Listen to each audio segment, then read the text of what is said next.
So this is Bionic Articulations 1.0. So I hope you're in the right place. You should be ZBrush webinar. You should already have ZBrush installed. And I just want to also remind you that this is being recorded and you will have access to the recording after the webinar. So if you feel you can't keep up, just keep in mind that you will have the recording to watch at your own pace of learning. Everyone learns at different speeds, and we have to try to fit in the content within the time we have here today. More content, better for you. Before we get started, I just want to point out a few things. If you haven't known already, we have tomorrow that you can still register for if you haven't already, contorted compositions with Grasshopper webinar. And then next weekend, we have kinetic correlations, which is a Houdini webinar. And then we have scripted synergies, which is a C# scripting webinar for Grasshopper. And I would like to also point out our master's degree, if you're not yet familiar with it, with many great tutors, 9-month fully accredited online masters in computational and advanced design. So please check that out if you haven't. The early registration and scholarship applications are due by the end of February. And if you want even more information about that, you can check out our Master's Open Day. You can join now to see the recording. It already happened live, but the recording's there and you can get all the information you need. And feel free to reach out to us at any time regarding that at masters@designmorphine.com. I'd also like to remind you to tag us in your posts, both Zymorphine and Keyur. I guess you prefer Studio Sympathia. Yep. Yeah. Tag us in your posts. We can reshare them, see what you guys are up to, see what you did, screenshots, whatever. So let me just introduce Keyur, and you can, if you want to read this, it's also on the website here. So Keyur is an architect working at the intersection of architecture, fiction, and technology. His work is motivated by deep-rooted interest in exploring digital tools to generate new kinds of aesthetic and architectural effects. His professional design experience includes working in New York at Mark Foster Gage Architects, which I'm sure many of you are familiar with, and other architectural offices in Germany and India. He studied Masters of Arts in Architecture in Frankfurt, Germany, and he has also co-hosted virtual reality exhibition in Frankfurt and organized the AA Visiting School in Mumbai. And he's currently leading his Studio Sympathia. How do you say it? How do you pronounce it? Sympathia. Sympathia. While working as a senior architect at Practice Design in Mumbai, India. So without further ado, I'll hand it over to Keyur. Yep. Thank you so much. Yep. So I'll start sharing my ZBrush screen. Okay. I will keep my video off so that we don't have any internet issues. And is my audio correct? Is it working now? Yes, it sounds great. Okay. Okay. And just I'll be here. If you need anything, just call me out and I'll let you know if anything goes wrong. Sure. Thanks. Okay. So so when you start ZBrush, this is how your interface should look like. So I'll just initially briefly go into the user interface, and then we will start sculpting the geometry that I shared recently for this webinar. So on your right, you will see a tool palette where you'll be able to see all the different meshes that are provided by ZBrush, primitive geometries, and you can load new tool files. So ZBrush calls each model as a tool. So all these are tools, or the meshes are called as tool. And then if you see over here, there are some 2.5D brushes also. So this is your document space where you will be working.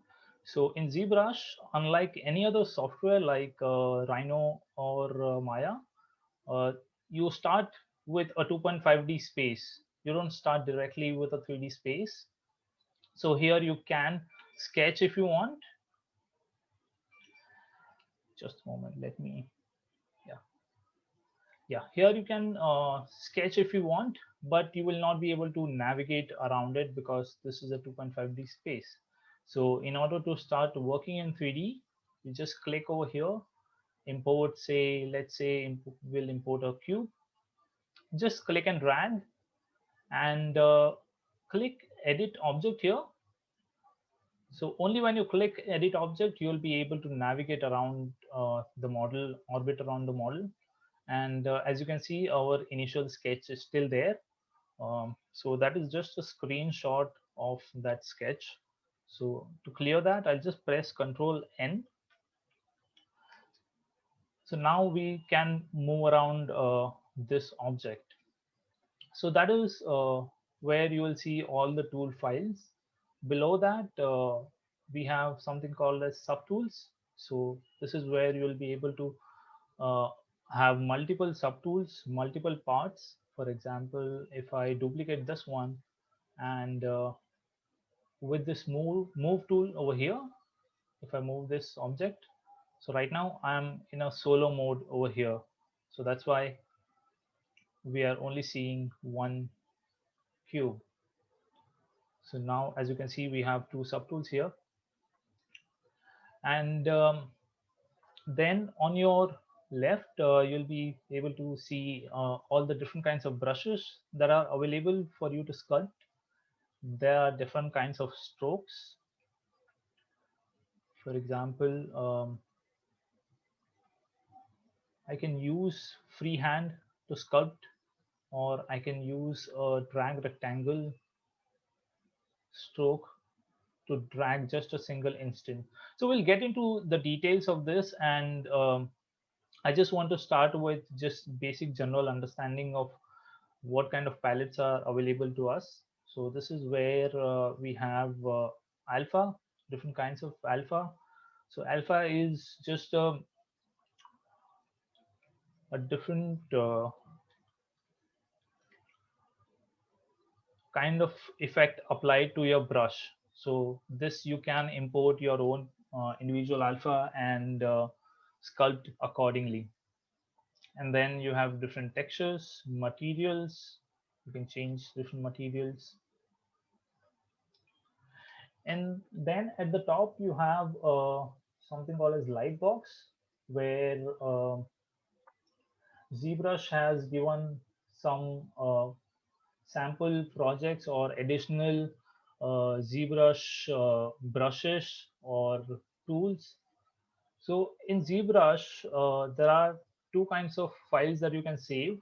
One is if you go to File menu and click Save As, you'll be able to save a project. And if you see over here, uh, you can save a tool. So if you save a project, then you'll be able to save all the models that are available that you modeled in this one particular project. And if you save tool, you'll be able to save only this one particular tool.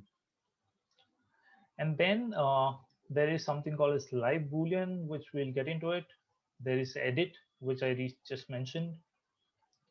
Then we have move. So sorry. So yeah, you can just click on any particular arrow to move, or you can also use these corner white buttons to move or just move your model. Or you can click on these cubes to scale your model in any particular axis. Or if you just click and drag inside that square, yellow square, you'll be able to scale it uniformly and just rotate, basic. So, and then you have a different kind of gizmo. So this gizmo was introduced in ZBrush, I think in 2018. But before that, there was another kind of gizmo. I think I will have to make it a polymesh 3D. Just a moment. Yeah, so this was another kind of gizmo that was available earlier. Right now, I don't think there's much use of this gizmo, but you can still use it. So you can just click on this red circle to move it or scale it. Or if you want to move it, you can click on the white circle and press shift to move in one particular axis. Okay, and then at the top you have Sculptress Pro mode, which is also we'll get into it after some time. It's a modeling technique, and then there are different kinds of channels: RGB, mRGB. RGB stands for color and M for material. Just a moment, guys.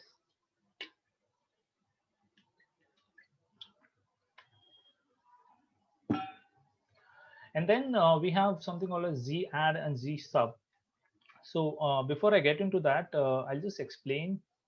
So initially when we started working with this cube, and I'll turn off my alpha. And now if I try to sculpt on this, I won't be able to sculpt because ZBrush says to enable sculpting, please convert this into a 3D polymesh 3D. So initially ZBrush gives you these primitive geometries which are not editable. In order to sculpt them, you need to make it a polymesh 3D. So it's just an identical mesh, but now you can sculpt on this.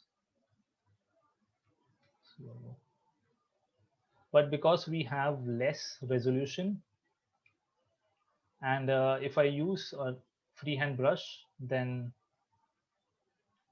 we can sculpt like this. Okay, so and in ZBrush, the way you navigate is, so right now I'm using a Wacom pen. It's useful if you have it because there are certain additional pressure sensitivities that you get along with the Wacom pen, but you can work with mouse as well. So the way you navigate in ZBrush is right now I'm just right clicking with my Wacom, and that is how you orbit. When you press Alt and right click, you can pan, and when you press Control and right click, you can zoom in and zoom out your model. And whenever you are orbiting, if you press Shift, you basically align your model to orthogonal views, as you can see from here.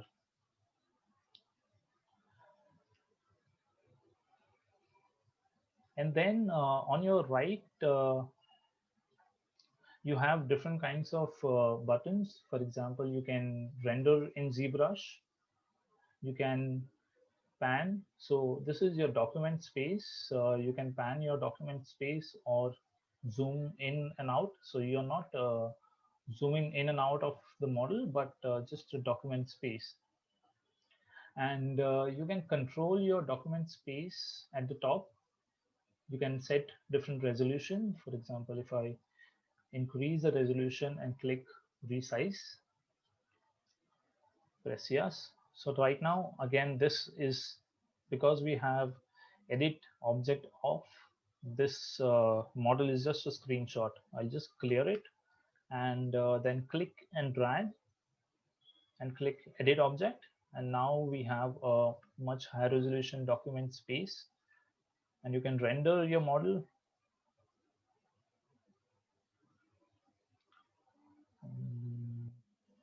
Yeah, when we have much more articulation depths, you'll be able to see some shadows, and then you can export it as a JPG from here. Then you have a perspective mode, you have floor, And then there's something called as local symmetry. So when you have say two models or multiple subtools, so ZBrush has a local symmetry and a global symmetry. Global symmetry means within a tool, the symmetrical axis, the axis for symmetry will be between all the subtools together. Whereas if you want to sculpt on one particular piece and have it symmetrical, then you need to turn on local symmetry. So, and the way you turn on local symmetry is by going to transform and click activate symmetry. That way now you have symmetry on x-axis. You can click on X, Y, or Z, and then this is just, you can press F to frame your model and zoom in, rotate, and then you can turn on polyframe view. It will basically give you polyframe, how you'll be able to see your polyframes in this. Then transparency and solo mode, which is quite useful as well. So I see there are some questions in the chat. Let me see. Difference between saving a file, a project, a tool which is preferred. Yeah, a project saves everything, like lighting, camera, and everything. Yeah. Can you explain how to use Dynamesh? Yeah, we will get into Dynamesh, remesh, everything. I can start with a cube, but not from empty model space. How do you go from top view to perspective? You can, so right now I have my perspective off. You can, if you want to go particular at a top view, say if I'm right now here, then just press shift and orbit, and it will snap onto your orthogonal view. And then you can click perspective. And if you want to increase your perspective angle, I think you can go to draw and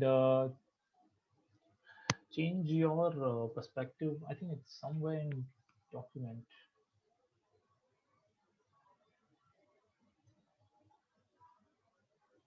Just distance, yeah, from focal length. You can change your field of view. Okay.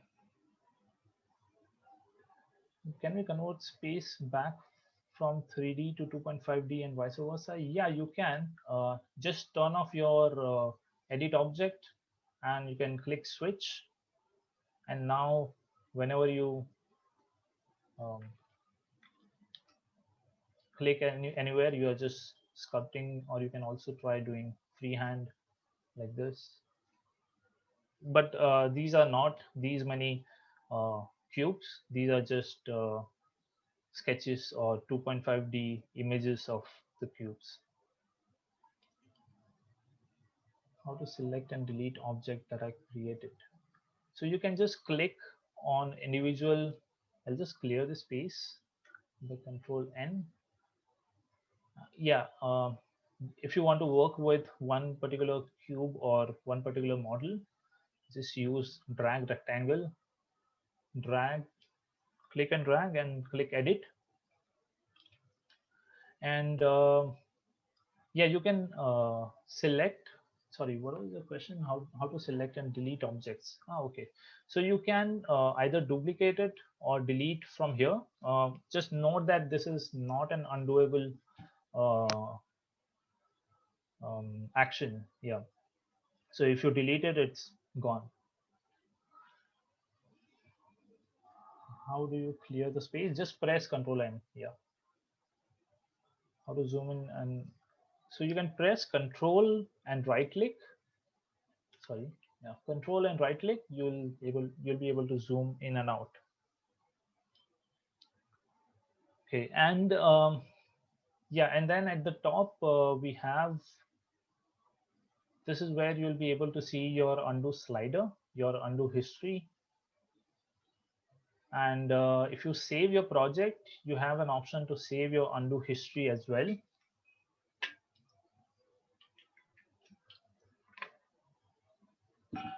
Guys, if my drinking water sound is annoying, just let me know. I'll just mute myself while I drink water. Okay. Yeah, in case if you want to start all over again, just go to preferences and click initialize ZBrush and click yes. It will get rid of everything and just bring back the original initial ZBrush interface. Okay, and then at the top we have some more additional settings for alpha, different kinds of brushes, color, and in preferences, if you go to configuration and enable customization, this is how you can customize your UI. For example, say I have a custom UI where I keep all the brushes and all the tools and techniques that are I use quite frequently. So you can just click on enable customization, press Control and Alt, and just click and drag any button in your UI wherever it allows, and then click on enable customization again and store configuration. It will store your custom UI. Okay, so what now I want to do is I want to start sculpting the geometry that I shared. I'll just import that geometry first.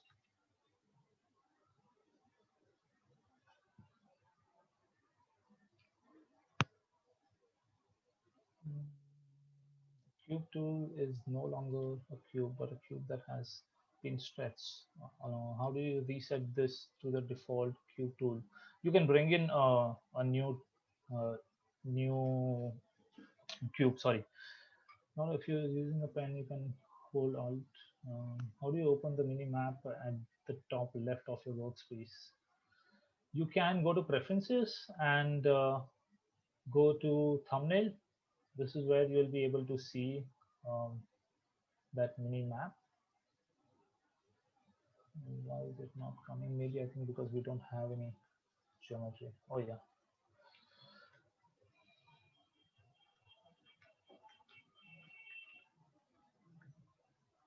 Yeah, just go to thumbnail and yeah, what I've done here is that I have changed my background color. So yours might be white. So yours might be something like this. What you can do is you can switch color over here and then click on background. It will basically make it transparent.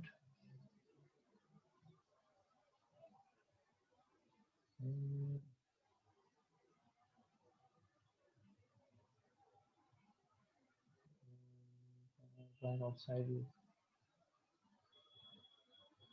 Can you share your custom UI post webinar if possible? Yeah, sure.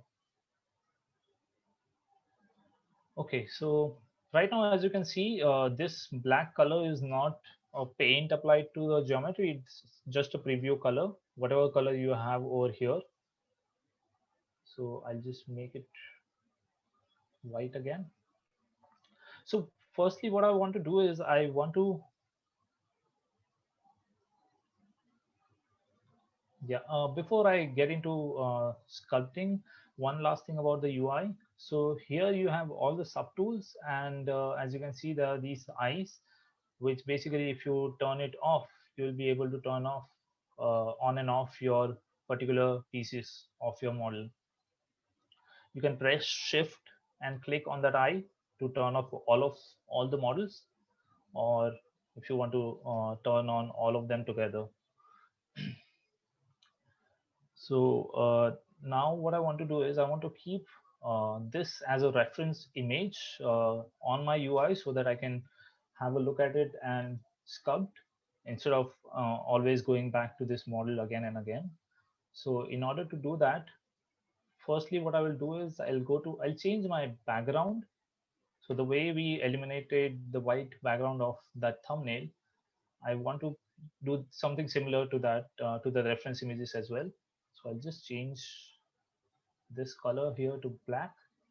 Go to document, and if you see here in the background gradient range, as you can see, there is some gradient here. I'll make it opaque and then click on back. So now we have a blank background. I will keep this model as white and then press F. So first time when you have multiple subtools, the first time you press F, it will zoom into one particular subtool, the extent of that subtool, and if you press again, then it will zoom, frame all the subtools together, the extent of all the subtools together. Could you please solve this before continuing? Good stuff. Okay, could you please solve? Okay, I don't understand your question. Okay, let me see. I can start with a cube, but not from empty model space. Yeah, right. I mean, you can start, there are multiple ways to start. You can start with either like any of these geometries. You can start with a Z sphere, for example. This is another way to start sculpting. But yeah, every time you need to bring in one particular geometry to start with, and that's how you start. Yeah, so in ZBrush, Hey, Keyur. Yeah. Hey, sorry, just want to make an announcement. Guys, everyone attending, the file that Keyur was just showing was just an example to show you the subtools. That file is not anywhere to download. We're going to be doing it from scratch. Yeah. And then whatever we make after this, we will send to you after. Yes. Thanks. So how to select and delete objects that I created?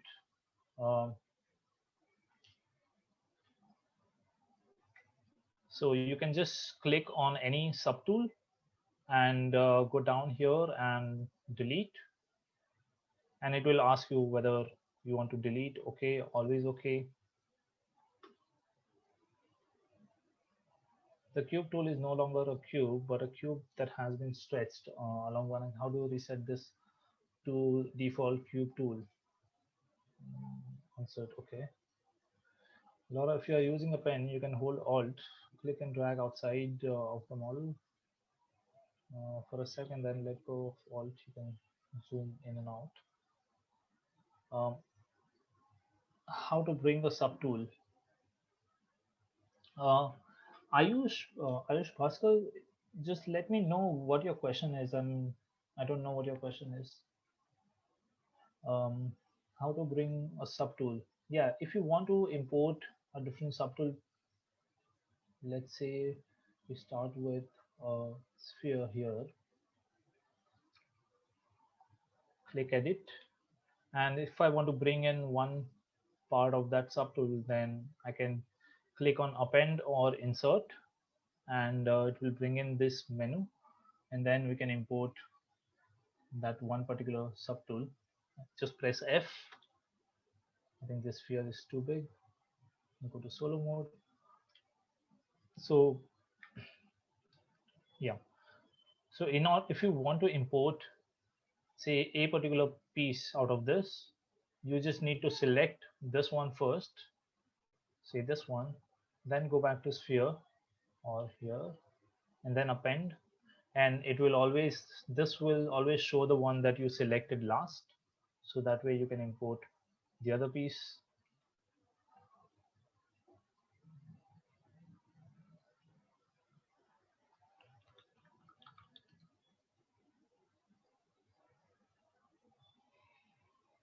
In edit mode, I wasn't able to sculpt even though I was pointing to the model.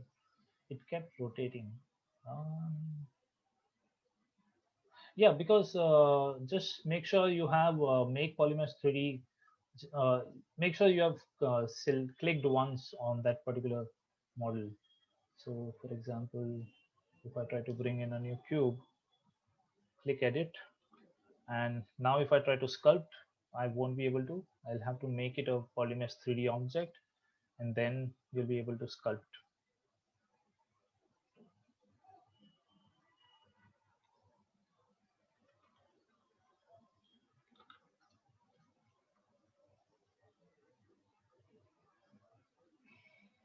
Okay. Okay, so we were here. I think I deleted one part of it. So I'll just click delete all and import it again.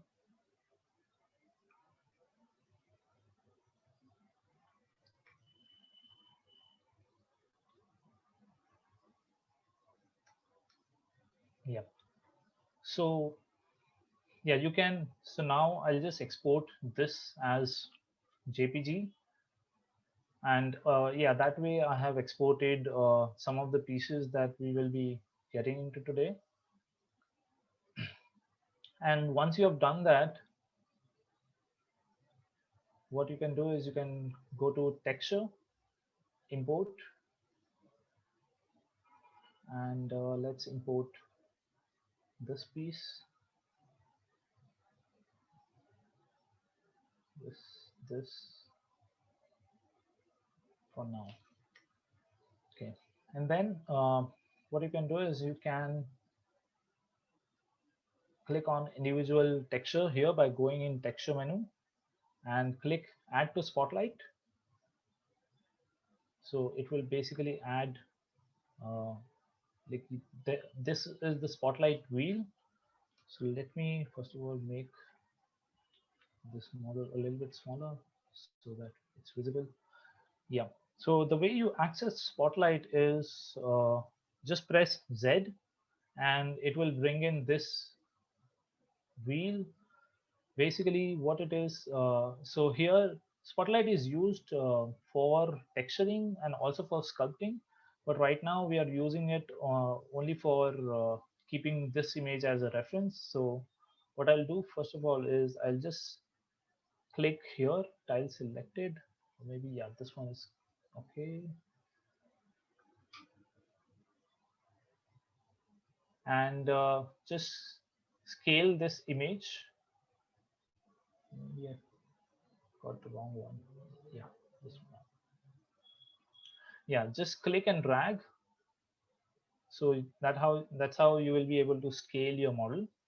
You can rotate your model, press shift to snap it at particular angle. And what I will do is I will increase the opacity to full, yeah, and keep it over here.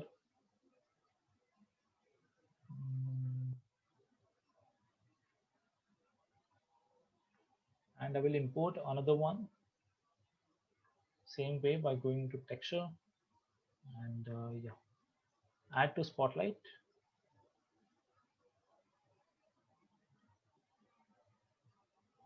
Could you please explain the whole concept about 2.5D when we are working only in axonometric and when we can switch to 3D?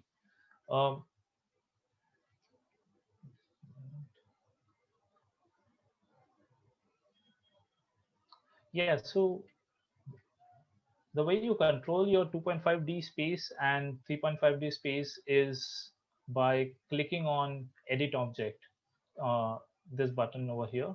That way you are switching between 3D and 2.5D. So every time you work in 2.5D and then switch to 3D, just click over here.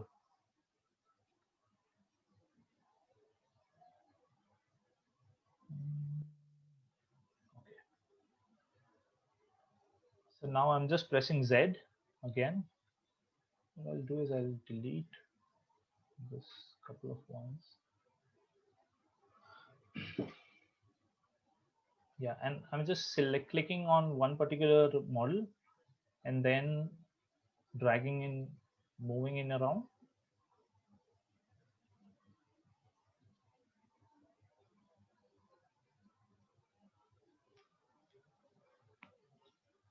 Okay.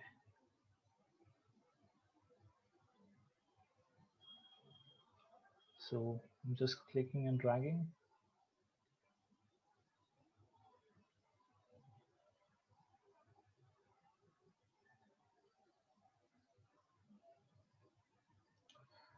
Okay, if you press Z again, then you will go out of that spotlight tool, and if you press Shift Z, you will turn on and off. So now let's start with just a sphere, make it a polymesh 3D, and now if you see, you won't be able to sculpt. That is because when you have spotlight on, you can only sculpt when on top of the spotlight. For example, now if I sculpt, I'll be able to sculpt over like in that particular area, but not here. So in order to avoid that, we'll go to brush, samples, and click spotlight projection. Okay, I'll just delete this piece, couple of pieces here. You can click at the center of that orange circle or on the orange circle to move around this wheel and snap it at particular location.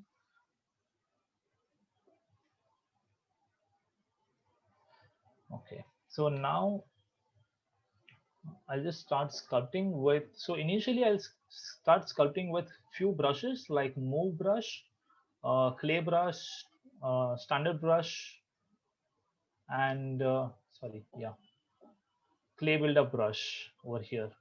So we'll just start sculpting with that. How you open, okay, how you open circular menu? Just press Z. Before that, you'll need to add one particular image and add to Spotlight, and then you'll be able to work with this circular menu, Spotlight wheel. Okay, so let's start sculpting. Before that, I will turn on my symmetry. So I'll just go to transform, activate symmetry, and turn on my floors so I know which side is my floor. Okay, so let's start with move. And before that, just it's important to note, if you go to geometry and then go to size, make sure your ZBrush, any particular model size is somewhere between 2 to 3 or around 4, because if you increase it to say 12, 15, what will happen is that even if you go to your max draw size, you will not be able to make any larger changes beyond that. Say if my model size is 1.6 or something, then if I want to make any larger changes, I have that brush capabilities to do that. So in ZBrush, there are no units, but they are just bounding box size. Okay, so what I will do now is I'll just try to bring about this particular silhouette and just start making the primary shape. You can just click and drag on this thumbnail to increase the size or reduce it. So right now I'm just clicking and dragging the model, and as you can see, if I turn on my polyframe view, we have our mesh that is getting distorted. So if you want to sculpt on this, then it will be very difficult to sculpt any kind of details. So in order to avoid that, there is something called as Dynamesh.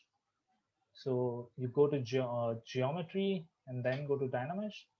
So we have a different resolution. We can set it to say 60 to start with and turn on Dynamesh. So what it will do is it will basically redistribute the geometry based on the resolution that we have given. If we have given, say, high resolution, then it will try to actually, yeah, this is quite risky at this moment. Maybe I'll see some questions by the time.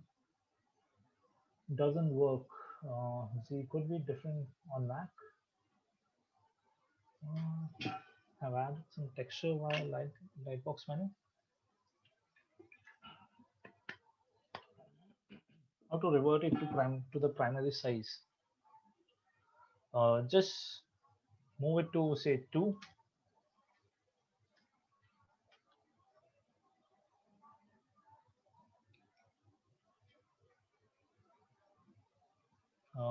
How to turn on symmetry?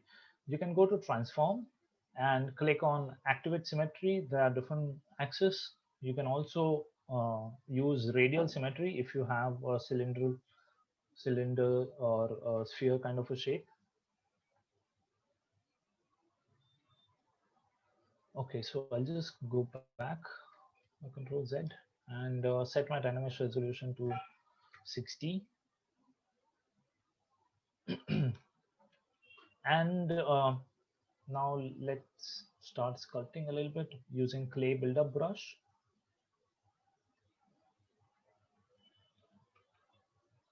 And as you can see, after some time, even this geometry will get distorted. So in order to fix that, you can press Control and just click and drag outside your model. So that will redistribute this geometry.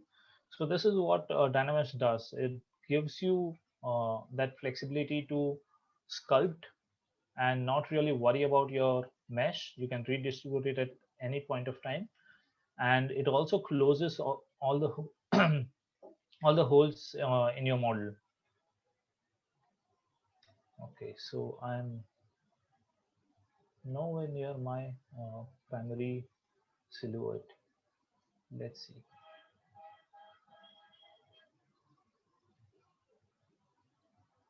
Turn off my floor.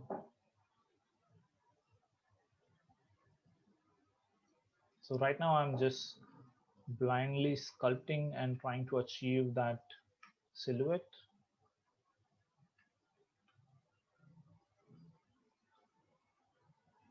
And I think my model size, I think it's good. No, it's quite big. Okay. So if you press B, it will bring this brush palette, and then there are different shortcuts. So if you press B, M, it will bring all the meshes. It will highlight all the brushes that starts with M, and then there are small letters that you can use for shortcut. So say if you press B, M, and V for move.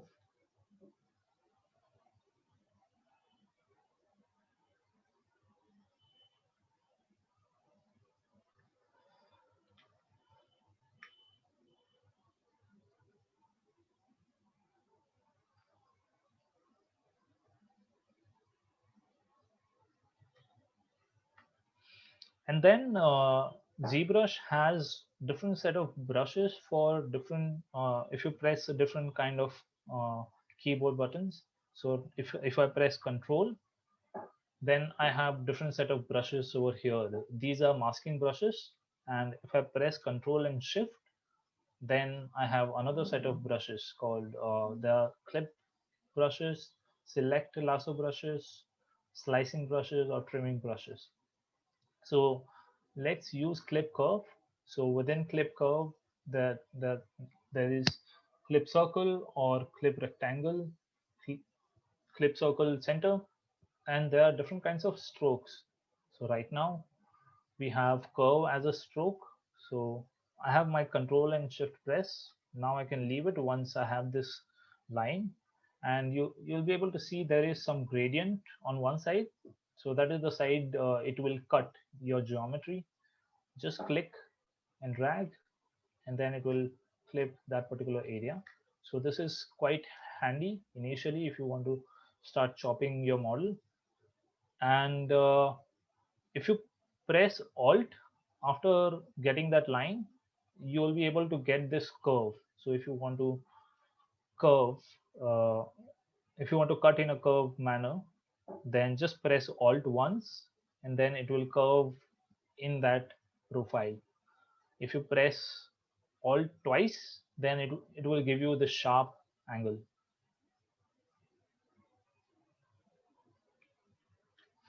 Okay.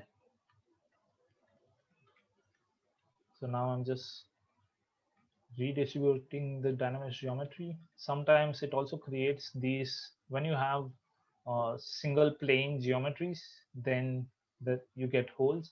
So in ZBrush, you mostly don't work with single plane geometries. You always work with enclosed meshes, 3D meshes.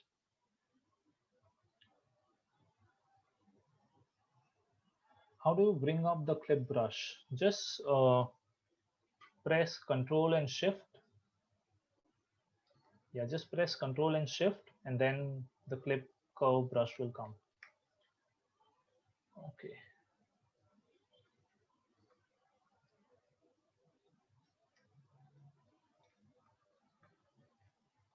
And there's also another thing. If you go to brush, go to auto masking and turn on backface mask, what it will do is it will basically mask the backside of the geometry that you're sculpting. For example, when I have this off and when I try to sculpt over here, it will basically take up the geometry from the other side as well. Whereas if I have this on, it will not affect the backside, but only in this case where the geometry is too thin. So, and again, like coming back to the different types of brushes that you get when you press different buttons. If you press Shift, then you get alternate brush. So you can work with, if you right now I have my clay buildup brush, and if I press Shift, I have smooth brush. So I'm just smoothing in, and you can change this to whatever you like. Like you can switch it to say planar or edge trim dynamic. So I'm sculpting, and then when I press Shift, I'm trimming it basically. But I like to use smooth. So let me see if there are any questions.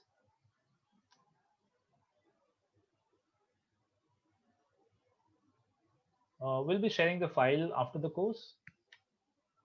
Backface doesn't work properly for me. It distorts the mesh anyway. Are there some settings for it or parameters you can change for that?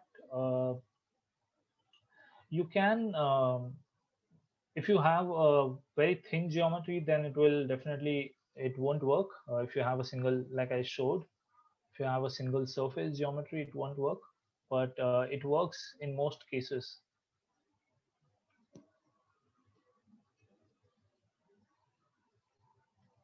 Like over here, it won't work, but maybe around in this area, it will not affect the backside when you have at least a little bit of thickness. Okay.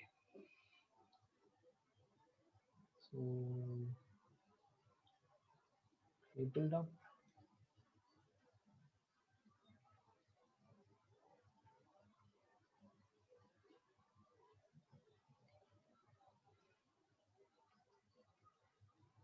And then there is something called as focal shift.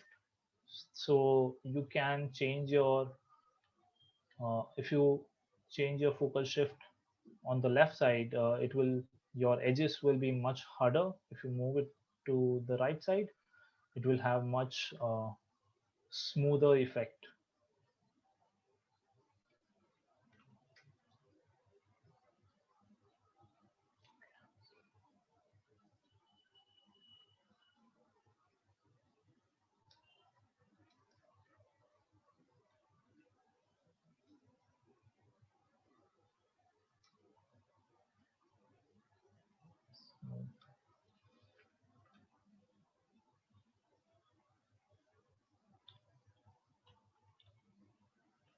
So now I'm just using move tool. I think I'm running a little bit behind. I need to get the primary shape first.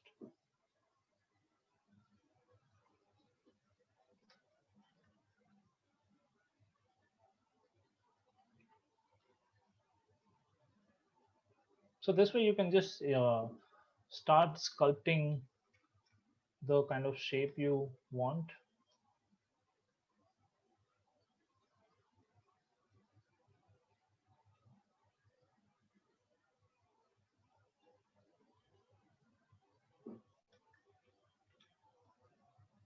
And so the way you have z add and z sub. So z add means you are adding geometry, z sub means you are deleting geometries. And even when you have either of them turned on, if you press alt, you can switch back and forth between them. So if I have z sub on, I'm right now deleting geometry, but if I press alt, then I'm adding geometries. So that's just a handy shortcut.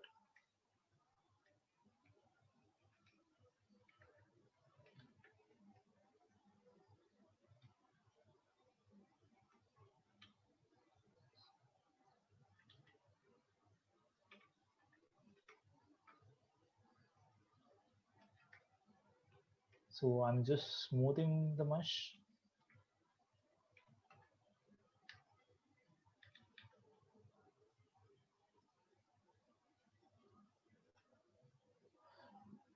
Firstly, I think I want to change my background color. I think it's too dark.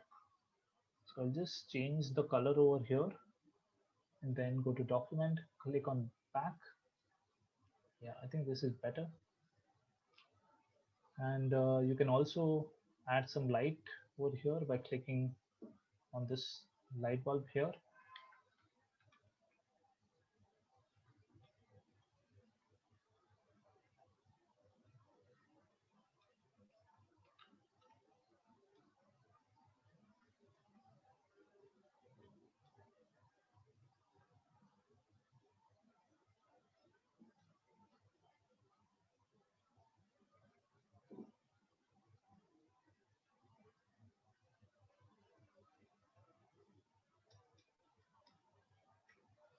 So now I'm just pressing Control Shift for clip curve and clipping the bottom part.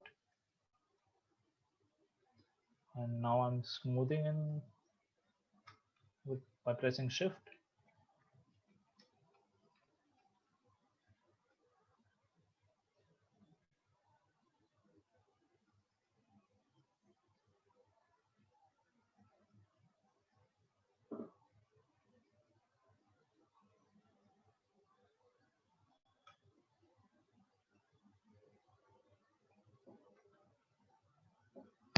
Okay. What are the questions? Can ZBrush modeling be parametric or just eyeballing? Um, there are ways of so of course it's not uh, grasshopper, so you won't be able to get the same. So you're not developing a system here, but there are ways of developing certain procedural steps that you can develop in ZBrush and then use those steps to generate another mesh. So you can define certain steps so you can create new macros over here. How can we lock one view while sculpting? You can lock your camera over here. If you press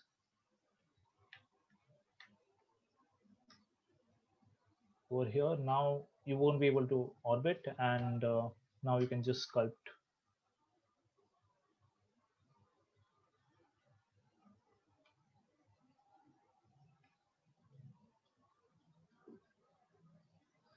Okay, so does Dynamesh only run with Z-Sphere? Uh, so Z-Sphere is something different. Actually, Dynamesh doesn't work with Z-Sphere. So these are Sphere 3D. So Dynamesh works with them. Z-Sphere is this, the red one, which is a different kind of geometry than this one. So you won't be able to sculpt here. Like as you can see, you are getting some different effects over here. So we'll get into this after some time.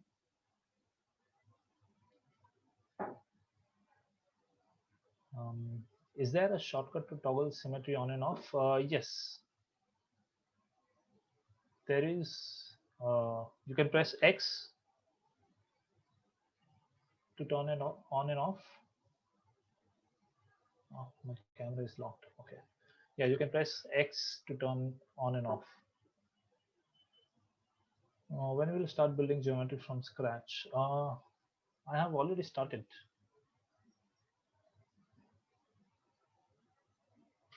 Oops. Oh, sorry, I clicked pause share by mistake.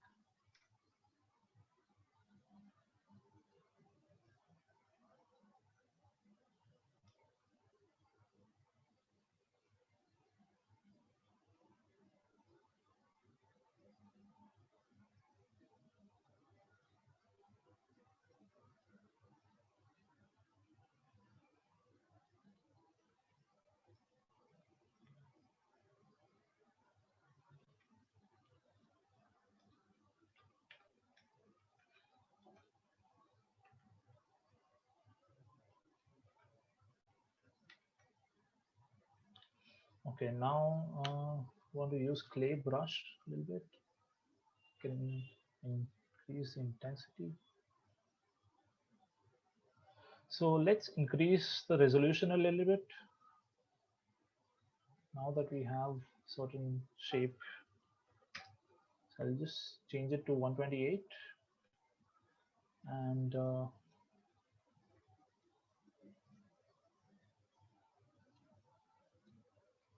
so if you press space, it will bring up this pop-up menu, which is useful if you want to change brush size.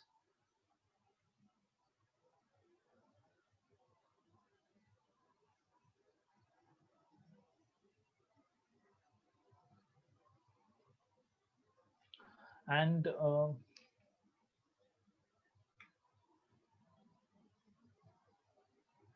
a moment. Okay, now we can start exploring a different brush. So we can use, there's a brush called dance standard. If you press D, it will highlight dance standard. So what it is doing, what it will do is basically create these setbacks inside your model. So you can now start to generate particular pieces or divide your geometry into different parts.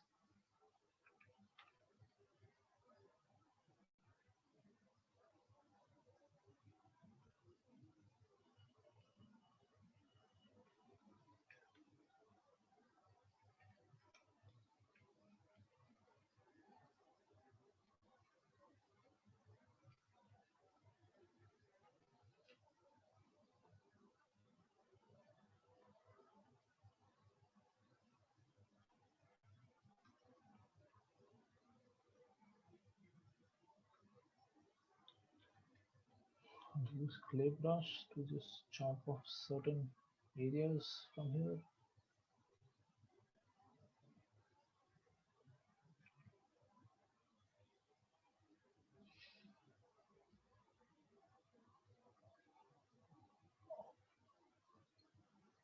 Oh, sorry, I didn't get your question correctly actually. How did you start from scratch?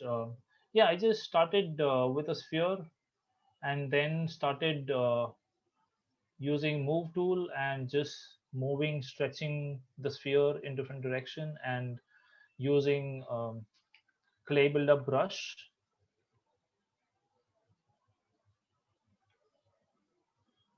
So another interesting brush. So if you use clay brush and go into negative direction, what it does is it creates these flatter areas, comparatively flatter areas. So it's useful initially to generate. There are other brushes that will give you much harder edges, but initially it's useful to just use clay brush, and so it helps you uh, like it retains that flexibility to change. So if you want to change certain profiles, you can still do that.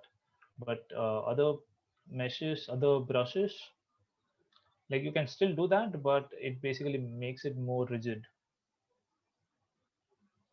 So right now I'm not, so I think our overall geometry will be similar to this one, but the details will be quite different because I think it's also useful if you make something new, and because ZBrush, it's more intuitive.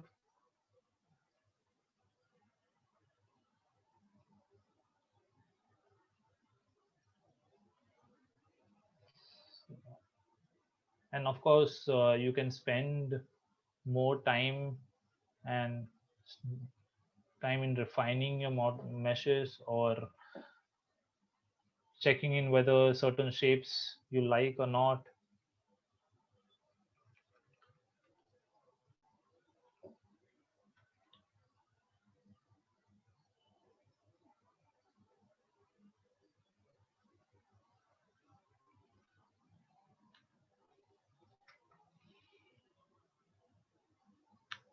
Because sometimes it takes time to get that perfect shape that you like.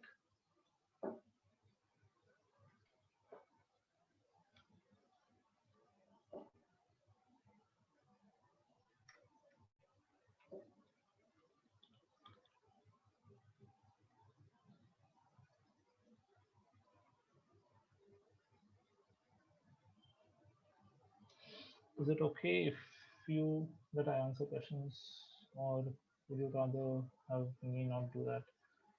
Yeah, you can do that. That's okay. Uh, Please ask questions pertaining to the webinar. Yeah. I don't check chat window often, so it would be helpful if you ask in the Q&A section.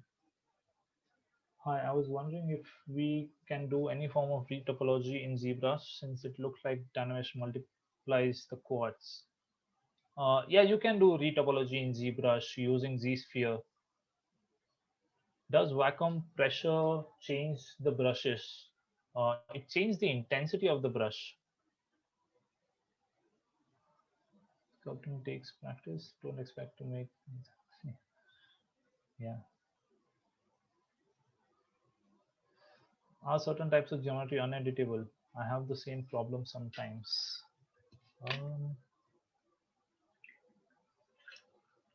Sorry.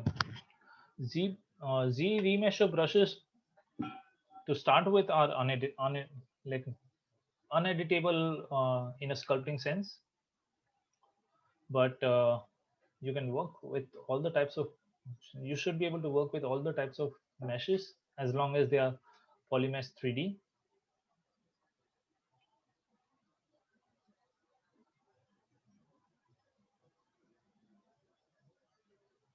Can you please explain Z-sphere and the topology in detail?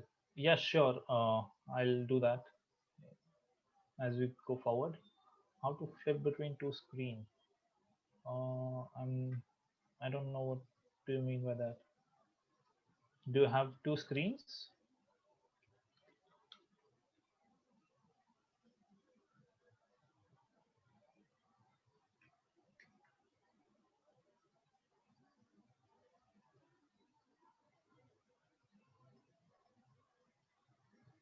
Okay, so right now I'm just using dam standard brush to create these different sections, different parts.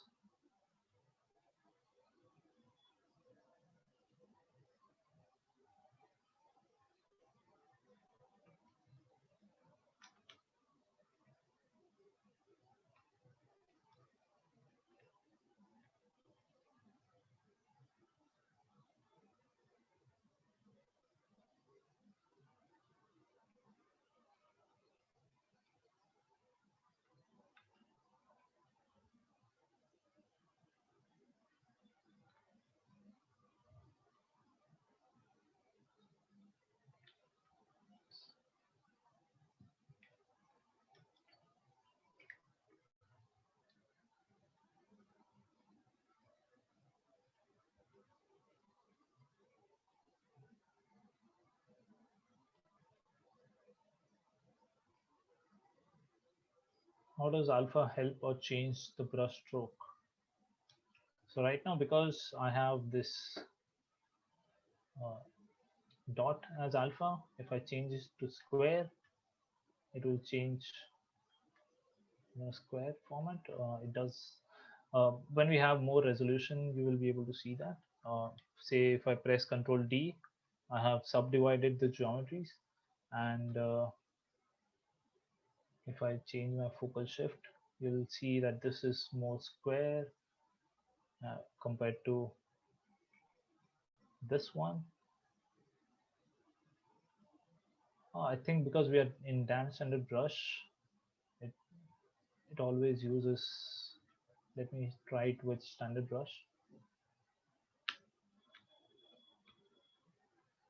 So as you can see, this is more squarish as compared to this one, which is more circular.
So next, what we will do is that we'll try to separate this geometry into different subtools, so we can work much more in detail with individual pieces.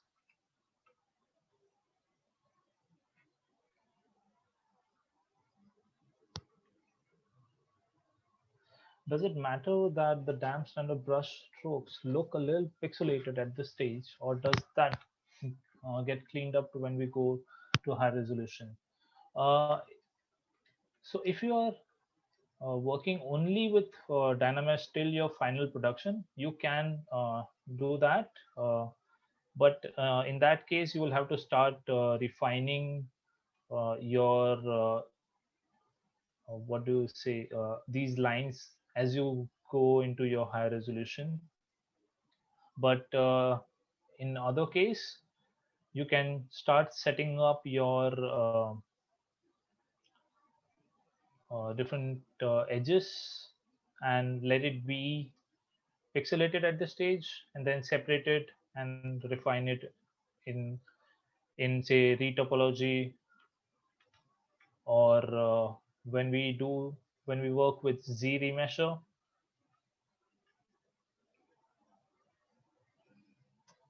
I think I turn on a mask, a darker area where it isn't sculpting. How to turn it off?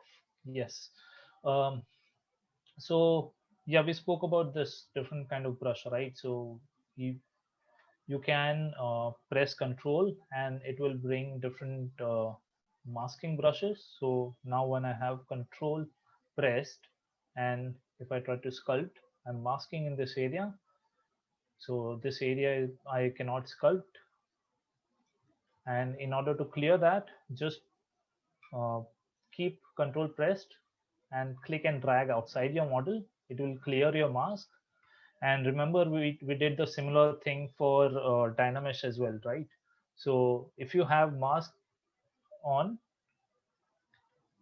say if I have this mask on and I do, the first time you do this thing, it will clear your mask, and the second time you do it, Dynamesh will redistribute your geometry.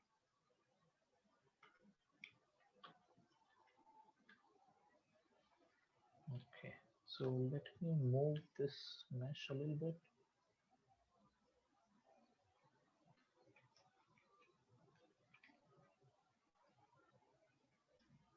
And I'll just crop it by pressing Control Shift and clip it.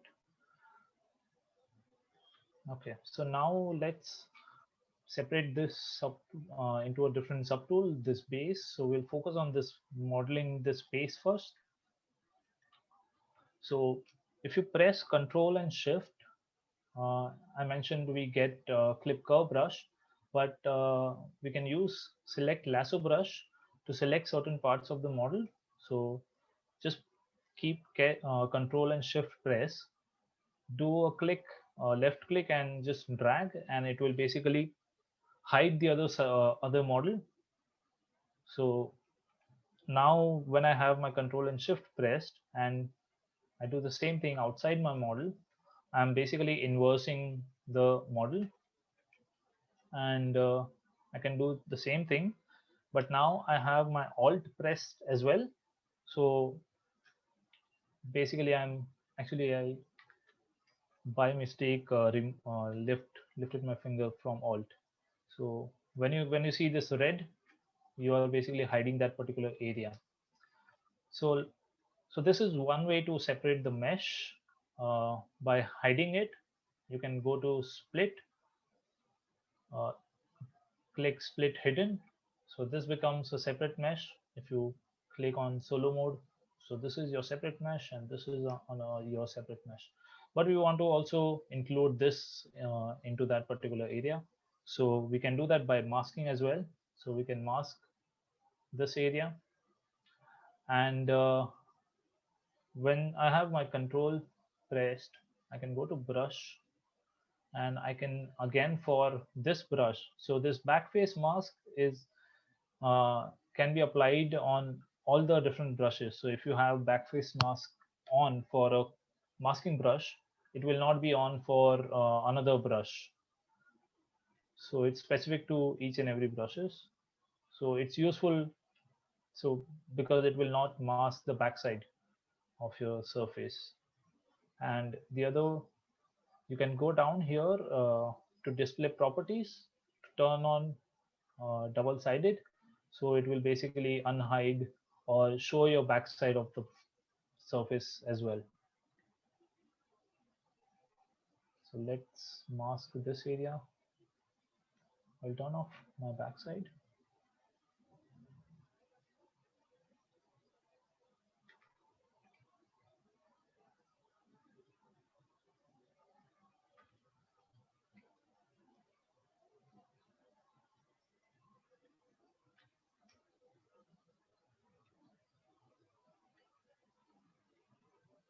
You can also use different kind of stroke. For example, you can use a lasso. Just click and drag, and it will mask that area. Then you can go to subtool and click split mask points. So that will split those areas. And now we can merge this one and this one together. Then go to merge, click turn on well points, and merge down so that it will merge the subtool below it. Click OK. This is not an undoable operation. Just keep a note of it. After rebuilding geometry, it becomes punctured and has holes now. How to fix that? To fix that, you can say if I have certain areas, see for example, I have certain holes here, then you can just hide those areas and then go to geometry, modify topology, and click delete hidden. So that will delete those areas that has holes. And now if I turn on my display properties, now as you can see right now we have this as a surface and not a closed geometry. In order to fix this, if we turn on our Dynamesh at this point, so we have it on, just if I press control, click and drag outside, what it will do is it will create, because I selected only this particular area, it created this very thin surface or geometry. What I can do is I can undo, I can go to masking, I can turn off group and crease here. So I can, what I need is, I just need the border, and I can click mask by features. So what it did is it masked the border.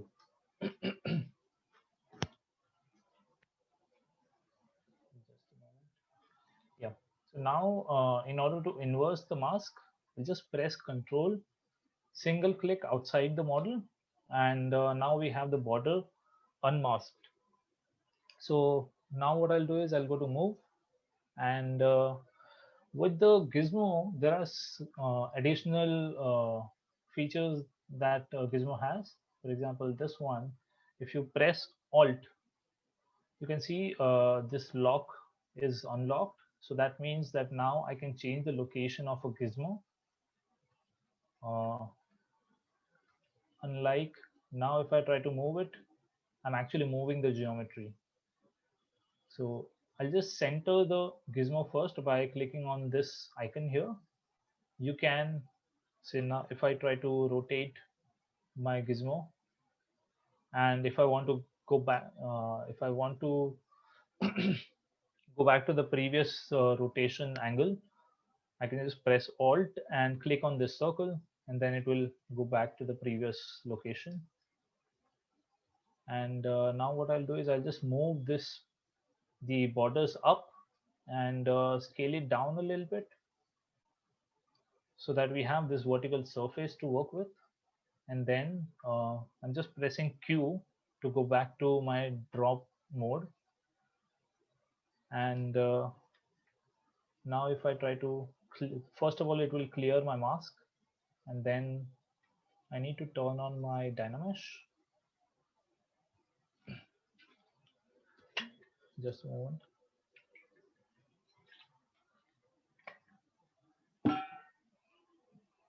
Let's see if I have any other questions.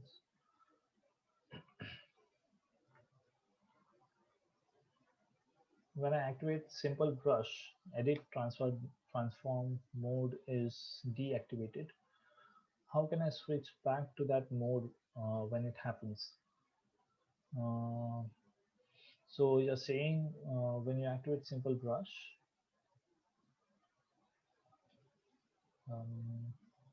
click edit, simple edit transform mode is deactivated.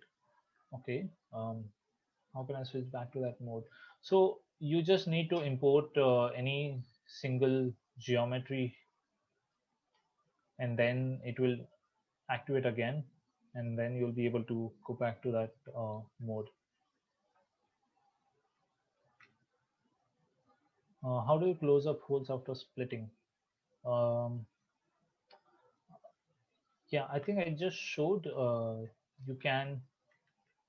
So you can use Dynamesh to close up holes, and just use masking and mask by feature and turn on border to bring a little bit of depth to your mesh. Okay, so now that we have this mesh,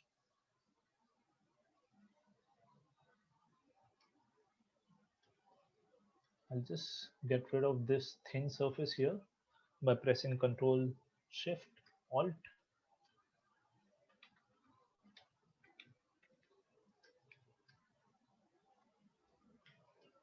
Go to Geometry,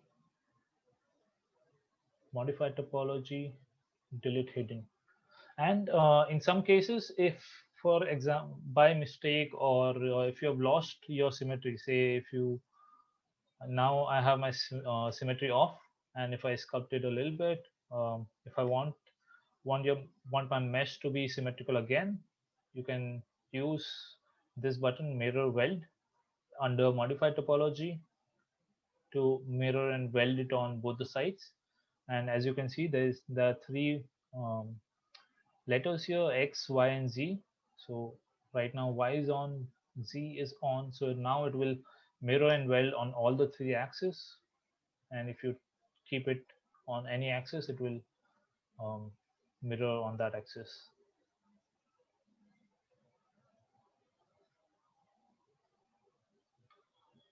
Okay, so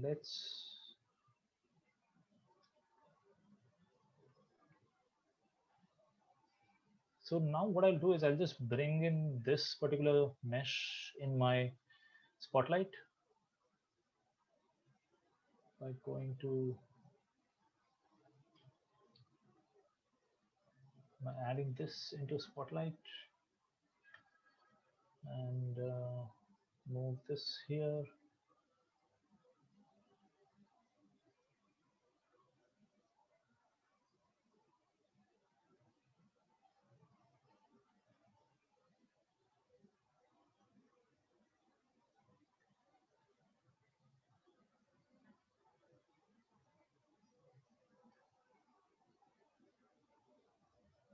Yeah, so this is what we are trying to achieve at the moment. I think we lost the upper part here. We can get it back.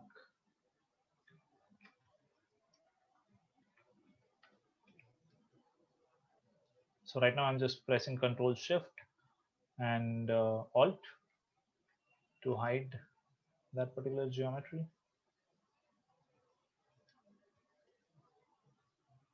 And I'll go to split hidden.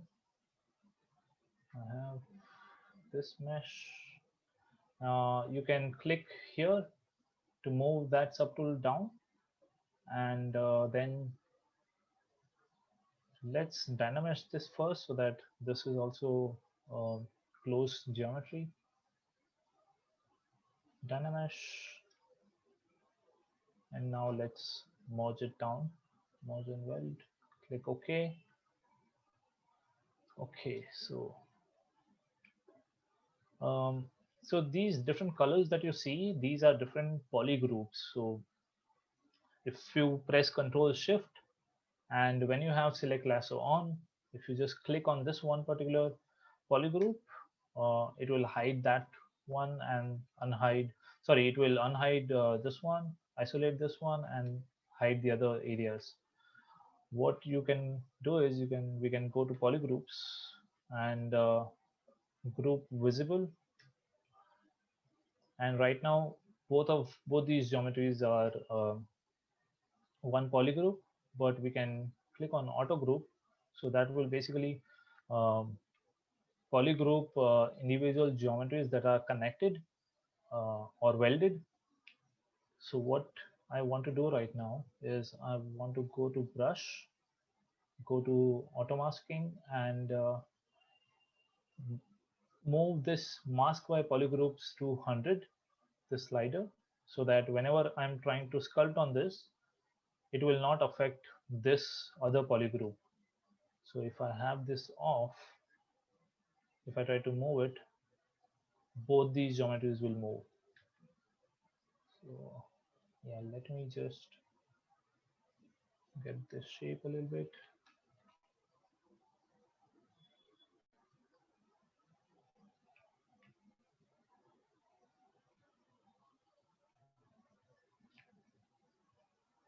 So I'll just use clay buildup brush to add some geometries.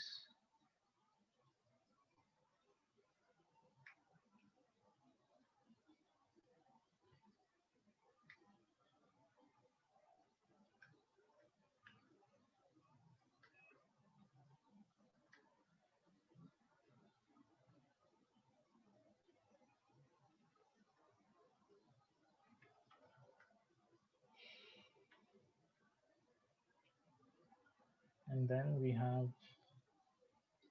this geometry.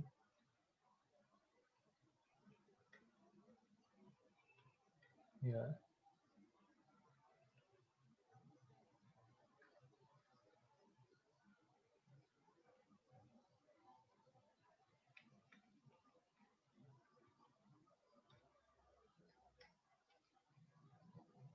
So as you can see, when I did uh,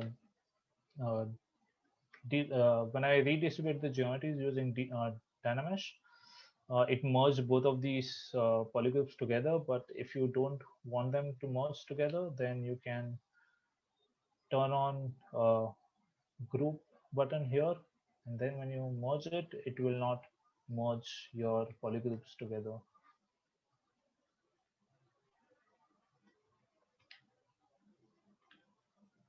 So now I'm using clip brush. Press Alt to get that curve.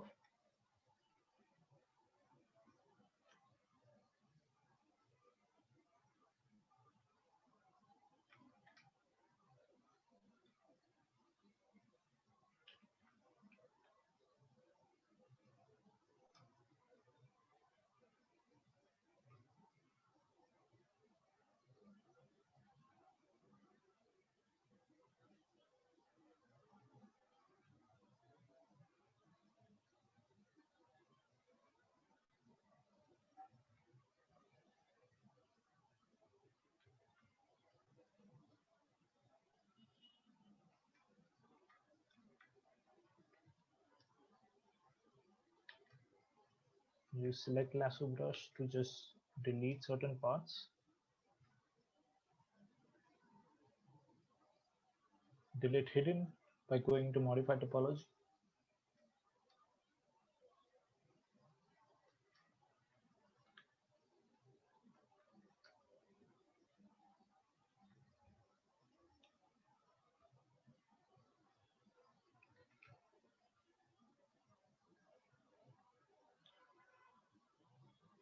Use move brush. Yeah, I think this is fine. Oh, I think we by mistake deleted the other piece as well. Okay, I have to go back.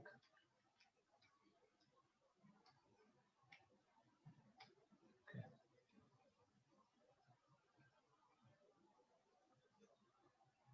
Geometry, Dynamesh. Okay, so now what I want to do is I want to use Z-sphere to generate a low poly model of this, and then we can start developing these individual panels. And before that, I'll just see if there are any questions. Does Spotlight have the ability to add images for reference, or is it only Z projects? Does Spotlight have the ability to add images for reference? Yeah, like that's what we did.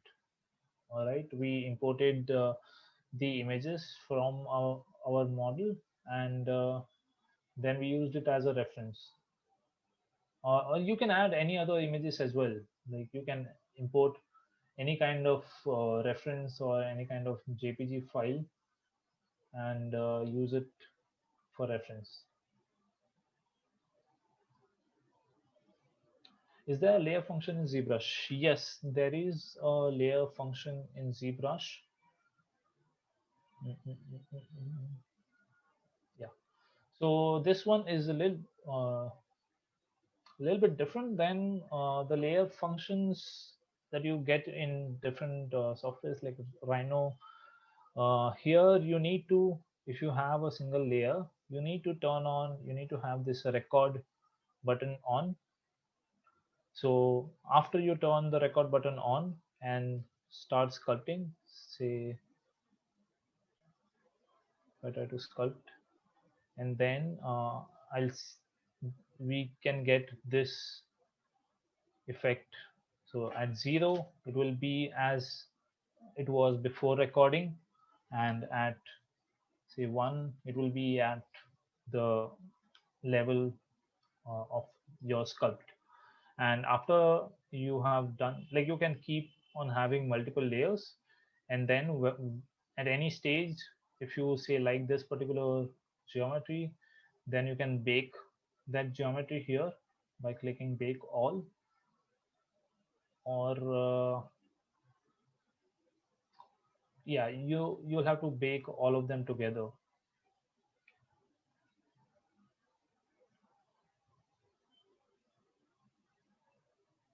How long have you been working with ZBrush?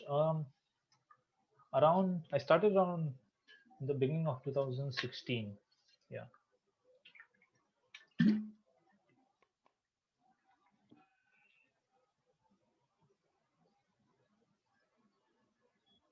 Will you show us how to export geometry to Rhino?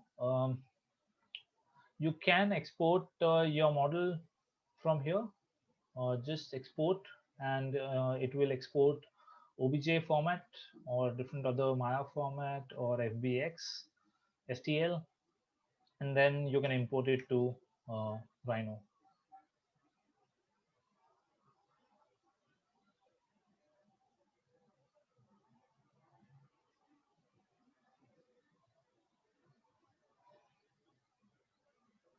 Okay. So now let's import Z-sphere into this.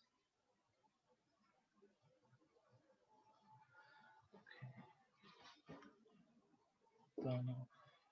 I'll just hide this model, and what we can do is we can reduce the size of this by scaling.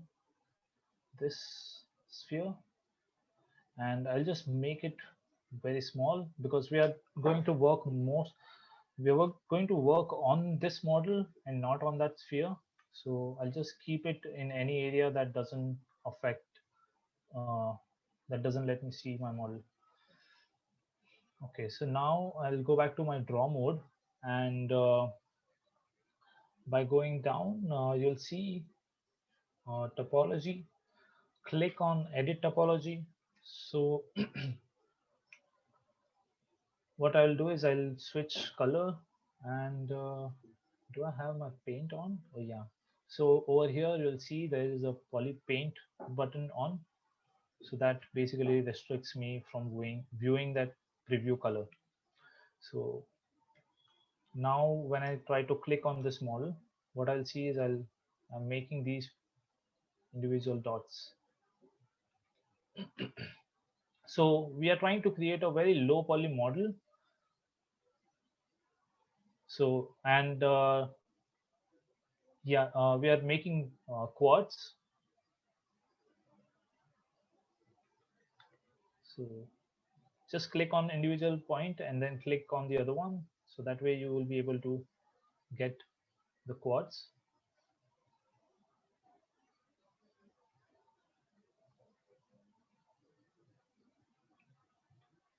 And many a times, for example, now when I click on this, it will always pick up that last point that you clicked.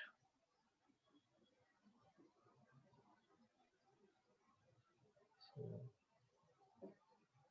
and you can press W and reduce the size and then move each point. So this basically, this aligns your geometry.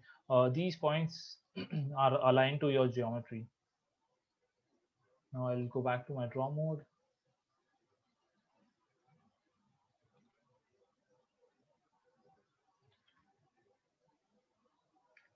Yeah, sometimes it happens that you want to click on that point. So just move around a little bit and then you'll be able to get those points.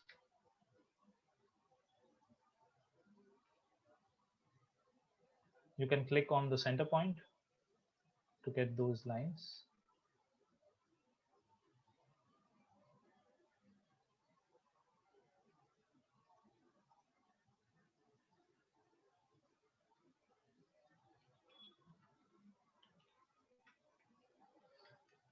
Okay, I forgot to turn on my symmetry. We can make it symmetrical later on.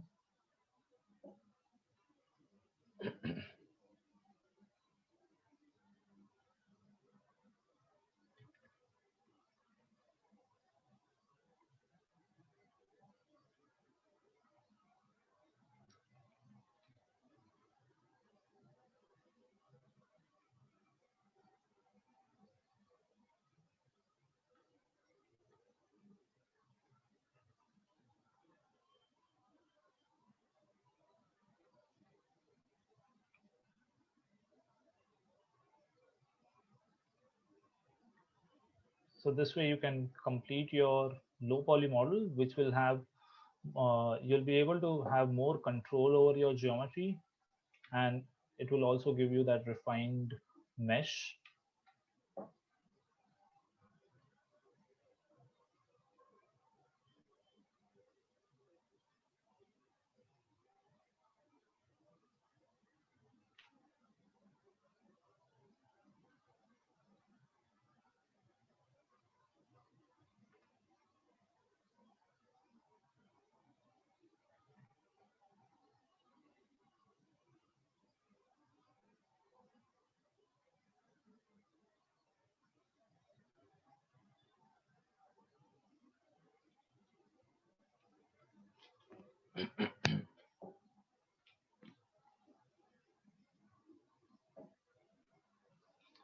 And you can press A to turn on the visibility of your polygonal mesh.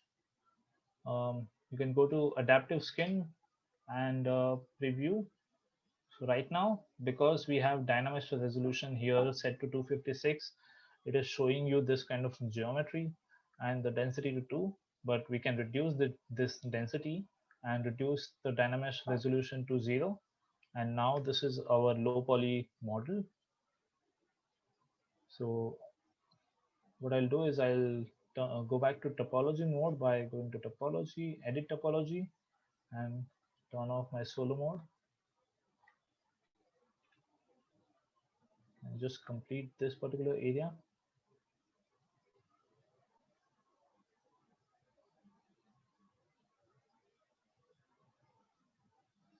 So here you need to, whenever you're creating these quads, you need to know in which area do you want to have edge loop, which area do you want to keep it sharper. So your edge loop needs to follow particular shape that you want. For example, this way, and here I want it to flow this way. If you want it to flow it this way, then you need to have so this polygon will basically stop that edge loop going in this direction. It will follow this area. So just make sure which area you want it, you want the edge loop to go.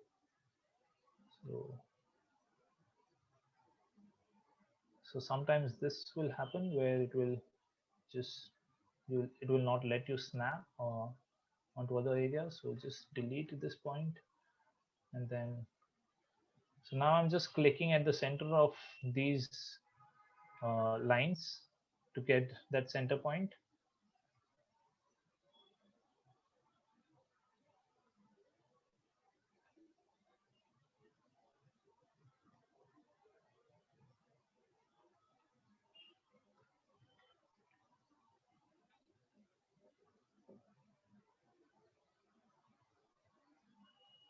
Okay.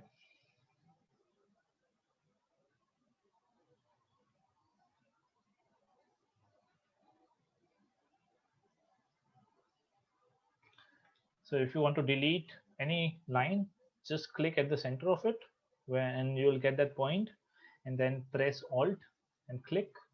You will get rid of that line. And yeah, the same thing again. So for example, right now when I click on this and try to, I want to create this line, and when I try to click on here, it will create this line. In order to avoid this, when you have this particular point selected, just press Alt and drag. It will basically deselect all the points, and then click on this point, and then click on this point, and it will give you that polygon. Okay, so one last thing I want to do here, just want to create this area, and then we can start creating these lines.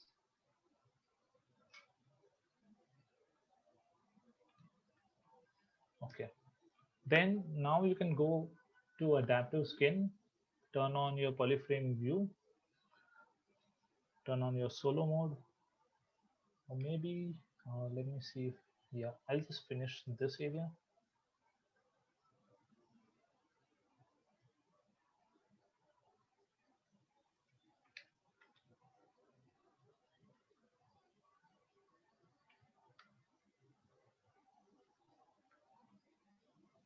Okay, turn on preview, click make adaptive skin, and then what it will do is it will create another subtool, sorry, another tool, and you can import it by clicking append, and it will come over here. And then so this mesh that we have, this Z-sphere subtool, it's not like, it is just lines and points here. You will not be able to add more resolution or subdivide this particular subtool, but you can do that here. And now this becomes your polygonal mesh. So what I will do first of all is I will go to geometry, modify topology, mirror and weld. So yeah, so we have that geometry welded together. And I'll just see some questions. Okay. The cube tool is no longer a cube, but how do you reset this to a default cube tool? Just use a different, go to switch and then import a different cube. Control N. Is there a shortcut? Okay, I guess looking at older questions. How do you start creating those mesh surface geometries on the polysurface to individually change? Start drawing on the object.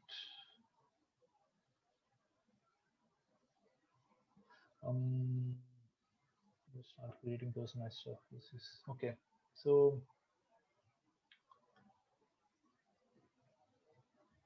we had this geometry, right? So what I did, I imported a Z-sphere by clicking append and turn off all the subtools except your reference mesh that you want to use, that you want to topologize, and turn off your solo mode. And now with this Z-sphere, just move this Z-sphere somewhere else and scale it down so that it doesn't hinder your view. And then go down, click topology, edit topology, and with your draw mode on, you'll be able to draw individual polygons. And after that, once you're done, you can go to adaptive skin, reduce your density and resolution to 0, click on preview.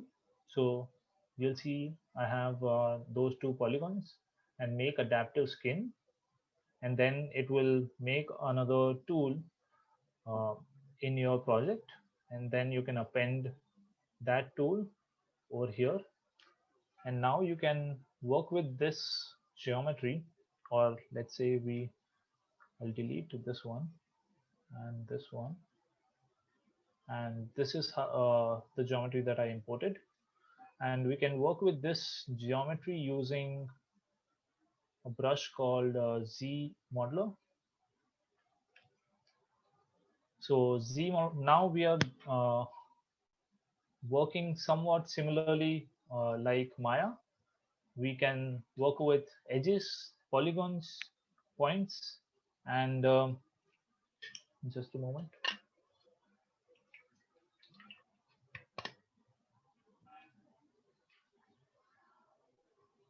Yeah, and if you press spacebar on, say, this edge, you'll see a different set of menus actions available to you. If you click or hover over a polygon, you'll see another set of actions. So for example, let's start with edge.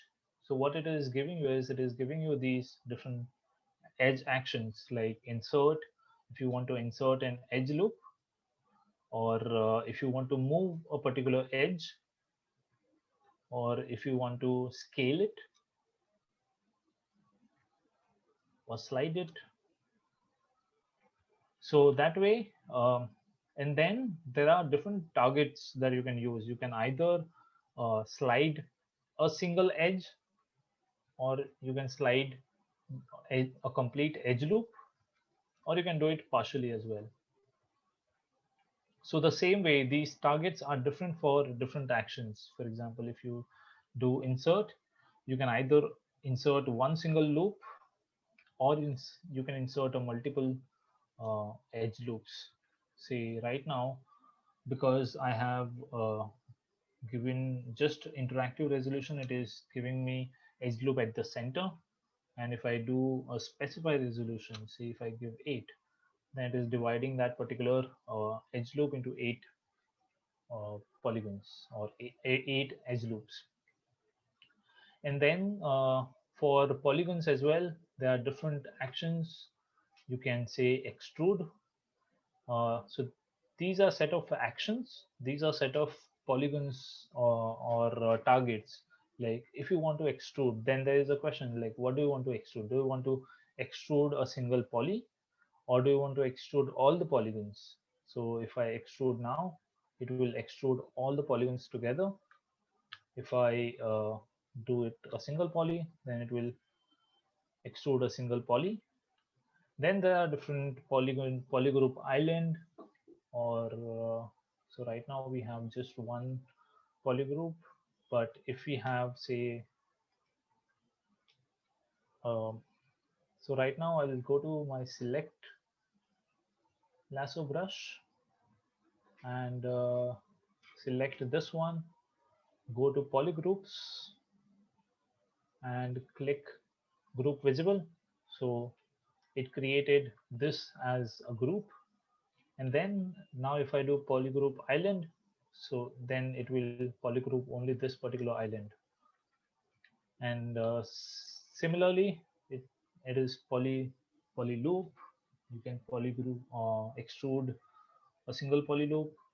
So similarly, there are different set of actions, like you can inset. So right now I am insetting, let's say I want to insert each poly. So I'm inserting each poly.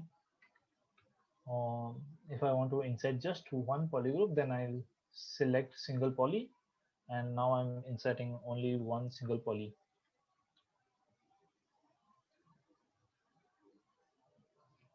Is there a target well tool like one in my eye? Yes, there is.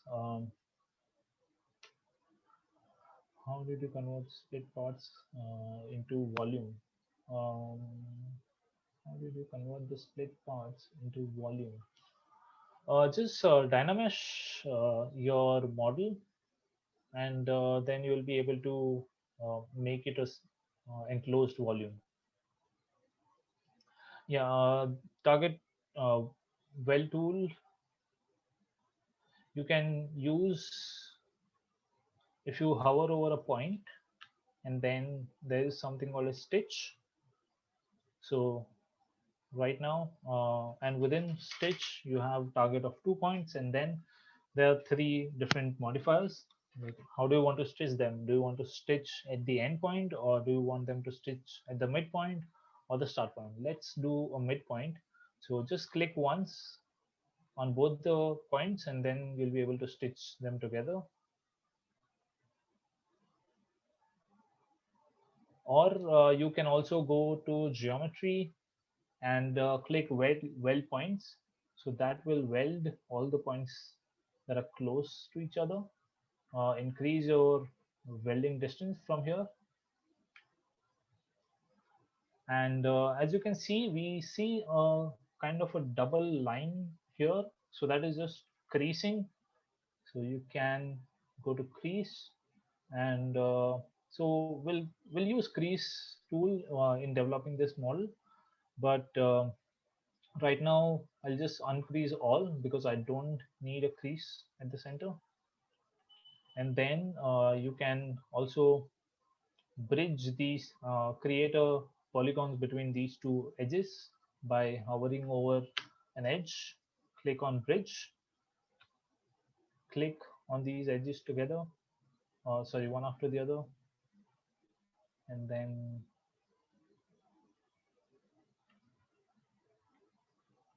yeah, sometimes by mistake you click on poly group, or if you don't want to do anything with poly, you can just click here, do nothing. So even if you by mistake click on a poly group or poly, it will not do anything.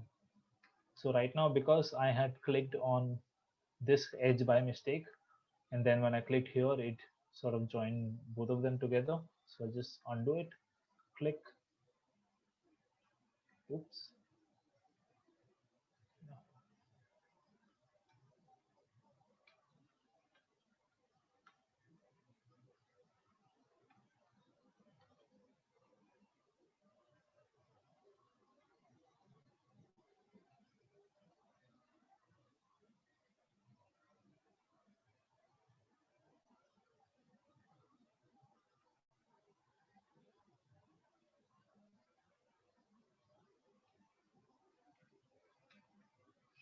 Okay, so I'll just finish the front part.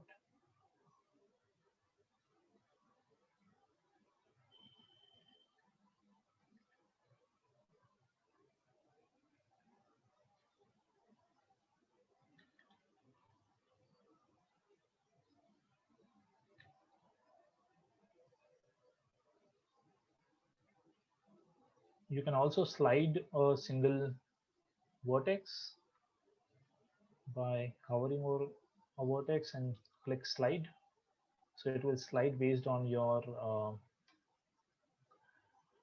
radius, draw size radius.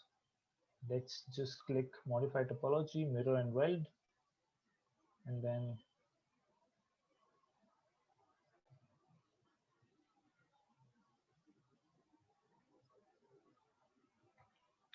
or maybe I'll just leave this as it is.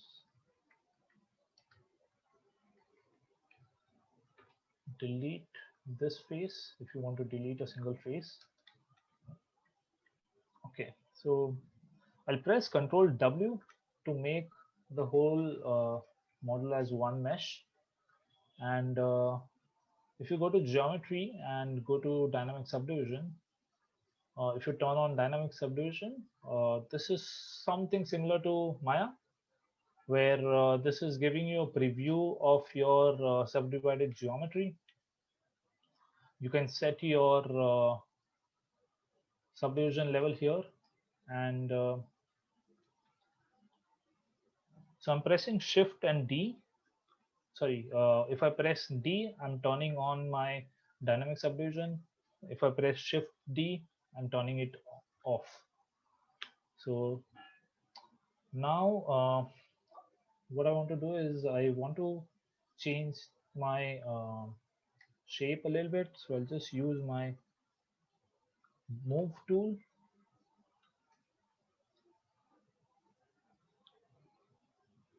I'm just pressing V to change the colors, and D to turn on my dynamic subdivision.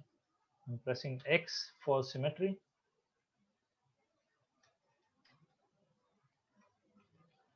Okay, so now what I'll do is I'll just mask the bottom points and move them a little bit down. Pressing X for move tool. Oops, I'm just taking on that thumbnail. Pressing Alt and clicking on that circle for my gizmo to reset.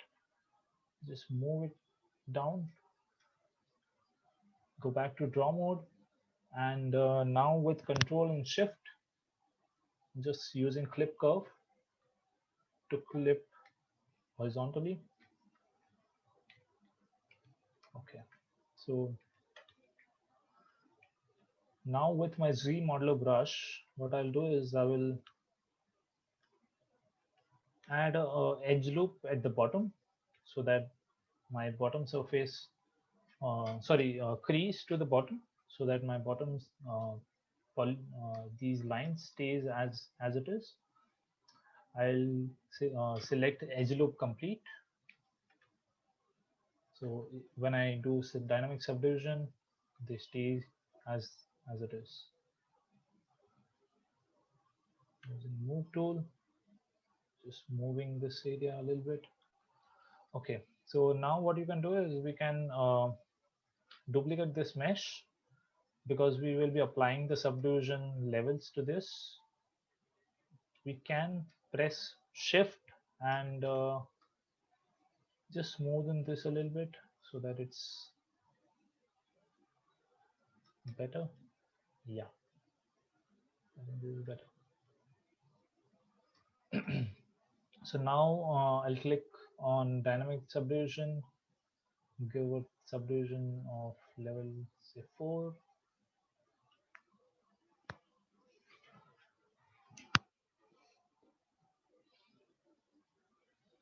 Okay.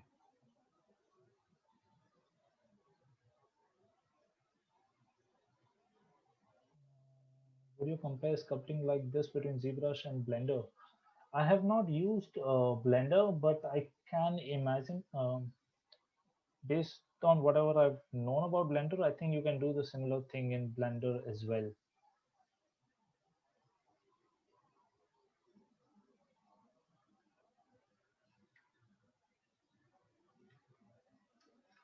Okay, so apply, click apply. Now we have this geometry, this subdivision level applied. And what now I want to create these individual panels. So I'll press Control and Shift and use my slice curve to slice into different polygroups.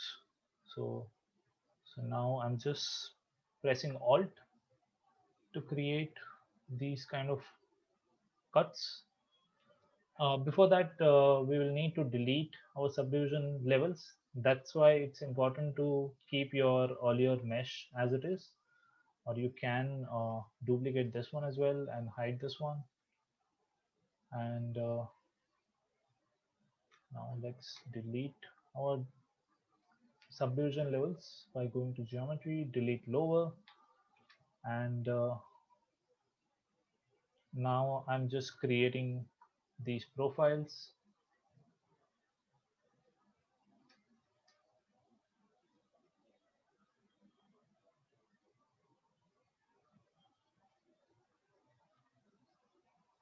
And also another thing, say when you have this line on, if you press space, you will be able to move this cut line.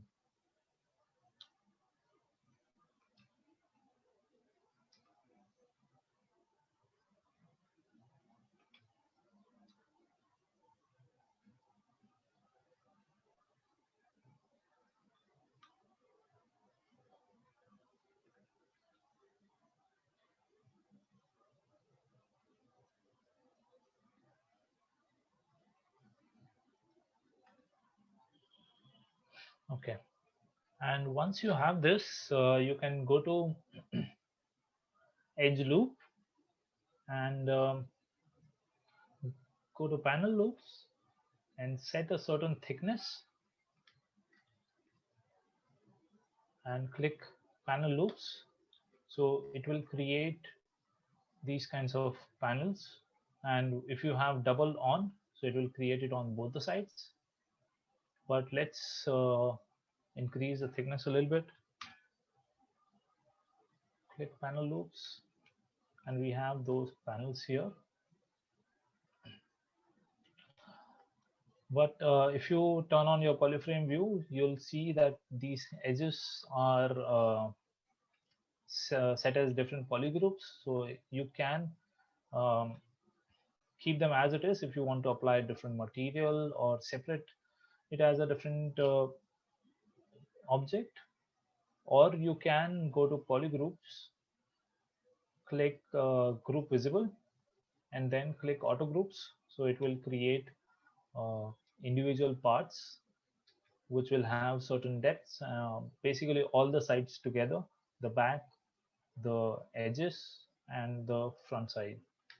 So that way you can probably give a different material to this particular panel, a different material to this panel.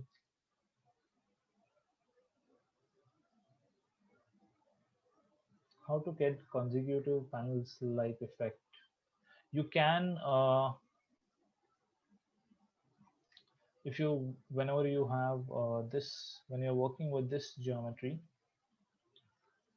you can create like how we explored with Z modeler. You can go to insert,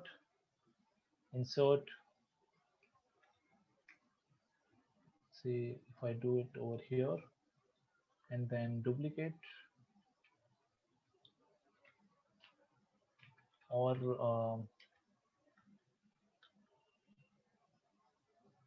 Control Z,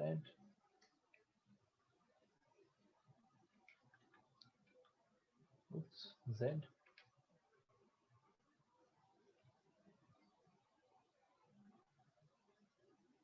So I'm just pressing Alt So this is, I'm just selecting these polygons, and now when I do insert,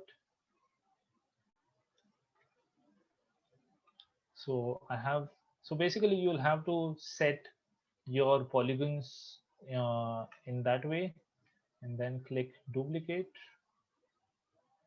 geometry, go to geometry, and dynamic subdivision, apply, and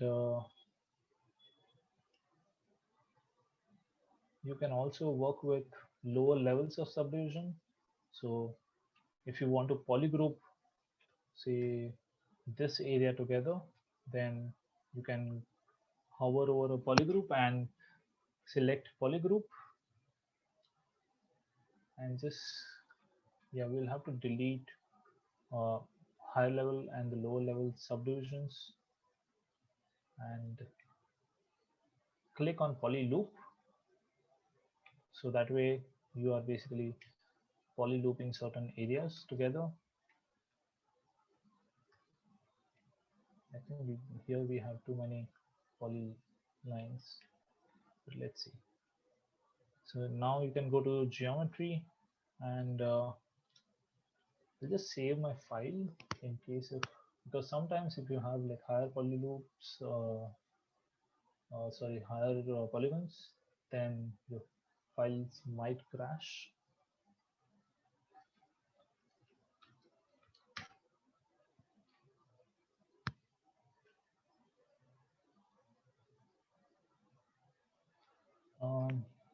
How to extrude the alternators, the red ones, for example. Yeah, you can click here. So right now, say only these ones are active. If you don't want this one, then you can just press Control Shift, click Select Lasso, and hide these polygons, and say hide this one, and group all of them together, because the other one was same polygroup as this one, and then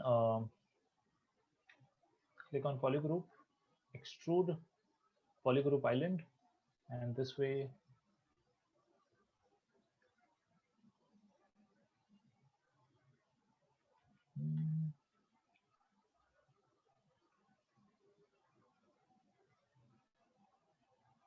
ideally it should not have the back side.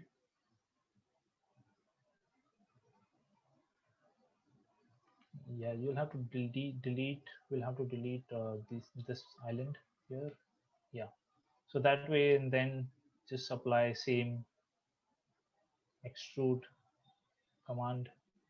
It will extrude this area.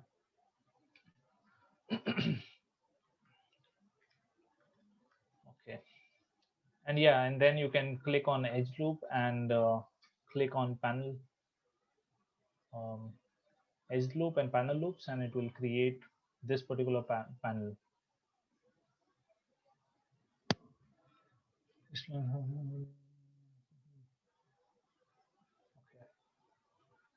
So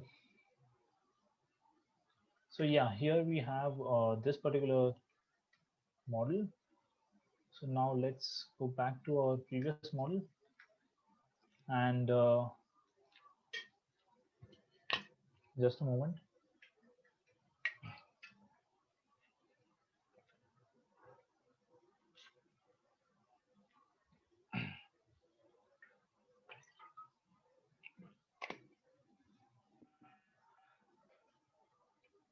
So this way you can, like with the use of with the use of Z-sphere,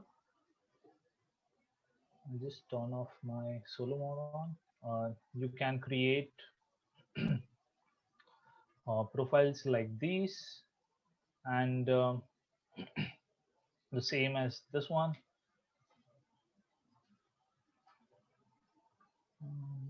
Just a moment, it's stuck.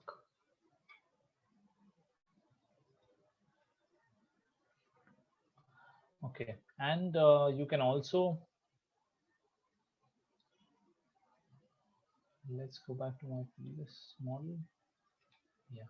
So when you have this geometry, oops, yeah, if you click expose view, it will basically expose all your subtools together. It will show all the subtools that are visible. Now you can also use say damn standard brush, or there's another similar brush called /3, and go to stroke. There is something called as lazy mouse. You can increase the radius of the lazy mouse, and what you can do is you can reduce the radius size, draw size, and with more subdivisions, just press Ctrl D.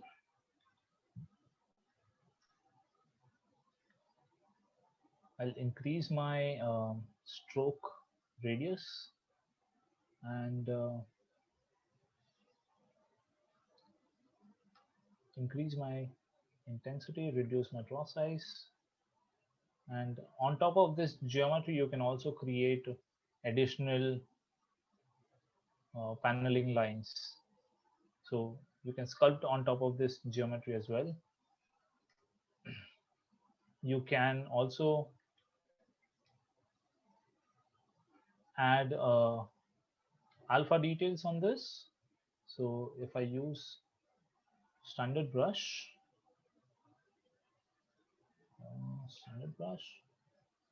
turn off this texture and drag rectangle. And now if I try to use, say, this alpha, so we can, or I can import another one. You can use any custom alpha also. For example, say this one. So if you, so basically what alpha is doing, it is wherever you have white areas, it will give more depths to those areas, and the black areas are empty areas. But we can use more mechanical parts, like say this one.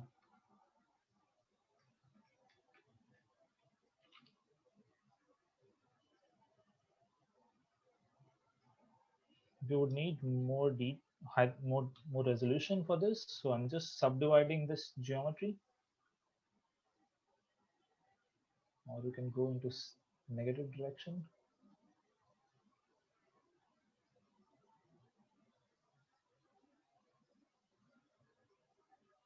And then click import.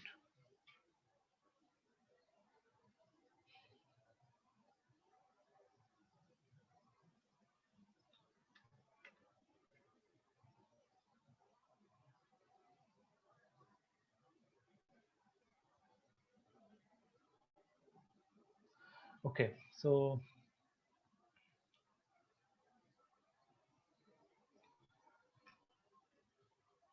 we can now start working with how to make these tubes. So you can use Z-spheres again. I'll just go back to my previous model. Yes, over here. So I'll go to Z-sphere. I will delete this geometry that we were working by going to topology, edit topology, and delete topo. Turn off my edit topology.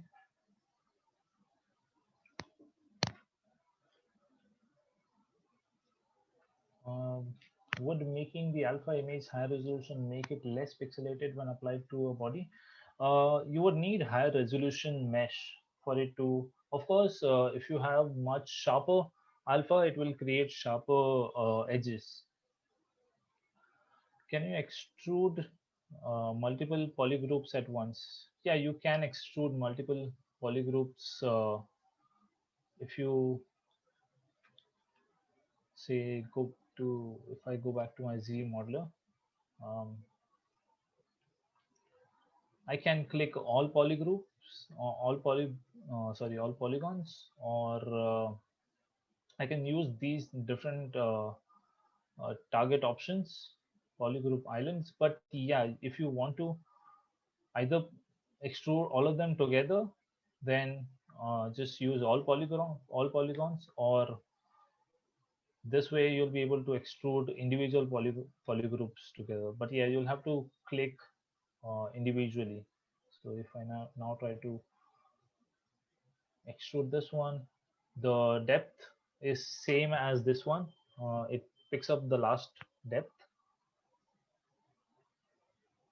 So what exactly is the work of Z spheres? So for creating tubes, so right now I'll just hide all the other subtools and just use this one. Maybe turn on my phase mesh. Yeah. Okay. So now we can work with this Z sphere to create tubes. So now when I press Q and just click once and drag, so now I'm creating another sphere. And now when I press W, I can move the other sphere, and then I can move this one, move this one. And if I press Q again, go back to my draw mode, and then click in the middle, then I'm adding another uh, Z sphere in between. So that way I can keep on adding. So right now I have my shift button clicked. So that way it will take up the radius of the previous sphere. But if I don't have my shift pressed, then uh, my radius will be varying every time. So if you want to keep it same, just press shift.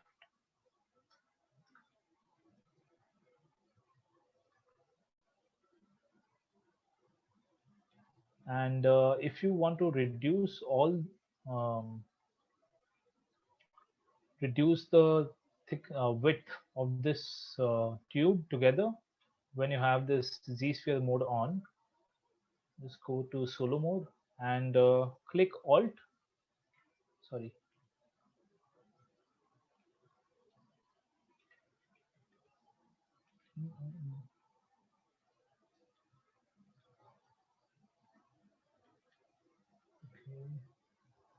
Okay. Let me see if I'm in the correct mode.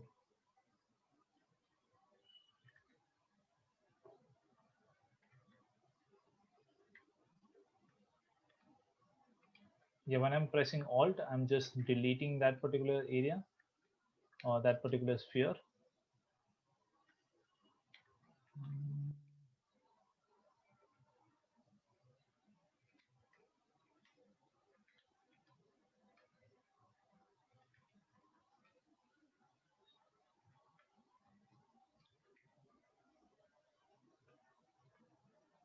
Okay, yeah, we'll need to use um, scale tool to scale it.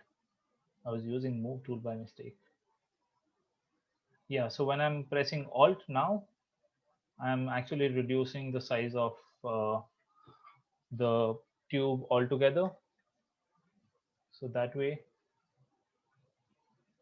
I can control the width or depth of the tubes.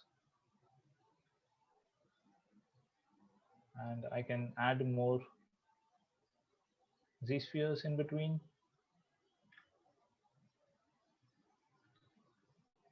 And now if I press A, as you can see, it will turn it to a polygonal model. Let's see, I have some questions here. Do we have a break? We can take a break we can take a 5-minute coffee break. I just want to finish this one tube.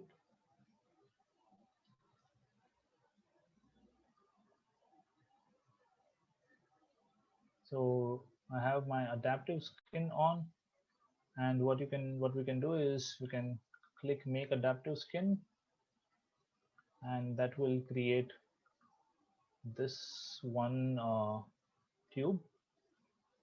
What we can do is we can first of all click Control W and make the whole tube as one polygroup.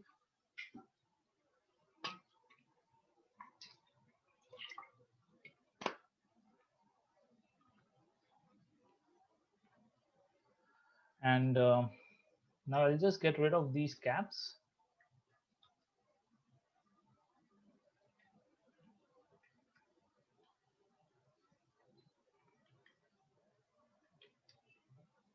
So I'm pressing Control Shift and Alt to delete, and I'll do the same thing at the back side.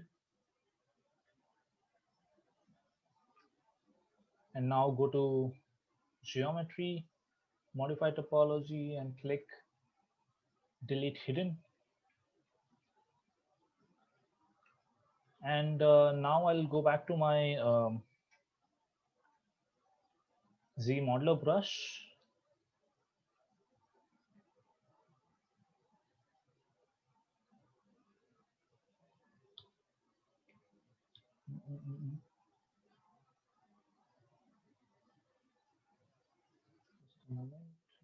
Sometimes, okay, local transformation is on. Yeah, sometimes say if your local transformation is off, you might not be able to orbit around your model, like it orbits in a weird way. So just make sure your local transformation is on. And what I'll do is I will polygroup this one poly loop as one. So now I'm hovering over this polygon, clicking on polygroup and select poly loop. And I just want one poly loop.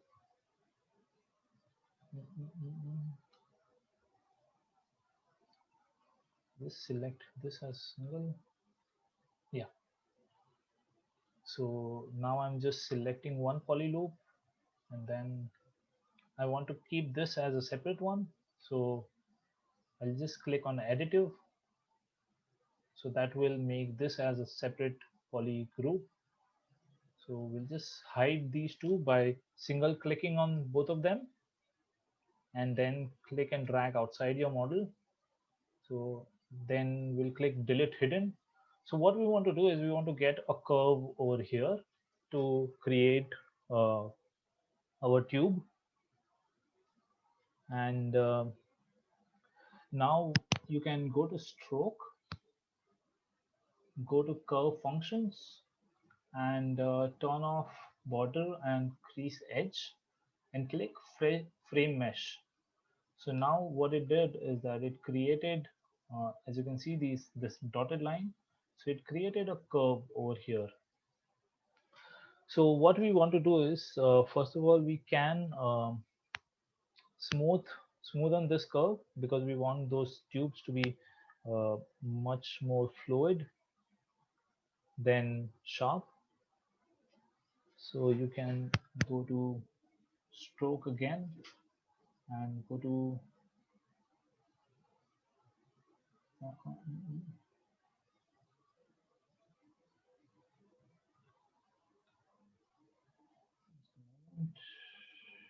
yeah, you need to turn on curve mode on, and then go to curve function, click smooth. You can set the smoothness here. So now it is giving you that smooth curve over here. And now what we'll do is we'll just import a cylinder. And before that, I'll just go to simple brush. And now I will import a cylinder. Click and drag, click edit. So this primitive geometry is different than the one that we get after we click Polymesh 3D, because in a way that we can control our cylinder number of sides and number of divisions vertically by going to initialize. You can set vertical subdivision count. Right now it's set to 17. What I'll do is I'll just move it to 3, and horizontal subdivision, I'll move it to say 8. So now we have this, and what I want to do is that I want to use this as a base mesh for creating those tubes. So what I'll do is I'll go to brush, and I'll go to brush over here, and I'll click on create insert mesh, create new. So now we have this as an insert mesh brush. So we'll go back to our curve, press Ctrl N to clear my space, and then now when I click on this particular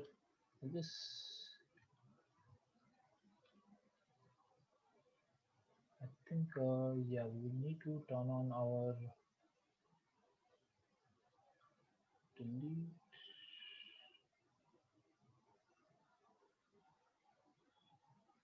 Turn on curve mode on, and then just click once, and as you can see, we have those cylinders applied onto this curve, but right now they are not welded together, and we want them to be welded together. So before that, I'll just get rid of the top cap by going back into that cylinder, and I'll make it a polymesh 3D to make it editable. Go back to my Z modeler brush, and then just delete these areas. Oops, yeah, we have curve mode on, that's why. So I'll just delete this area, delete this area, and click insert mesh brush again,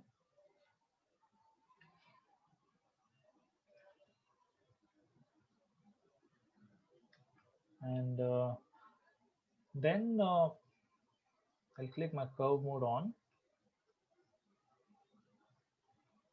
and you can go to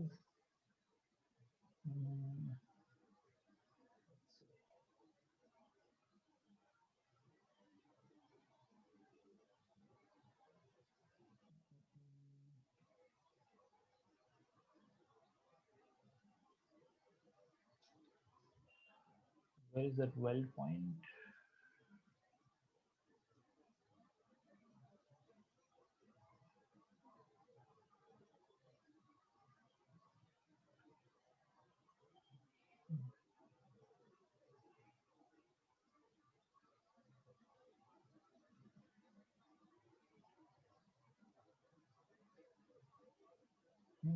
Yeah, you can go to you can turn on weld points and click stretch,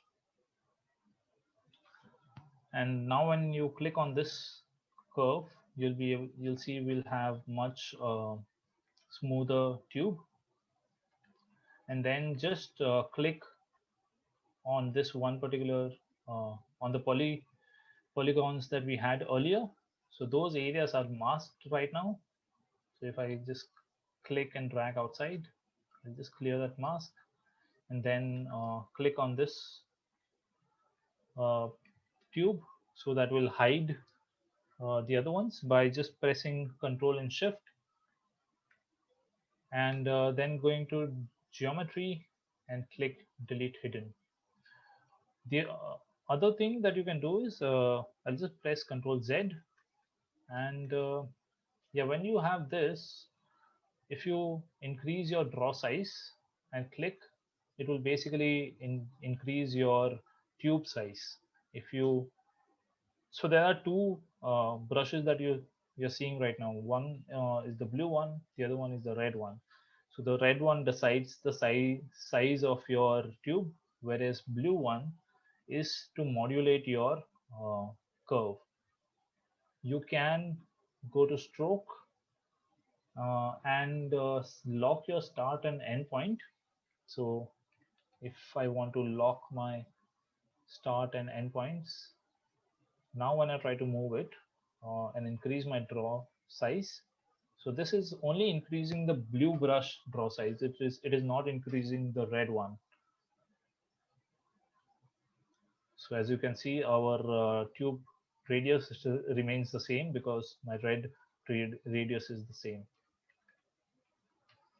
Okay, so yeah, that's how you can create those tubes. We will get more into detail how you can add more articulations on your pipes after a 5-minute coffee break. Or maybe I'll just see some questions before that. How will I share the project file? So I think Mike will share it by Dropbox. Why do you have Keyur, this? do you want to save this and give it to me, and I can just put it I in? can. Yeah, I can put share you this ZBrush file. Do you want a ZBrush file or OBJ? Just give the ZBrush file, I think. Okay. Yeah. We can use tubular brush to do this process also, right? Yeah, you can do that as well. That is another way to do it. This one has more control in a way that if you want to create your custom tubes, like say, where is my file? Solo mode. So if you want to create tubes like this, we'll just do this after a break. So right now, let's meet in 5 to 10 minutes. I'll just turn on my audio.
Okay, so let's start again.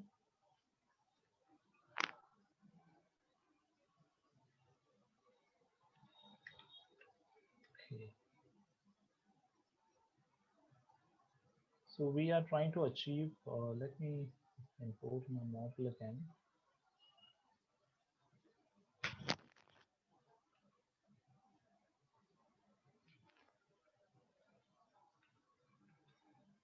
Okay, why do you have the speaker view on in the, please go to full screen. Okay, let me see if I'm doing anything wrong.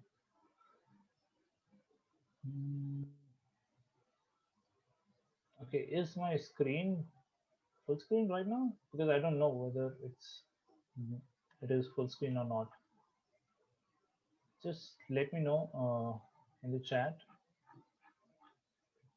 or Mike if you're here. Okay, okay, great.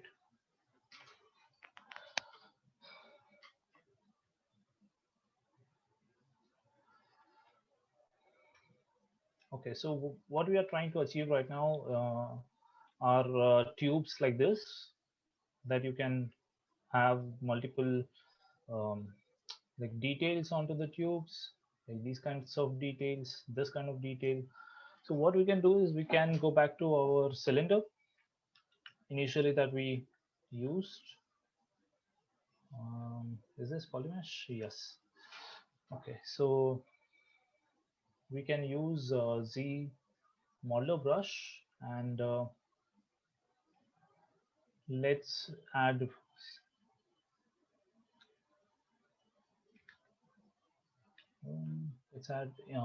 edge loops. Let's add one in the middle over here and here. And now what I want to do is I want to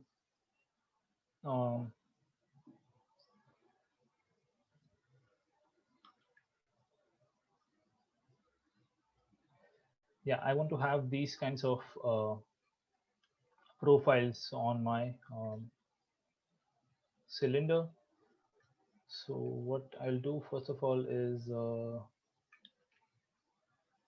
I'll import that image as a reference by going to texture,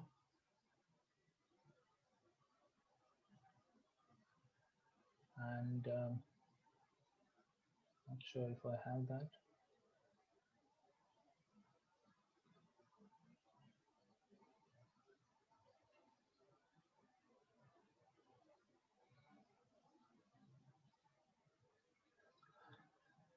Okay, let me quickly make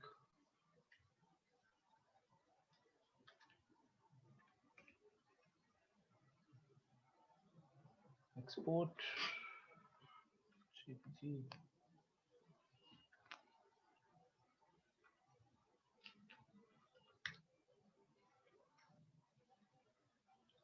Texture.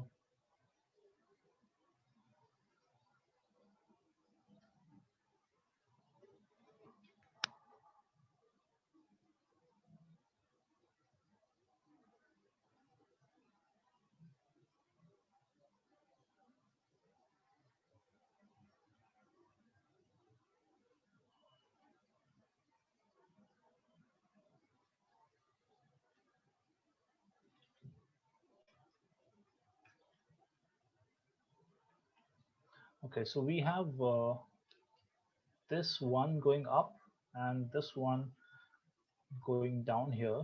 So what I'll do is I'll just stitch, and I can also use radial symmetry.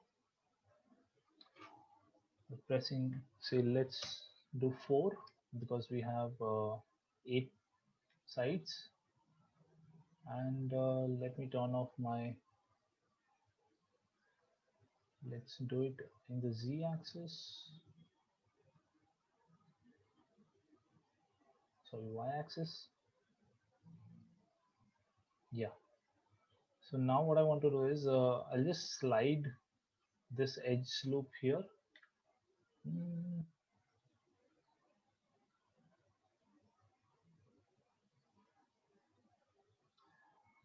I'll stitch this one, to this one. I'll turn off my radius for a minute. Oh, I think it is working in the wrong. I don't need symmetry right now. So I'll just slide this one down.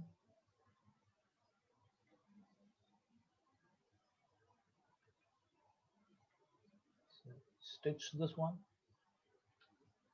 and keep it to endpoint.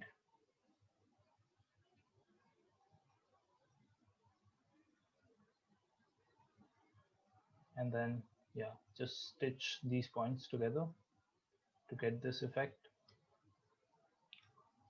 And then just delete the edges in between.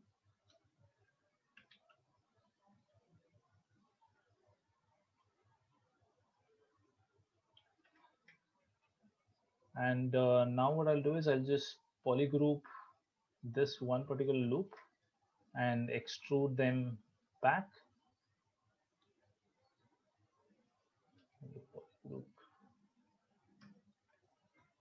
And you can also go to geometry, go to dynamic subdivision, turn on dynamic subdivision.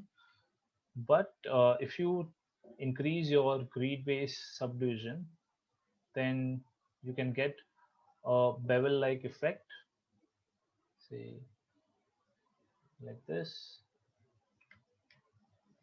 And let's add one. Actually, no, we don't need an edge loop over here. We can just do this. Reduce our smoothness level, maybe 1, and just apply. And now we can again create a new insert mesh brush. Click new. I'll just see if I have any questions.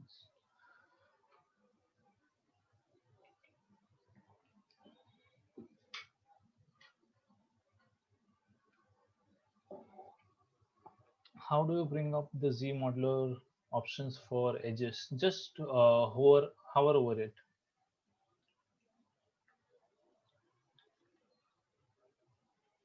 When you have a Z modeler brush, just hover over it and it will bring up the edge actions. So now that we have this as a subtool, sorry, this as insert mesh brush, we'll go back to our previous mesh. Just Control Z and go to stroke, click curve mode, and just click on that. I just reduce my draw size.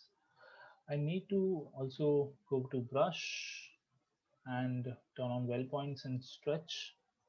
Reduce my brush size here. Oh, okay, ZBrush file crashed.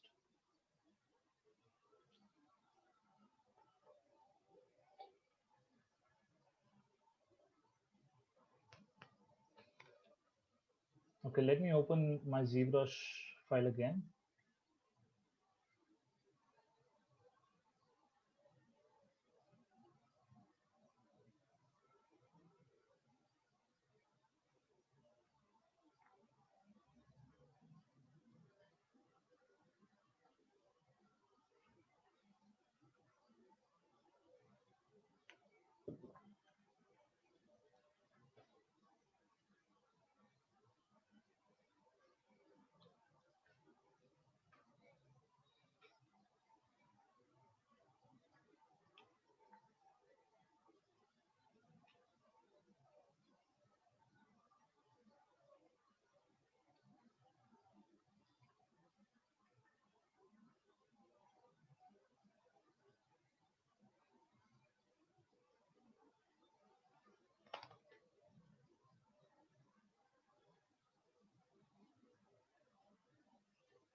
Okay.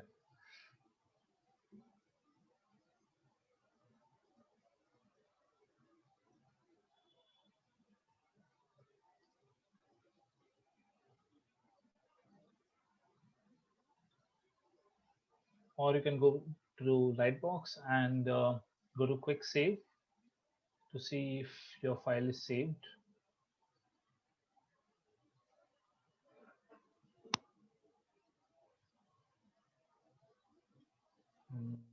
No, it didn't save my file.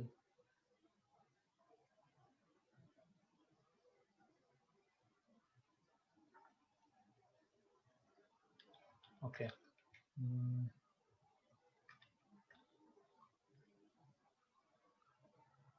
Just restore my UI, standard UI.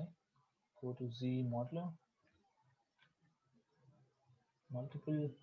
Just reduce the number of edge loops.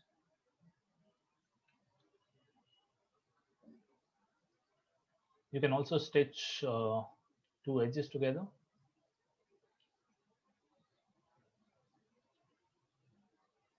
You can only stitch holes, sorry.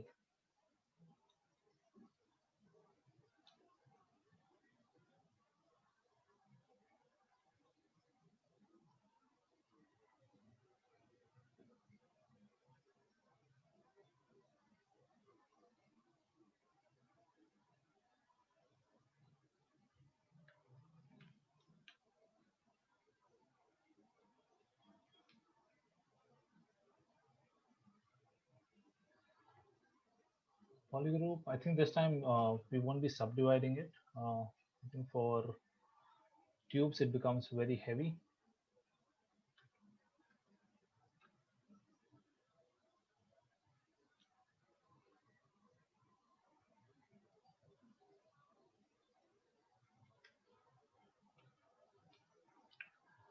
And create insert mesh.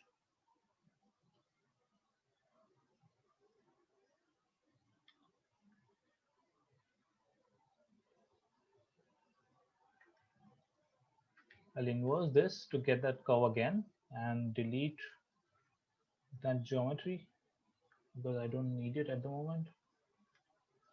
Go to stroke, curve functions, polygroups, frame mesh. Go to stroke again, turn on curve mode and smooth it once. And now when I do this, I can again go to modifiers, well points and stretch. I'll reduce my draw size a little. So yeah, that way you can create these kinds of tubes. Let me duplicate this and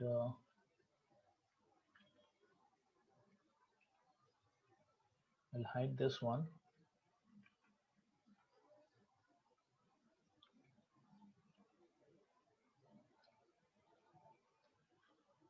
I'll use the previous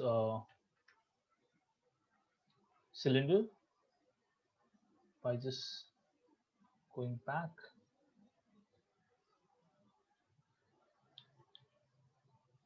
Create insert mesh.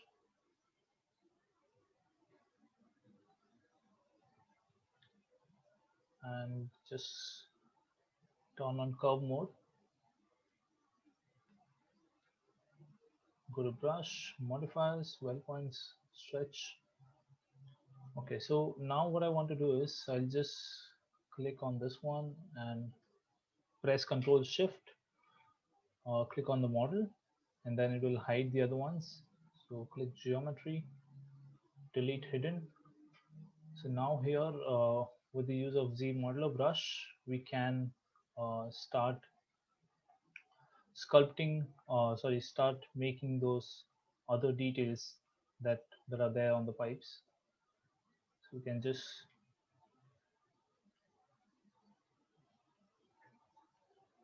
extrude, click single poly. So it will extrude these single poly areas and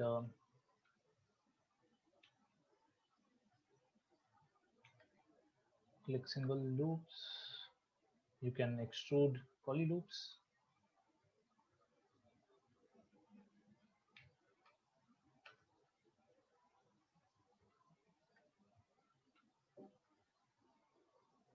you can inset certain poly loops.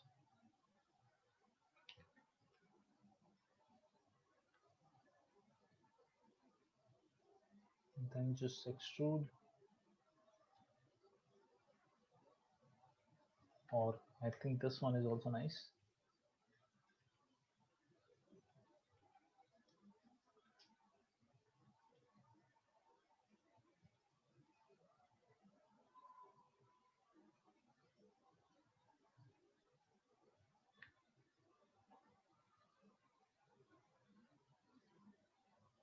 Okay, I'll just import the other model.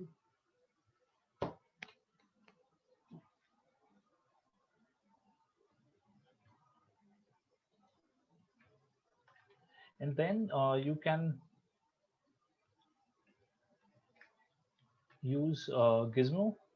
For example, let's import this into our earlier model.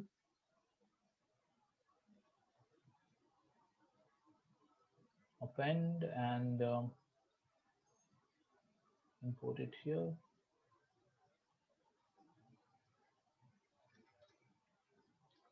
I'll just delete this one. Subdivide this by pressing D. Click yes. And you can use Gizmo. If you see this icon here, just click there, and then there are other deformers that you can use with Gizmo. So you can use, say, deformer soft.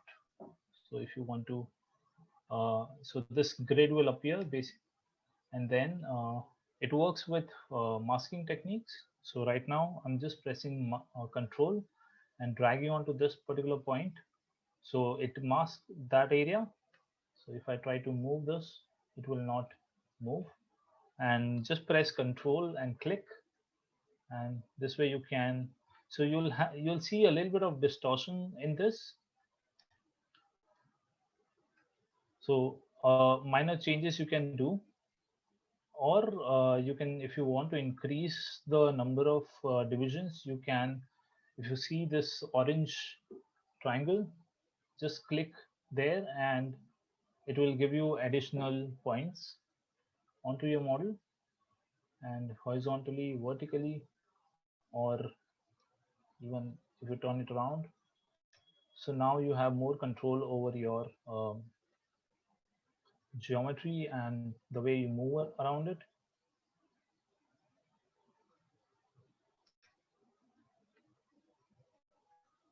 So this is one way to use to create tubes, and the other way is that you can work with cylinder. Let's just start here. You can basically go the other way around. Instead of starting with uh, a tube, sorry, instead of starting with a z-sphere and then creating the tube, or you can create the tube first and then rig it accordingly. So I'll just move it, use less subdivision and rotate this one. So that way you can work with symmetry in your model. I'll make it a polymesh 3D and increase the width. So I'll just use transform, activate symmetry. So now with Z modeler brush, I'm just giving edge loops on both the sides. Actually, yeah, you can mirror and weld afterwards. Actually, you can do it now, and then it will automatically mirror on both the sides.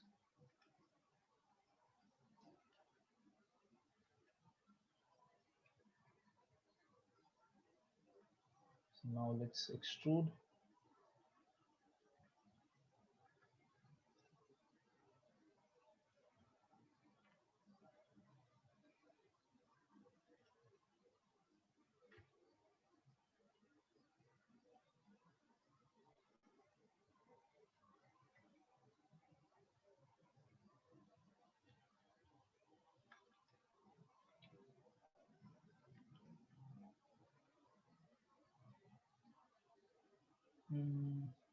Insert.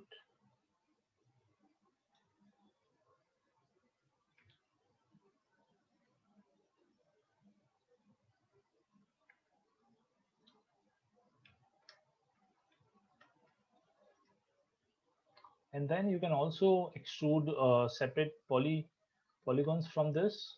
So every time we are extruding, we are getting certain geometries, but you can also click on no sides poly and say, let's click single poly. So this will basically create individual instances, and it will create separate polygons from this. So just add one more edge loop over here.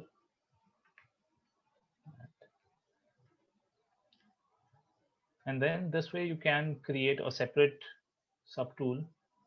So I'll just separate this and separate this one.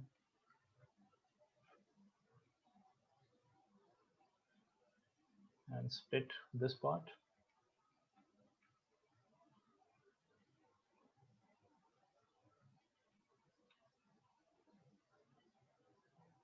Click extrude.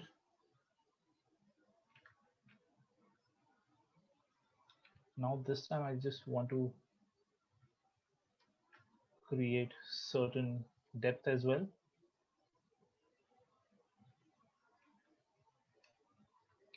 And then you can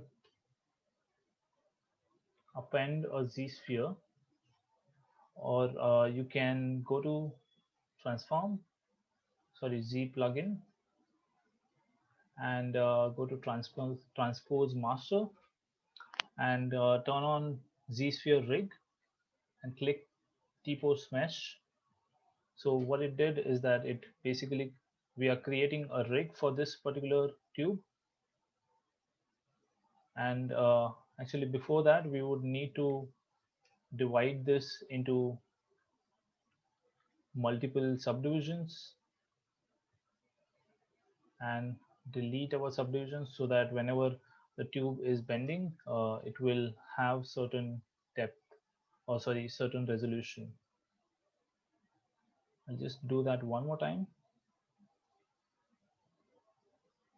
This one, go to Z plugin, click T-pose mesh, save T-pose mesh.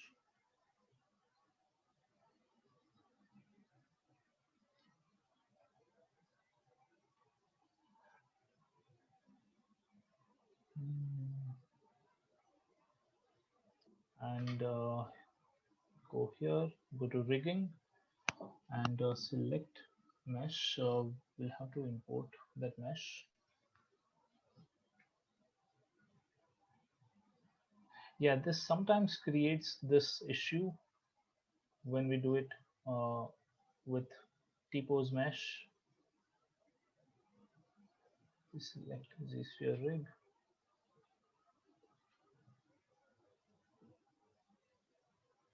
Okay, let me see.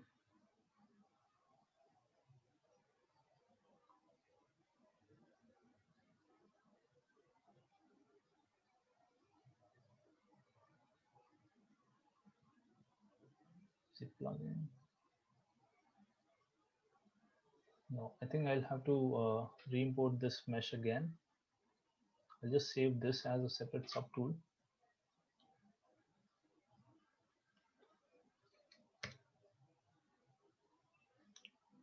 And save this project.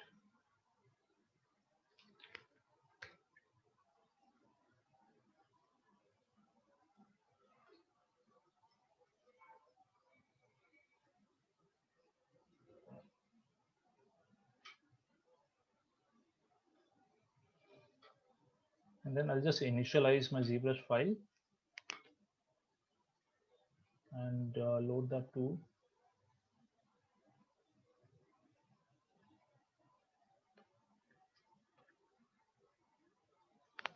Yeah, now when I try to do that, okay.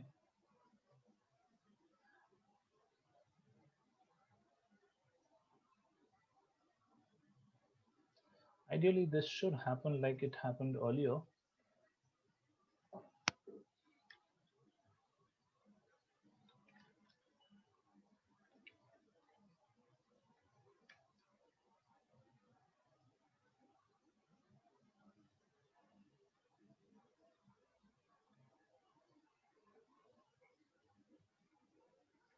Oh, okay. Okay, sorry. Need to split this into separate subtools and then click T-pose mesh. Yeah. So now you can, let's turn on symmetry by pressing X. Now I'm just creating another Z sphere, and by pressing Shift, I retain the same size. And now I'm just moving it in this direction and adding more and more depth, more and more spheres in between. And then I can go to rigging and click bind mesh. And that way, now I have more, I can basically change these tubes into different shapes.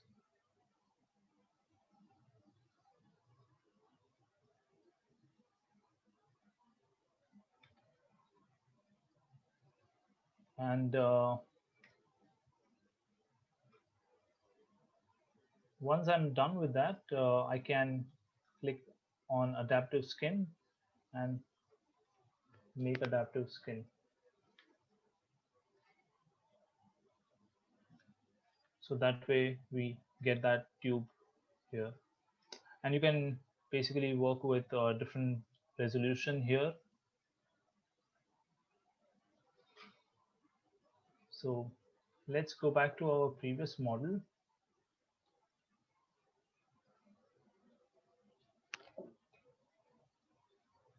And now I want to work with the top area of that model.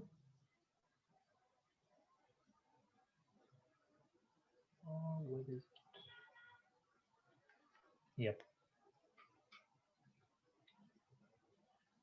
So I'll just split, go into solo mode.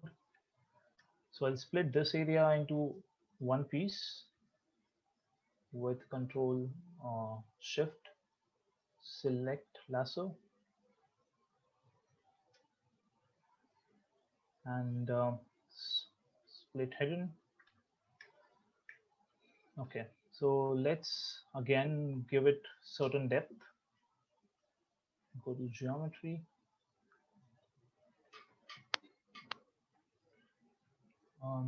masking,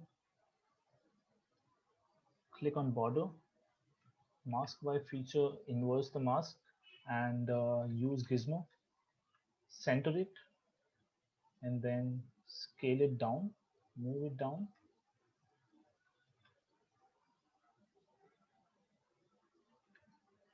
And use Dynamesh. So now you can use edge polish brush to start polishing this area. Increase.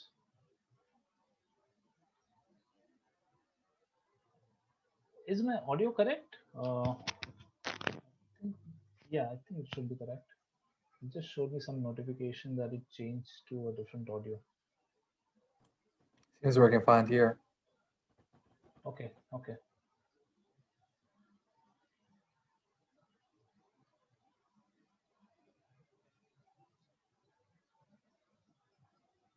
So this is one way to go about it, where you are working only with Dynamesh geometry, and you can basically flatten certain areas. And so initially, when you are just sculpting your design and you're not sure whether you want to invest time in doing the complete retopology of this model, then you can just work with edge polish brush and Dynamesh to refine it and get the hard edges.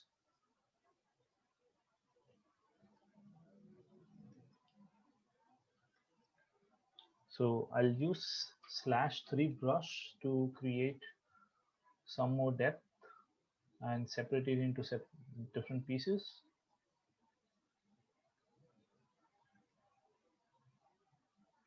I'll increase the resolution a little bit to say 400.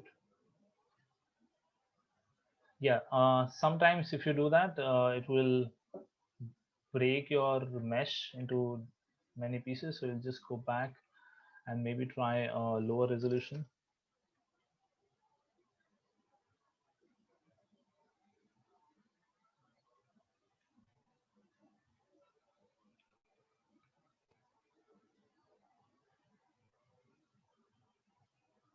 So after this, we will use Z remesher to separate these individual pieces into different parts and different subtools, and then start refining this area.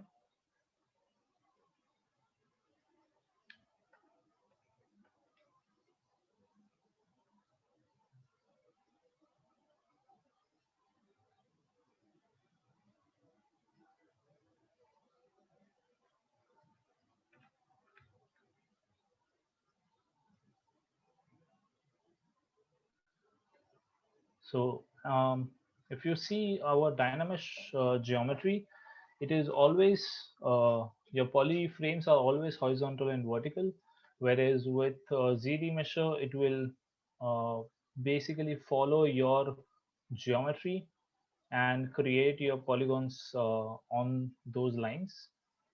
So it's useful if you have geometries, polyframes following your geometry, because that way you can work with different UVs and also refine your geometries for further uh, actions like working with Z modeler. So I'll just divide this area a little bit more.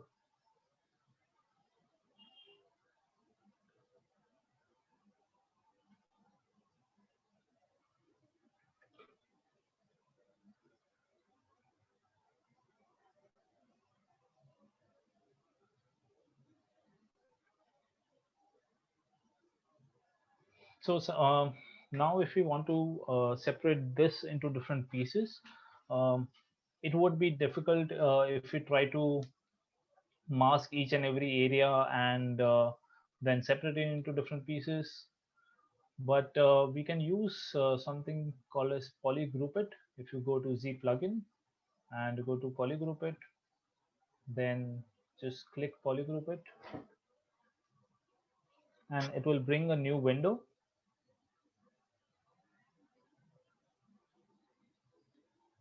So if you rotate around, let's turn on our symmetry over here.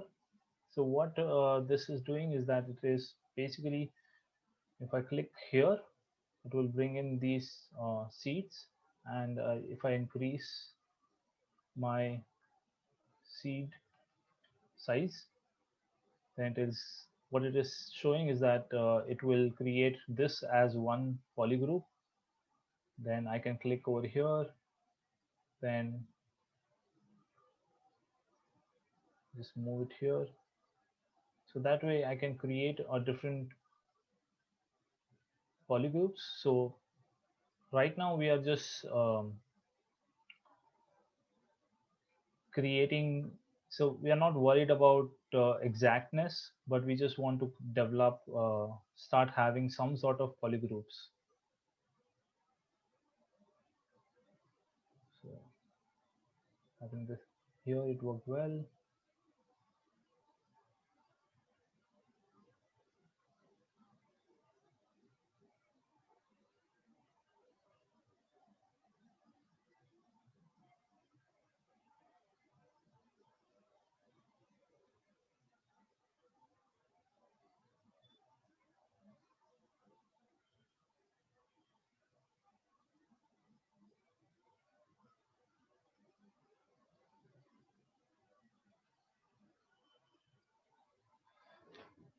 Okay.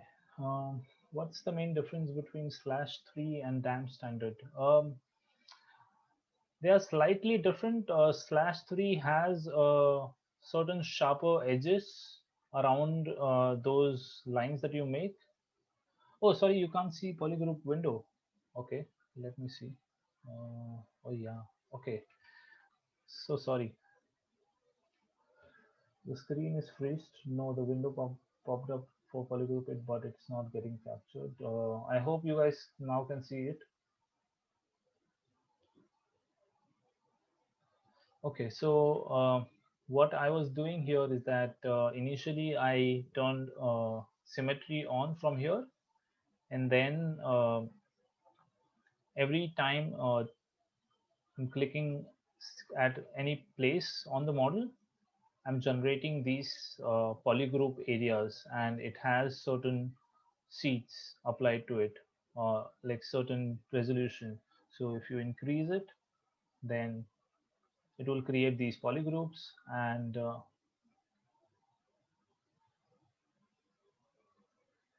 yeah. So that way, here you don't have to be exact, because we will be z remeshing it anyway afterwards.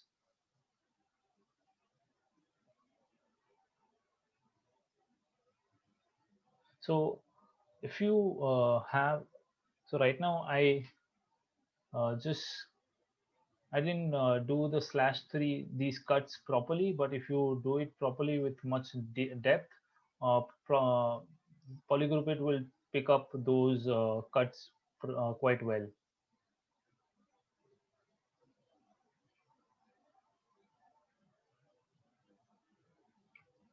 Okay, so once you are done with this, you can just click OK.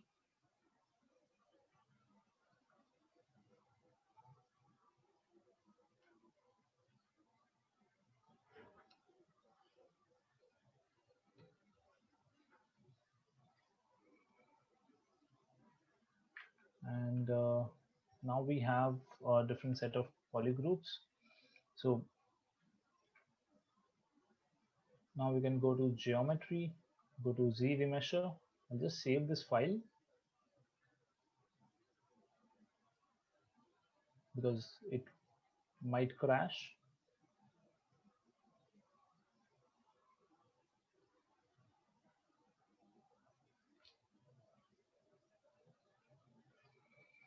And I'll click on keep groups and click Z remesher. So right now we have target poly count of 5. So it's not 5 number of polygons, but it's just a resolution set.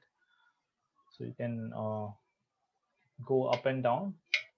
Now, as you can see, this has created different polygroups, and our polyframes are following the geometry.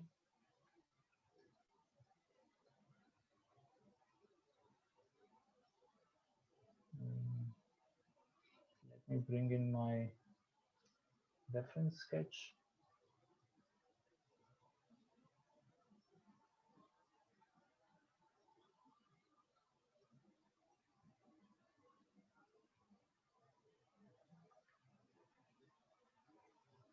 Okay.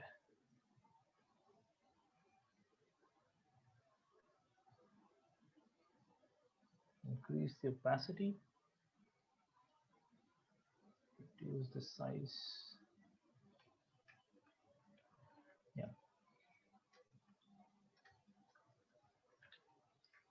So this way we can now separate and also use our, let's split this into different polygroup. Or before that, let's mirror it, because there are some areas that are not exact. Go to modify topology, mirror and weld. Yeah, I think now it's correct.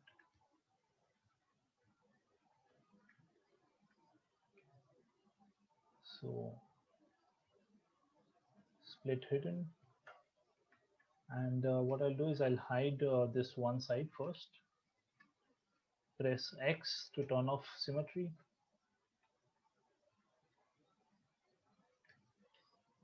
Yep. just delete hidden, and what I want to do is I want to change the shape a little bit. So I'll just use move tool,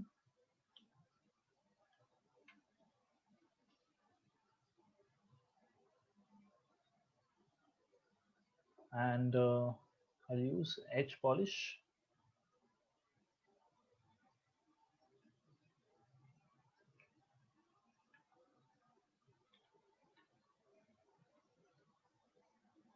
Oh, okay. Because my snapshot 3D is on, I need to go to brush, samples, sample project, spotlight projection. So yeah.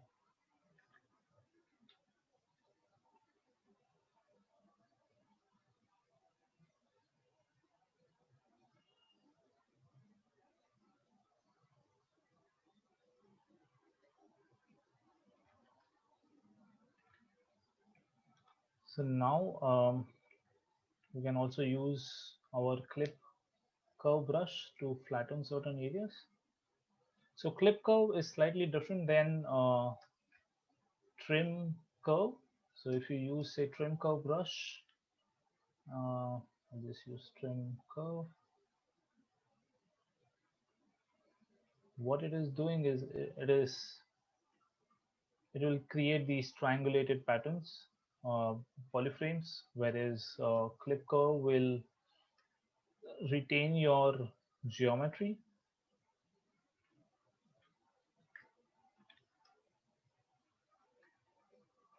And we can now say go back to the previous model.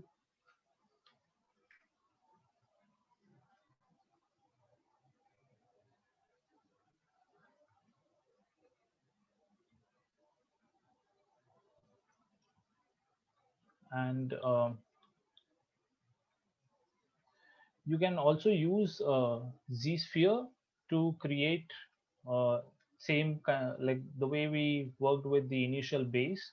You can also use Z-sphere to create basic polygons and then start extruding it.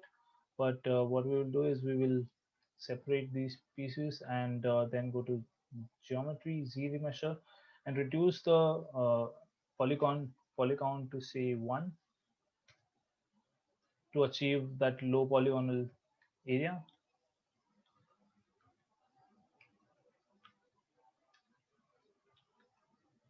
So now we have a slightly refined mesh here, and we can use slice curve to chop off our areas, sorry, our geometry.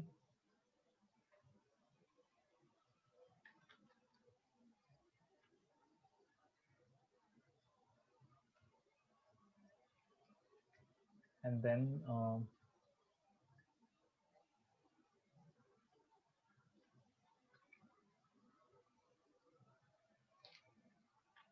what I'll do is I'll just I'll just use move tool and click alt and single click on the model.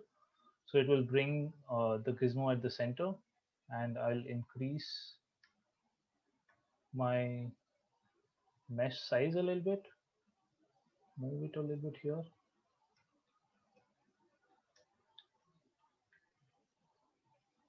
And then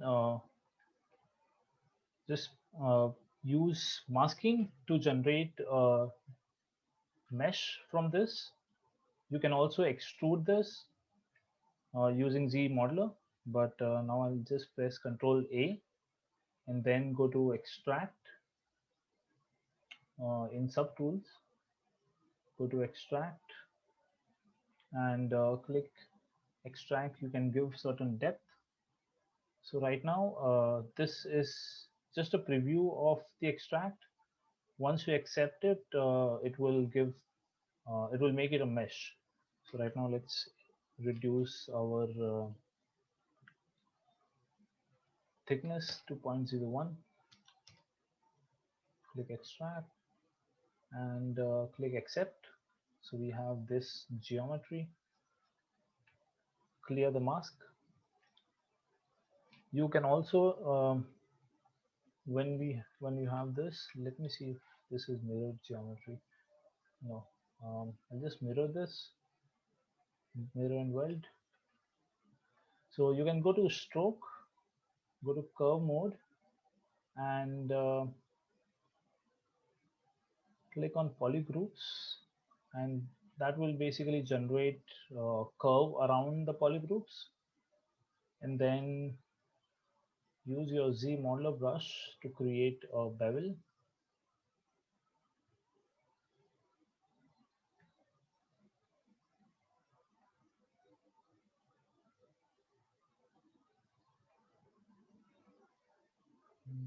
Yeah, curve mode on. Yeah. Now you can just bevel this curve.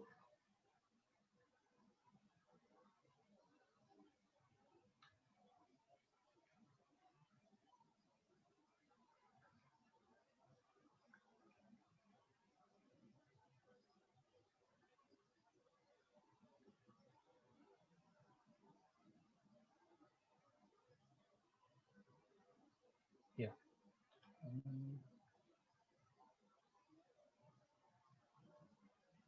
So yeah, because we have, I think this would work well with the other polygons, other polygonal geometry. The window, how are you isolating the polygroup? I'm just pressing Control Shift and clicking once on the polygroup. So I'll press Control Shift, click once, and now I'm just isolating it. Yeah. So similarly, we can work with different parts of the model. So I'll just turn off my solo mode and just a moment.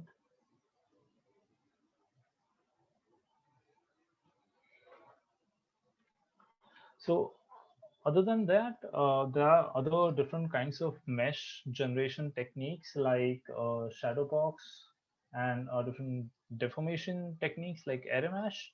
So we can explore shadow box and remesh. So let's start with shadow box.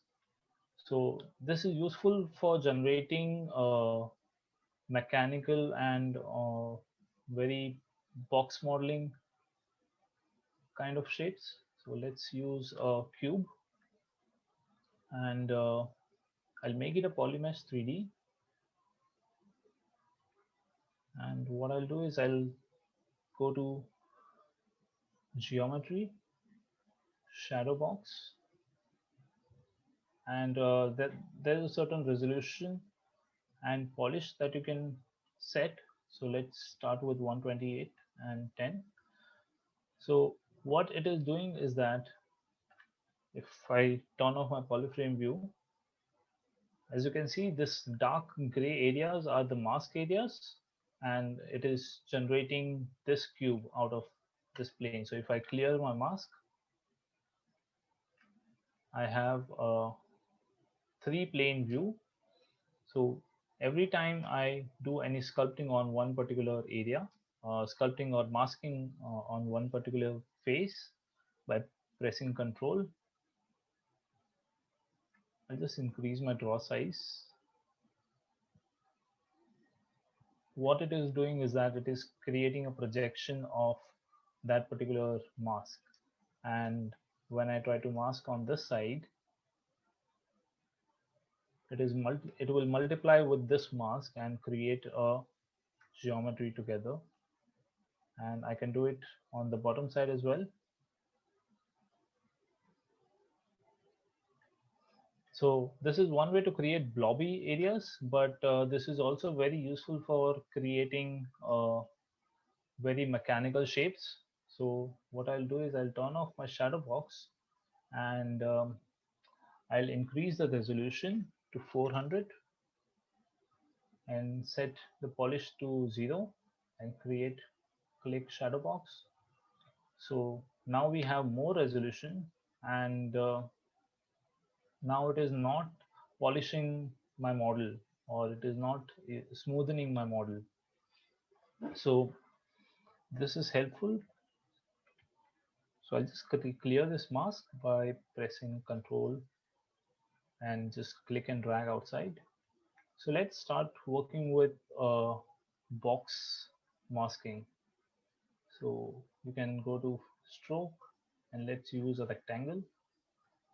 So I'll just use standard brush for now.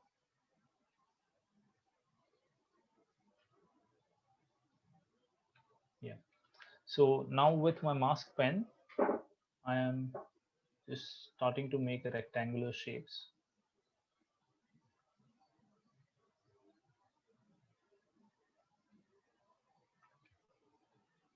So you can create such kind of meshes.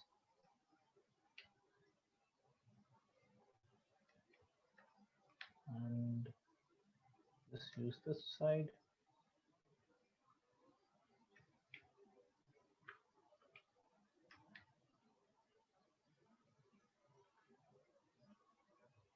So these kind of meshes will be very difficult to make using, say, normal sculpting techniques, because it's then hard to create such holes in between.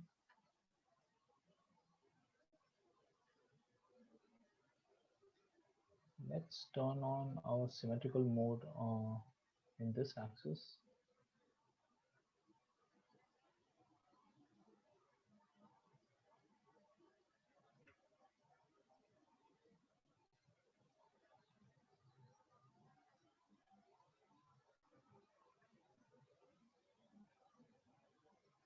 Let's clear this. Transform symmetry.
Yeah, and then you can just turn off this mesh, this shadow box, and you'll have a much sharper and mechanical shape.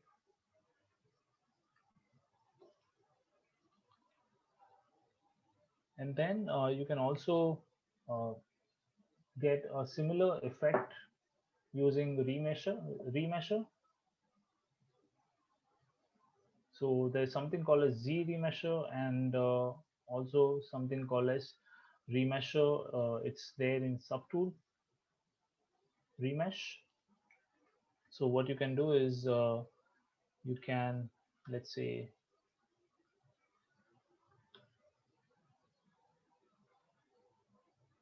just bring in some part from here.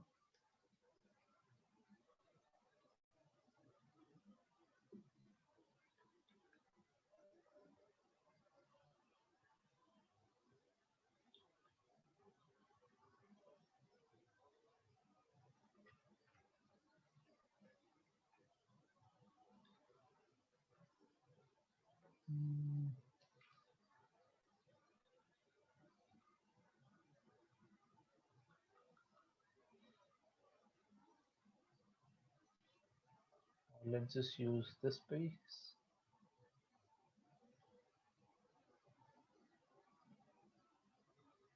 Just close this with Dynamesh, and use subtool, go to remesh, turn off all the axes because I don't want them to be at a particular axis, and then reduce my polish count to 0.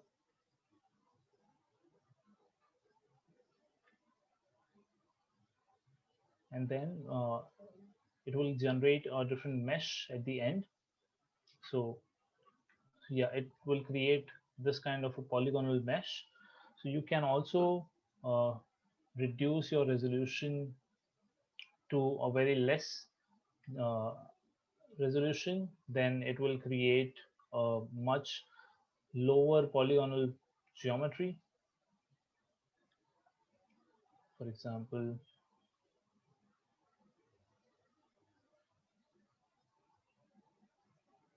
I'll use less resolution for this one and just remesh this one. Oh, sorry, I didn't reduce the polish.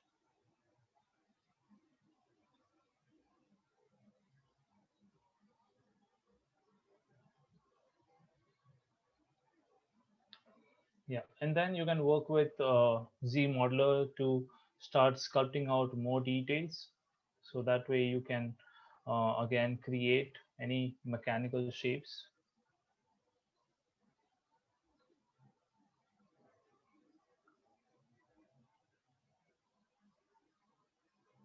So I have my curve mode on.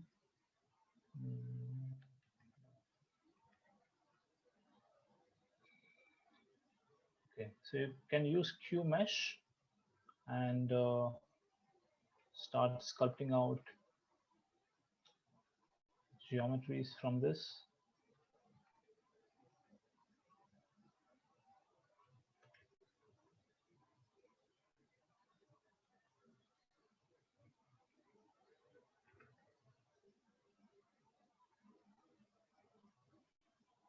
You can bridge two polygons using bridge two polys.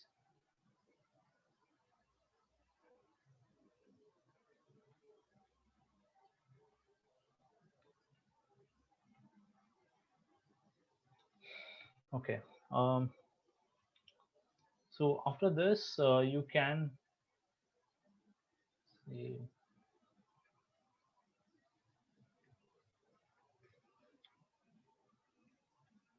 create these kinds of effects using array mesh techniques.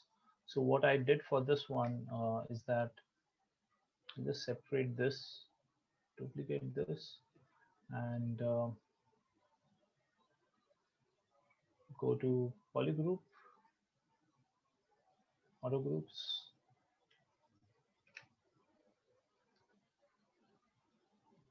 Oops. Yeah, so now I'm just unhiding the previous model. What I want to do is I want to create this as a separate subtool. So this was my initial mesh that I generated using just plain polygonal modeling, like the way we did with Z-sphere. And then you can use array mesh and turn on array mesh. Then you have different numbers that you want to array, and you can set different axes, x-axis, y-axis, or z-axis.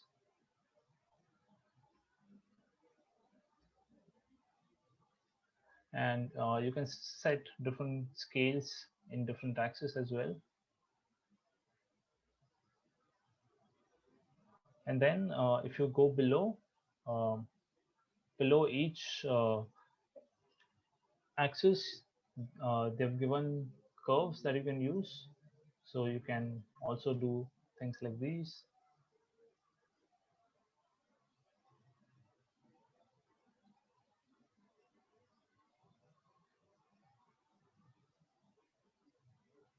You can rotate in different axes.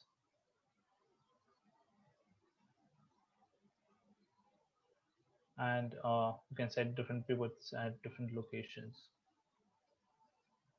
And then again, you can increase your number of count. So this you can say reduce the size a little bit and then fit it into your model.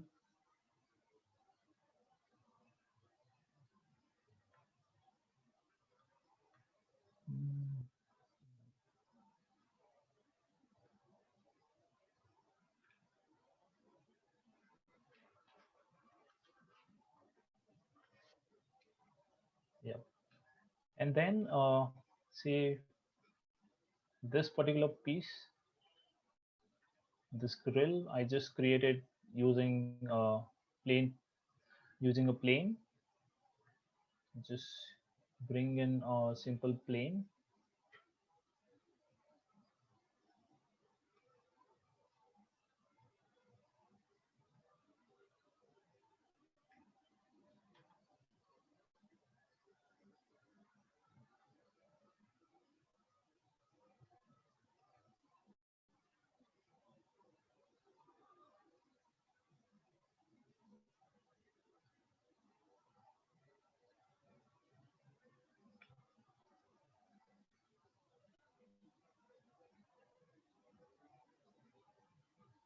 And then you can just slice certain areas from this.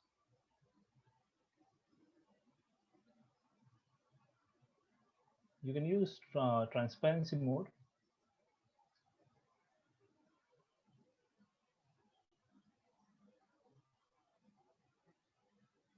Oops.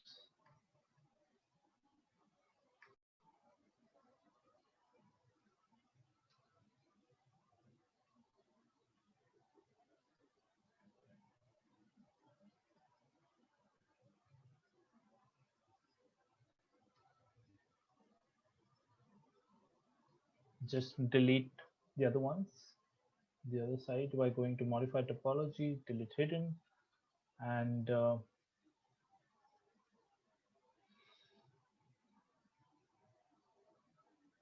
so if you were to use Dynamesh after add a mesh with the parts intersecting, will it stitch the overlapping geometry?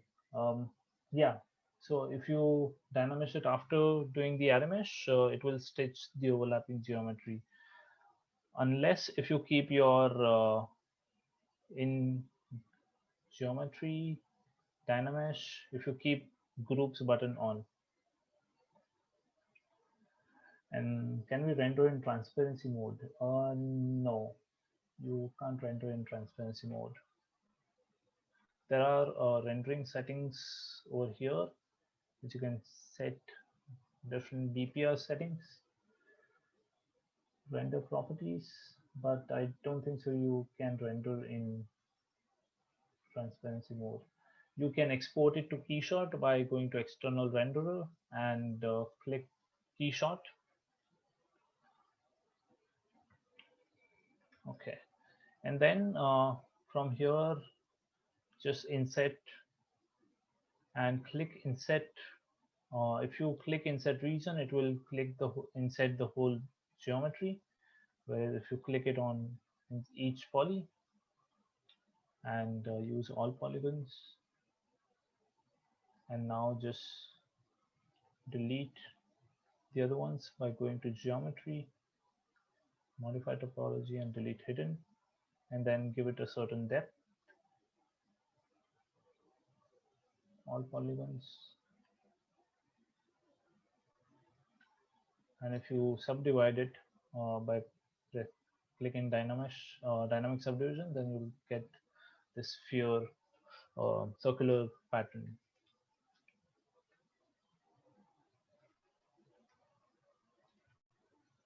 Okay.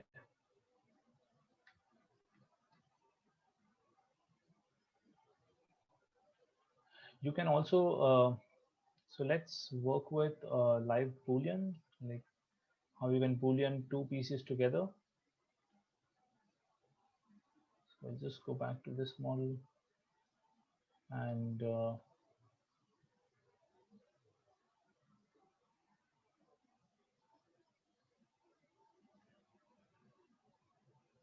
turn off my transparency mode. So let's just say if you want to boolean these two together, or what you can do is you can, if you see these different icons over here, this one is for union, this one is for subtract, and this one is for intersection. And if you turn on your live boolean and turn on the visibility of both the geometries, what you can see is we are actually booleaning that particular geometry from this. If I press Shift F, you'll be able to see that geometry. You can also sculpt while live boolean is on. So I'll just use my sculpting brush, standard brush, and sculpt while live boolean is on.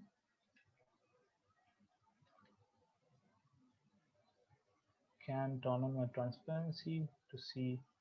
And so if you turn on ghost transparency, you will be able to sculpt inside the other geometry. And if you turn it off, you won't be able to sculpt inside this area. You will be able to sculpt only in this open areas. So I'll just turn on ghost transparency. What is the function of live boolean? Live boolean is to boolean two pieces together. So if I turn it off, as you can see, let me turn on my solo mode.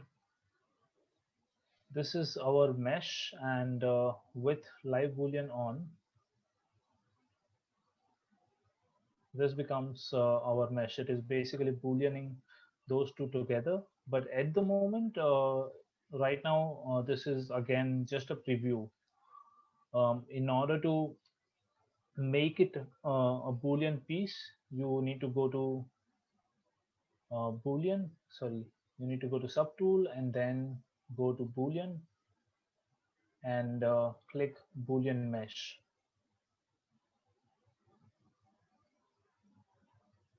Succeeded, but several one. Okay, click OK, and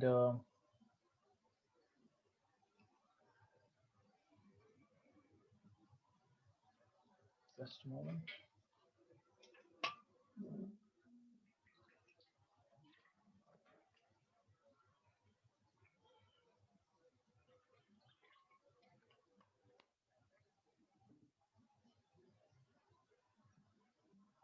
So it will create a separate mesh over here, and then you can group it together. Is it possible to use black and white image to cut off to make little squared grid pattern? So to brush cut through any pattern. You can use a snapshot 3D that yeah, we were just about to go into. So initially we explored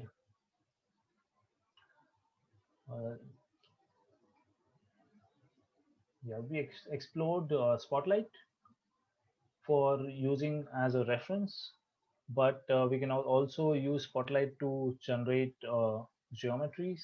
So let's go to Lightbox, and if you go over here, there are a few Spotlight images that ZBrush has provided. Let's just double click on this one, and what it will do is it will bring in, I'll just turn off my thumbnail view. Yeah, so it gave us these different spotlights that we can use, and I'll just press Z to bring in our spotlight wheel. And what you can do is you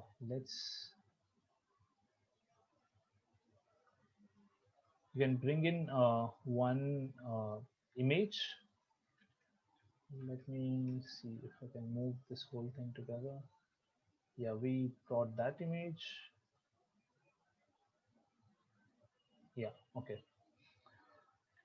so let's move this image here, and this way you can also import your other patterns over here, and we'll be able to generate these kinds of geometries. So if I just move this image here and click snapshot 3D over here, what it will do is it will generate another mesh, a snapshot.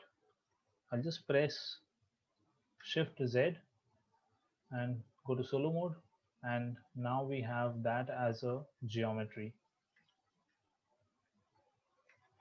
So this is also very useful. If what you can do is you can create these kinds of images in Photoshop, and then bring it to ZBrush via text, importing texture, and then just add it to Spotlight, and it will come over here. So let's try to do that.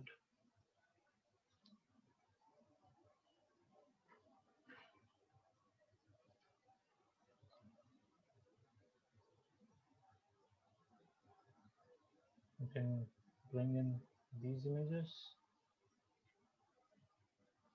add this to Spotlight, and you can also scale this down. Oops. And so right now, the points that you see here, now when I'm moving around here I'm able to snap onto it, but I'm only snapping the central this circle over here. So in order to move it to the center of that image, what I'll have to do is I'll have to just click on that circle and then snap it. When I move it near that image or the center of that image, I'll be able to snap onto it. So now when I move this image, I'll be able to snap onto that particular area, and now I'll just move it, scale it down a little bit. So what I will do is right now is that like earlier when I clicked snapshot 3D, it created another subtool, but now I'll just press Alt and click on snapshot 3D. So it I'll just press Z to get out of this mode. So it created intersected version of that mesh. But since this geometry was very small, this image was very small, it sort of blurred the other area. We can try to do that and make it a little bit larger. Turn off our solo mode and move this image here. I'll turn off this subtool, and now try to click on snapshot 3D, and we have this another mesh. I'll just press Shift Z to turn it off. So now what I can do is I can move click on the subtract area, so that way we can subtract this geometry. But I think I think this geometry would work better with it being in the union mode. So this way we can, and then we can reduce the depth of it by pressing this, moving this gizmo at the center, and just so this way we can create a different kind of um, geometries. What you can do is you can click on duplicate so that we retain the set as it is, and then just move this here and then click snapshot 3D. So it will generate a 3D image from our 3D mesh from our 2D image.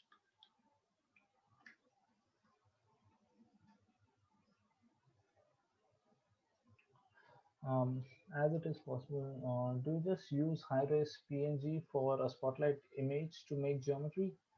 Um, yeah, sufficient size of the image would do. What matters is that you have this moment. Yeah, that you have sharper edges if you want to achieve sharper edge. Otherwise, ZBrush will automatically blur those areas.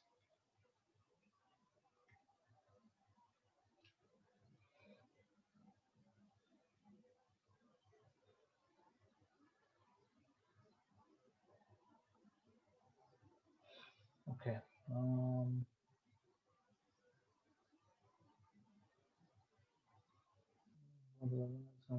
More than 30 days afterward. This is super.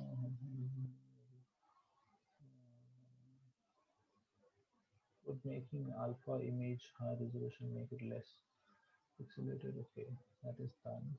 Um,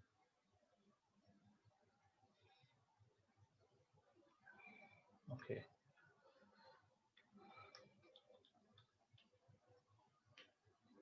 So what else do we have?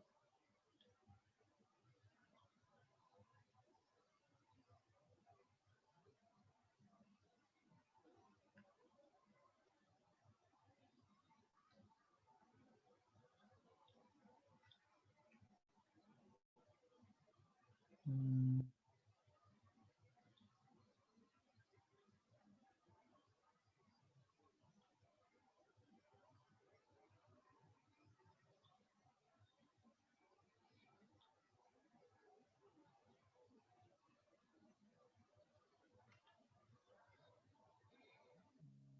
Trying to find my olive mesh.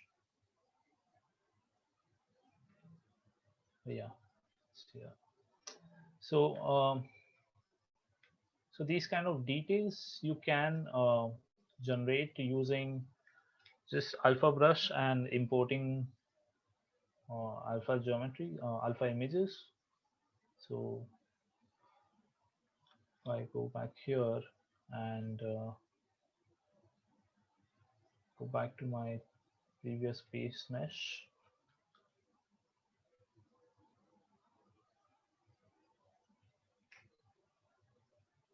So yeah, we explored this one that you can just drag, click alpha, and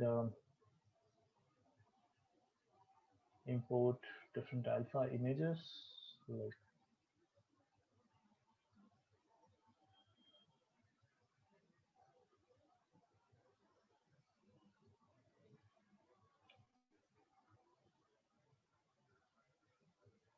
maybe something else.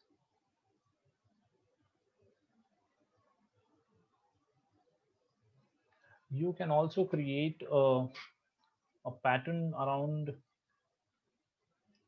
a particular piece. Let me, if you want to create this hexagonal pattern on so on a surface. So let's see. Somehow I'm not able to exit. Okay, yeah. So let's see. We have, if we have this geometry, I'll just duplicate this one and go to geometry, modify topology, delete hidden.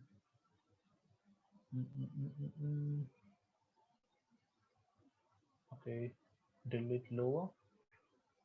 And what you can do is you can go to Z plugin, UV master, and click unwrap.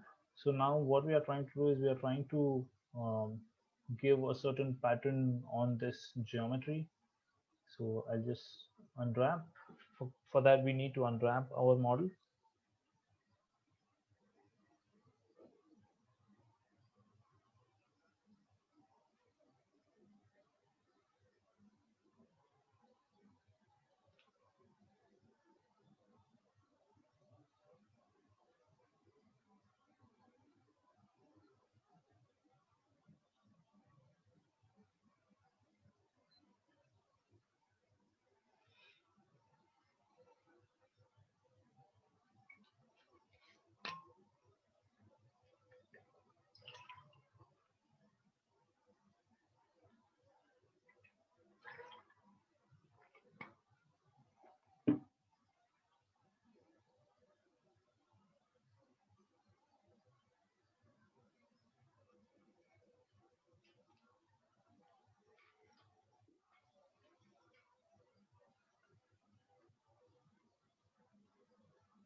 Okay, I'll just cancel this action by pressing escape.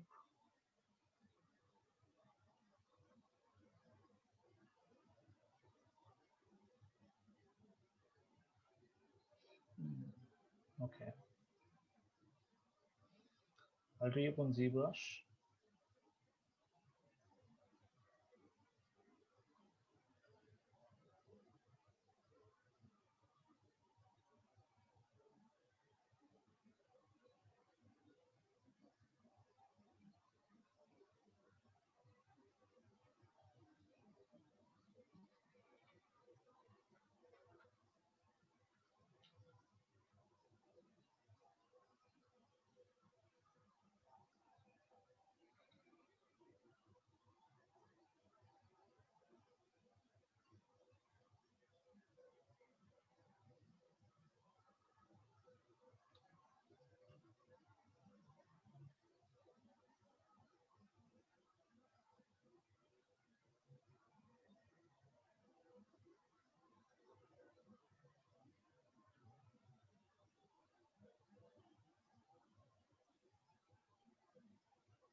Just like SolidWorks, you are in the fun stuff when you make it a crash.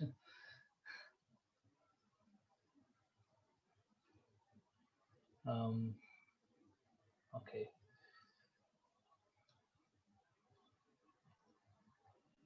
so where were we?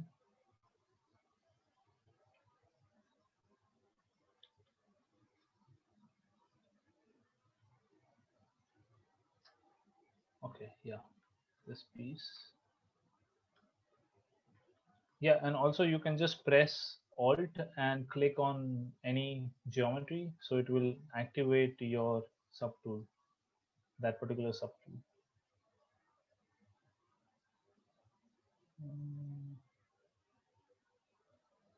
Solo mode.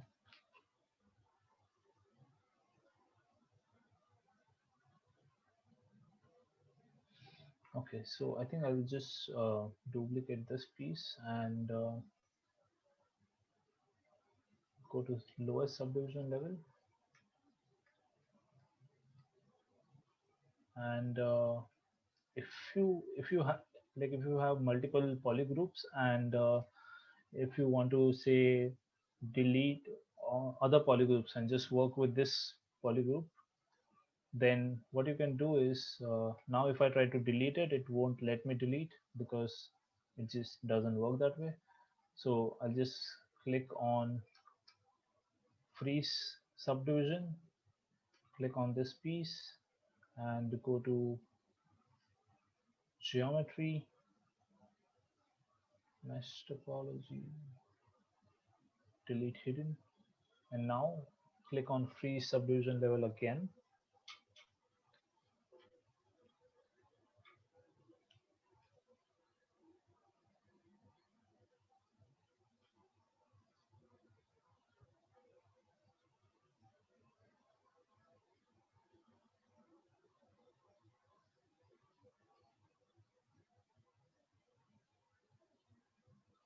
Yeah, but I think for this piece I think we are fine with this. Yeah. So let's go to our lowest subdivision level and go to Z plugin, go to UV master and click unwrap. So now because we are on a lower subdivision level, this will happen faster.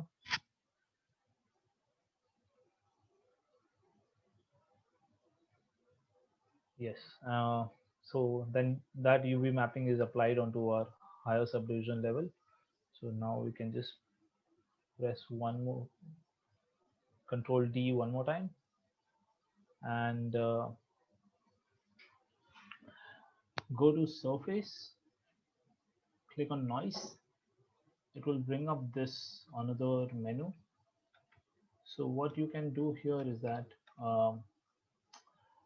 if you see here, there is 3D is turned on, but you can also use UV.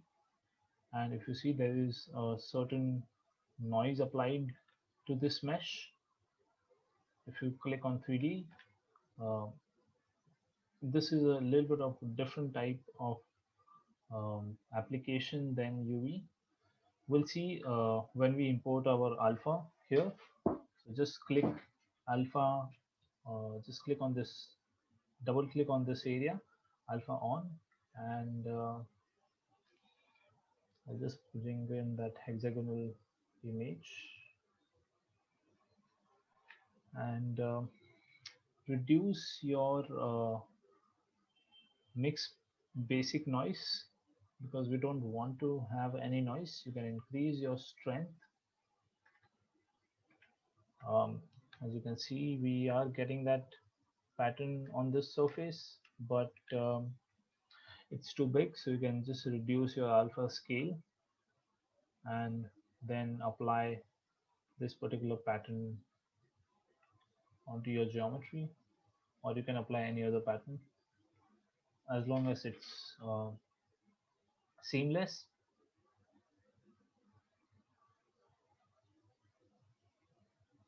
Let's increase the depth a little bit. So for this, we will need much higher resolution, because if we have lower resolution, sometimes these details doesn't come. So right now, again, this is just a preview. If I turn it off, we still have to convert it into a mesh. So in order to do that, just click on apply to mesh, and now we have that particular pattern as a mesh. You can also, if you want to separate it as a different polygroup, we can go to, say, edit, and give it a little bit of color,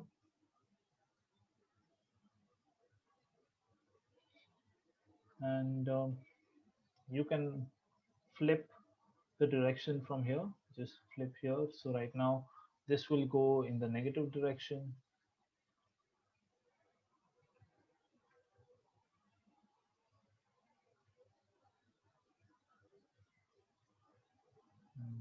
Press OK.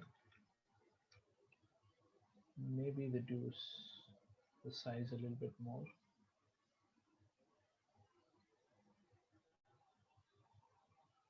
And apply to mesh.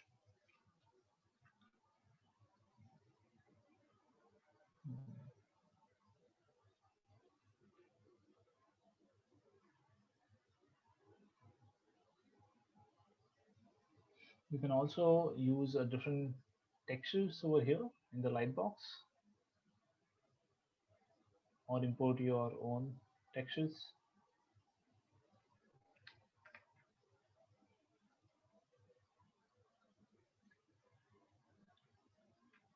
So we need some more depth here.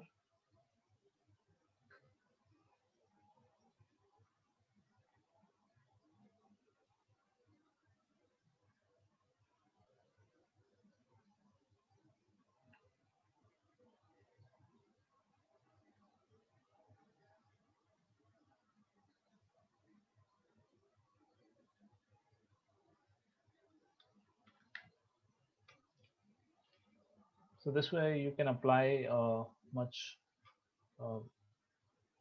high resolution details onto your geometries.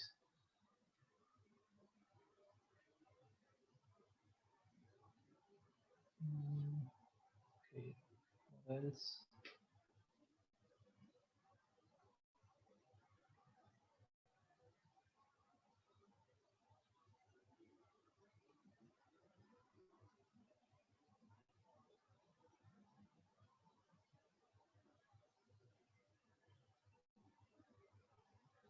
So these kind of shapes I've just used, just made using basic box modeling. You can go to cube, and just like how we had it in cylinder, we can set different size and different subdivisions onto this cube. So I can change this, or I can also just make it a polymesh 3D and click Q under initialize. Just click Q cube. It will make a quad geometry. Like earlier, as you can see, we have these triangles in the center. But if you are working with quad geometry or Z modeler, we want to have this cube which has all the sides as quads, and you can just use C modeler to move, and symmetry, slide this edge.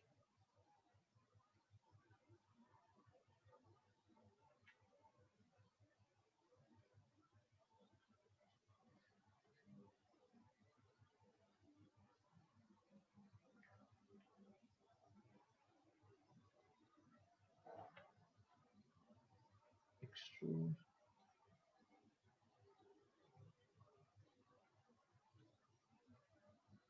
Stretch.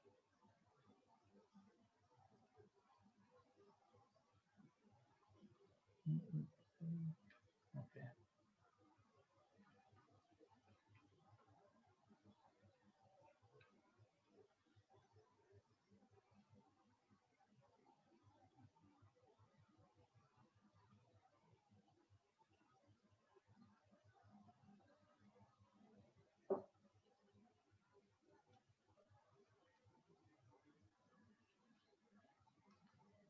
If you press shift, it will snap onto particular axis. Oops. Yeah, only when you are using this tool, and then if you press it, otherwise it will switch on to the smooth brush.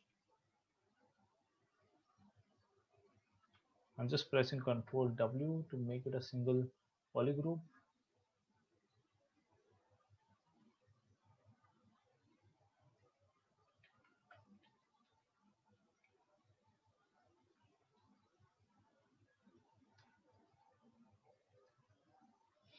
You can let's move this, slide this point at the center here, and then if you split the vertex, then you'll be able to get a sphere. But yeah, you'll need to have let's slide this the edge down instead of just the vertex, and now if we split it, we'll be able to get a perfect sphere. So if you subdivide this by pressing D, dynamic subdivision, and then we can just extrude this piece, polygroup island, or maybe you can scale this a little bit up.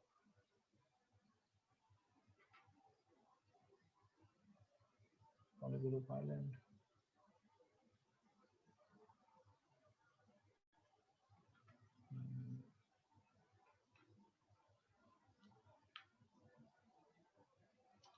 Slide this edge a little bit.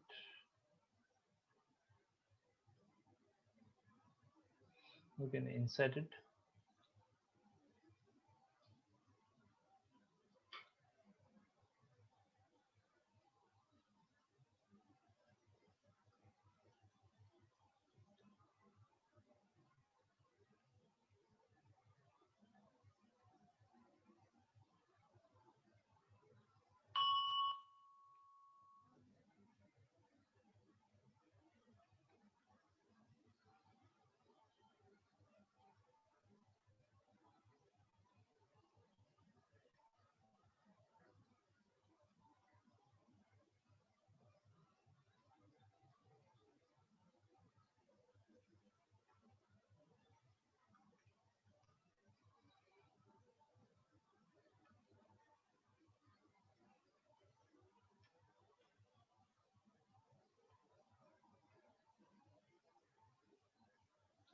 So right now I'm making a slightly different piece than that.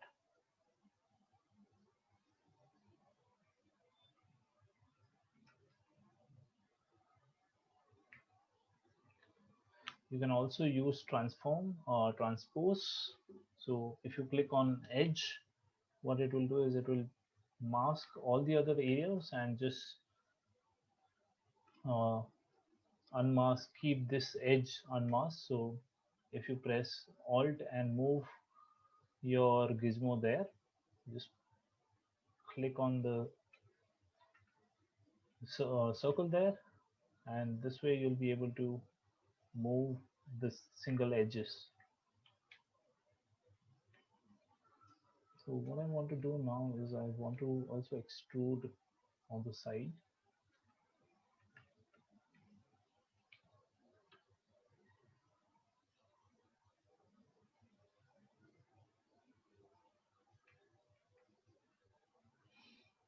And I want to move, I just delete this edge.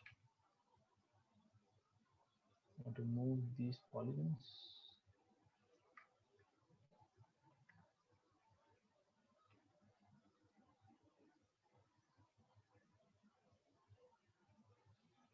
Slide. You can also work with Gizmo for vertex, just like how you do it in Maya.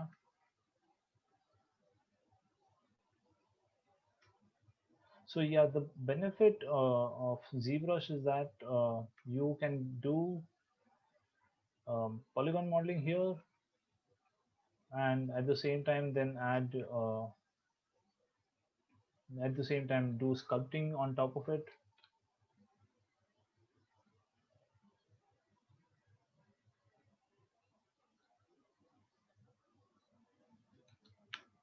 I suppose.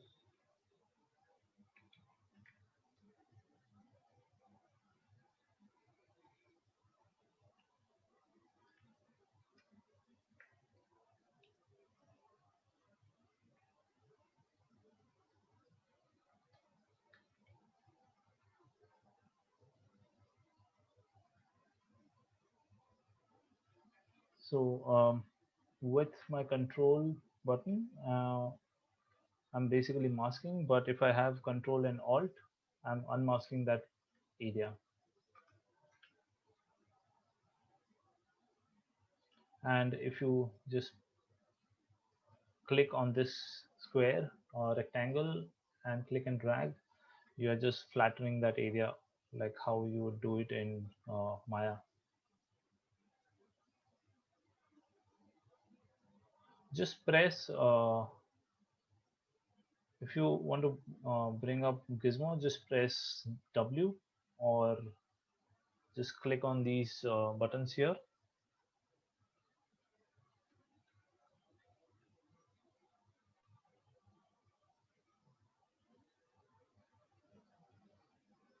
Okay.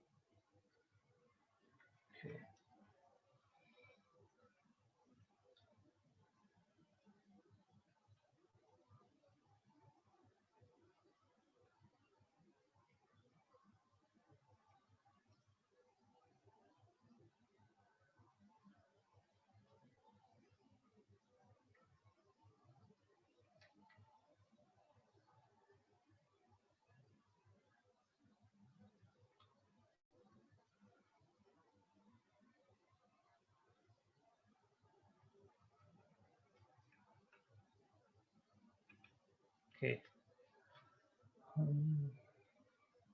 Do you guys have any questions?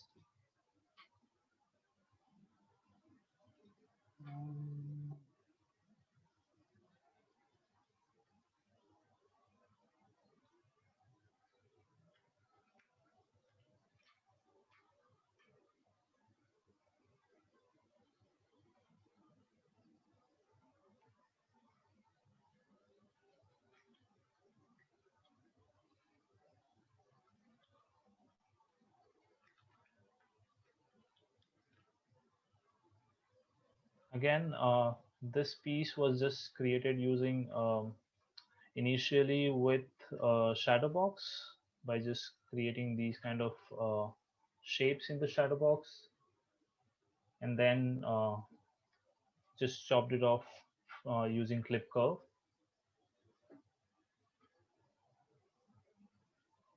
What do you hold to select multiple faces while polymodeling? I hold Alt.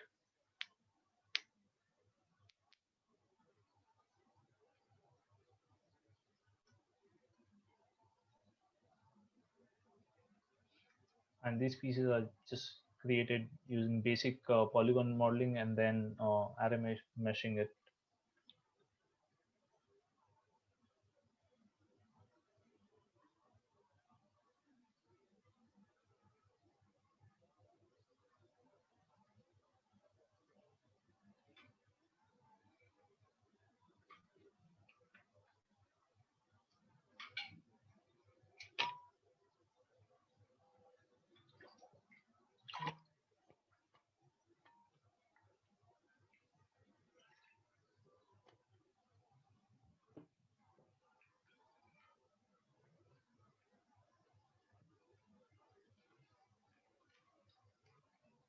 So again, this piece was just created using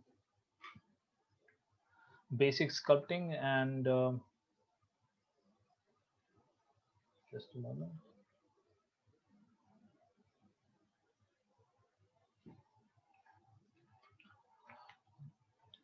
And then just creating those like the way we did for this panel.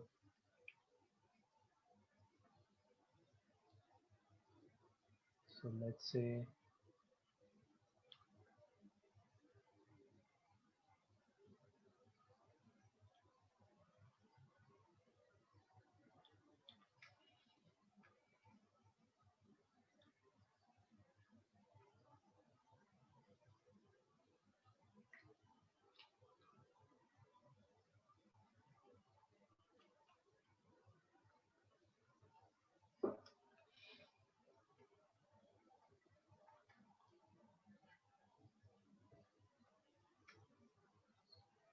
so I'll just take out certain part from this and using slice curve,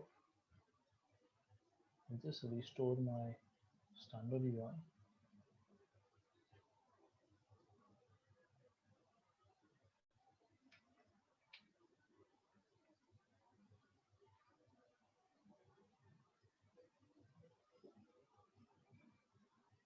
Go to geometry and just maybe reduce the resolution, delete higher, delete lower, and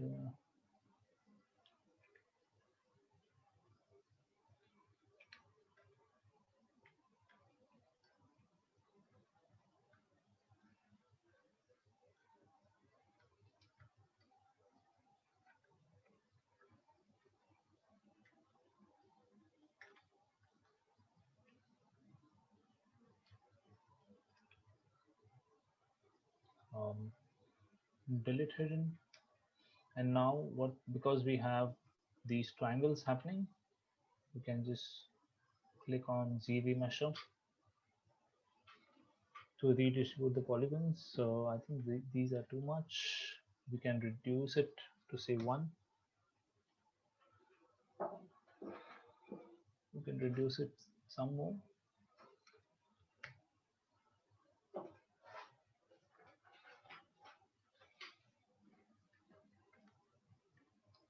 You can also, if you want to say keep the number of polygons as it is, you can click on same and it will keep the number of polygons as it is, but just redistribute the polyframes.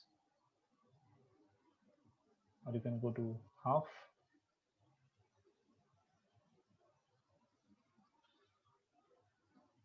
I think this is fine.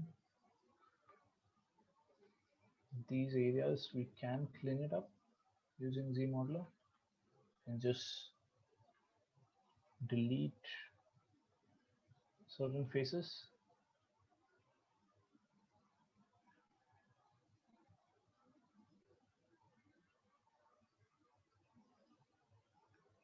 and add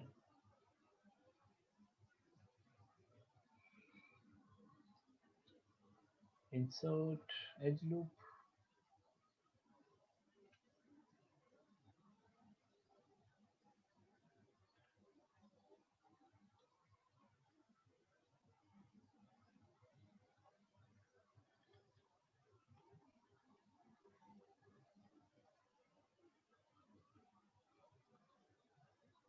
Just stitch this together.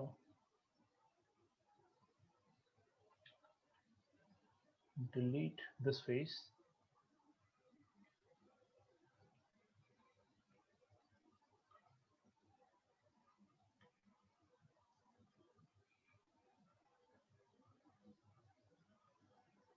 We can get rid of this edge loop here because we don't need it.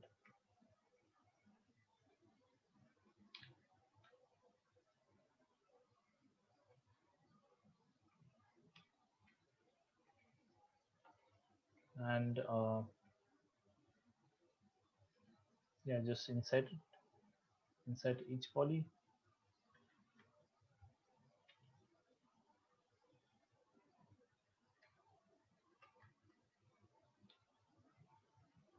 Delete hidden.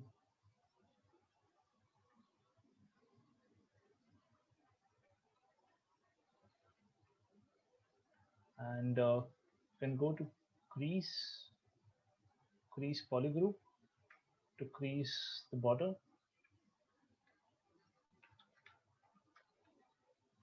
and then you can create that pattern. You can extrude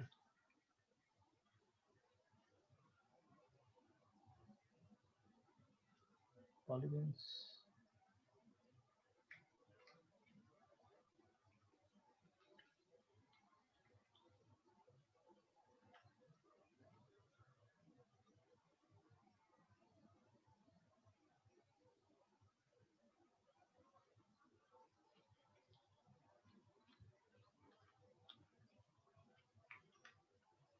So this piece is again just simple polygon modeling, and even this one using just spheres, or sorry, cylinder.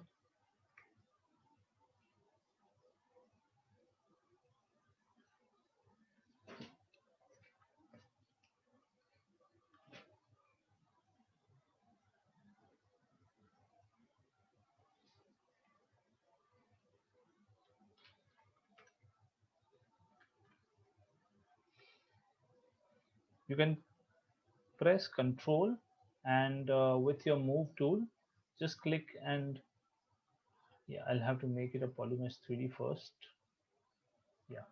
Now press Control, click and drag, and that will bring that will basically duplicate the model within each subtool, and then you can just start sculpting geometries on top of this. Let's turn on our symmetry. So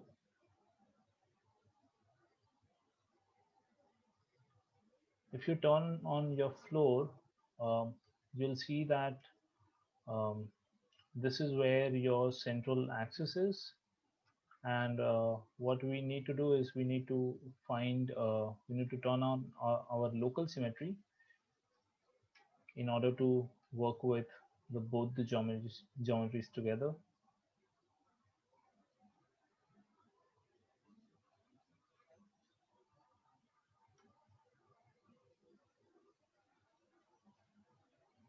And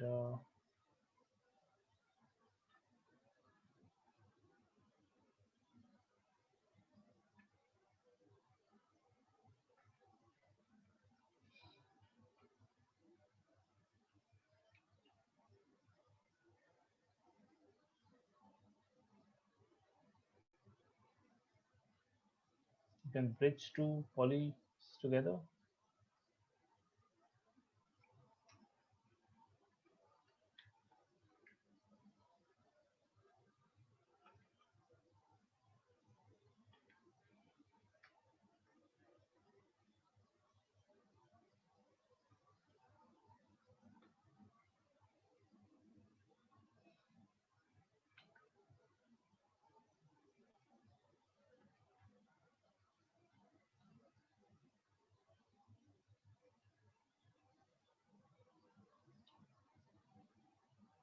So I'm now just moving in.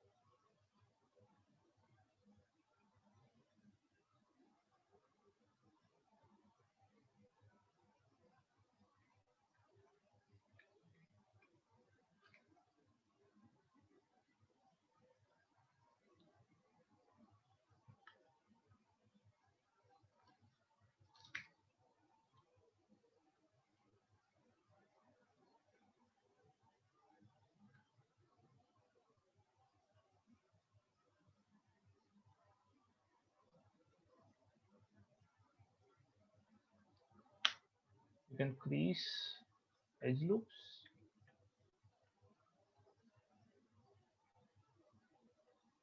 I'm just pressing crease, edge loop complete.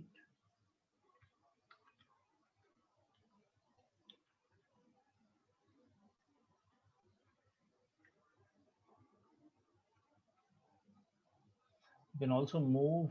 So right now with this move target action, you can move only single edge, but with move auto radius or move brush radius, you can also move complete edge.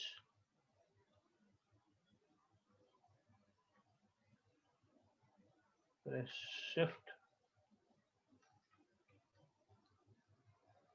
or you can use slide.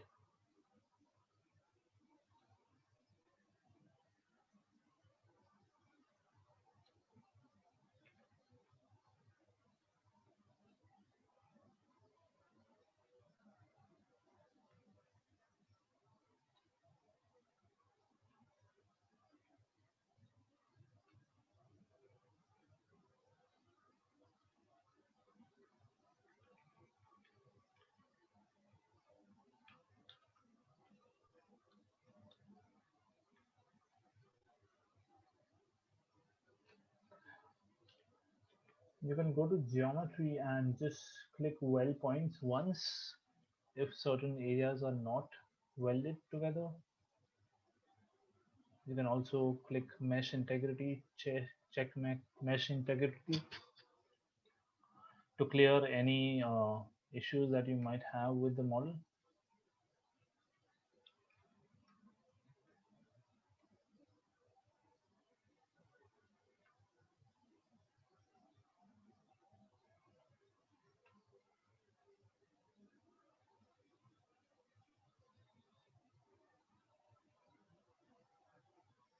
So now what I want to do is I'll just import another sphere, and then go to initialize, and then instead of cube or cylinder, I'll just make it a sphere. Oh, I think I did the wrong one. Yeah, I'll initialize Q sphere and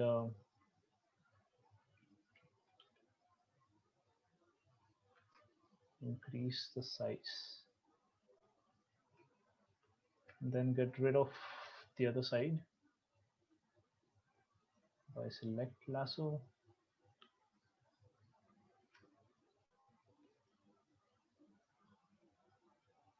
geometry, delete hidden,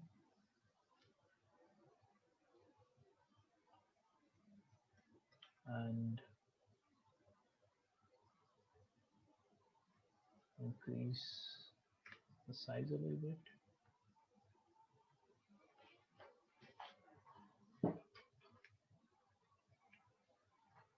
So here you'll just have to eyeball it.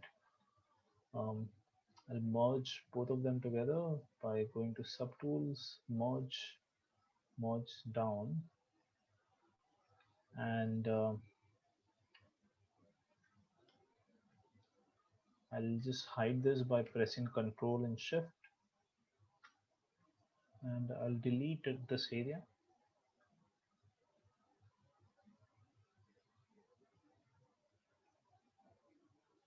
delete. What are you pressing to switch between polyview and the soft geometry version? I'm just pressing D for dog. So if you go to geometry, dynamic subdivision, so this is what, if now when I press shift D, I will turn off dynamic subdivision. When I press D again, will turn it on. But right now, just because certain parts of this geometry is hidden, it's not working. But as soon as I unhide all the objects, all the components in this geometry, I have a smoother version. And now what I'll just stitch these polygons together.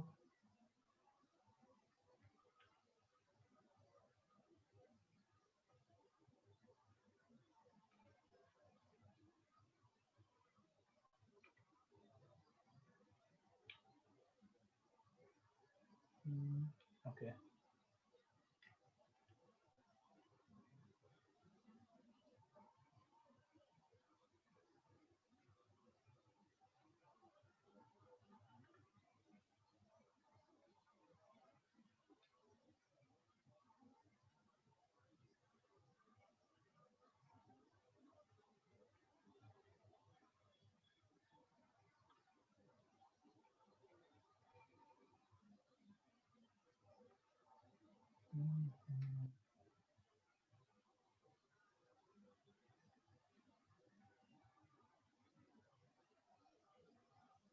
Okay.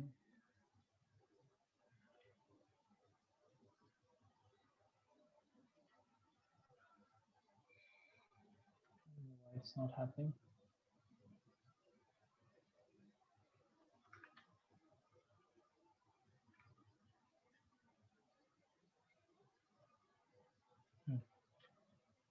Happened the other way.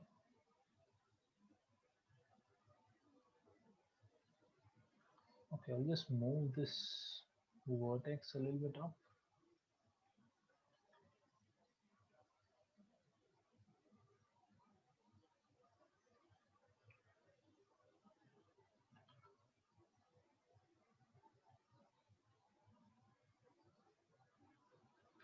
Okay. Oh, okay, because symmetry is on. My transform symmetry is on. That's why.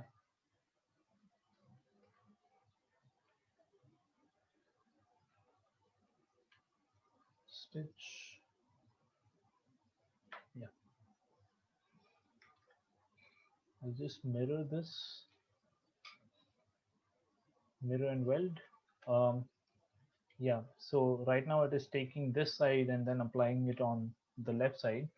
So in order to do that, in order to resolve this, just go to deformation and then click mirror and then click on mirror and weld.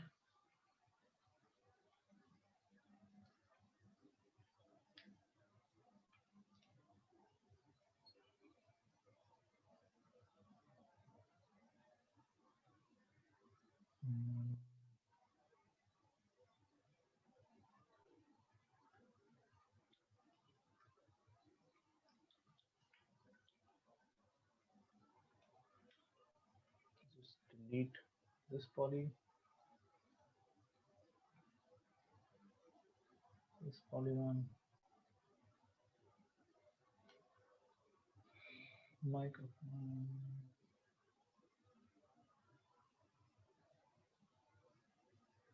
That question is for Mike.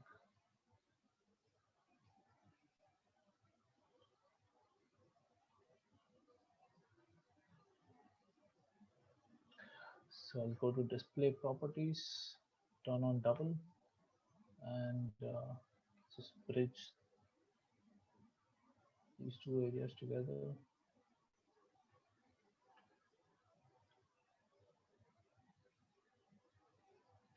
Control Z, I'll turn on my symmetry.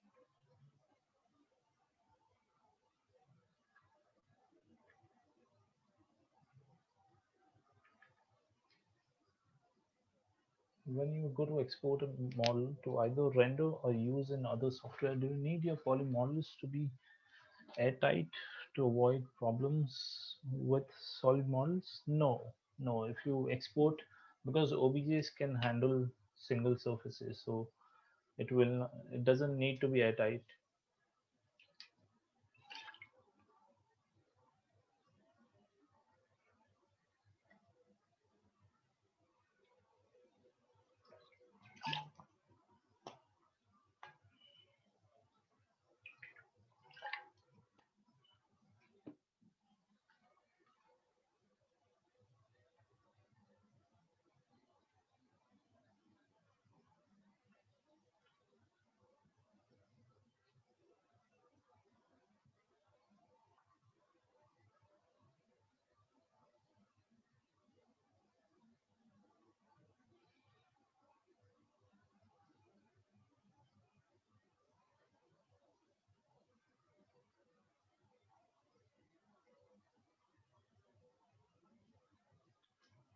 Hmm.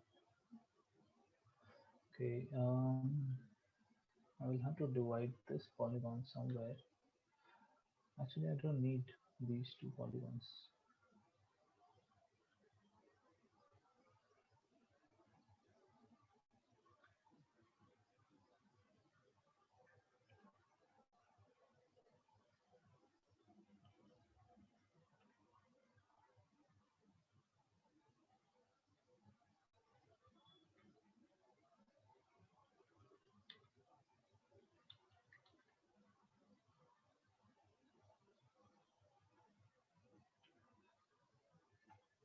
Hmm.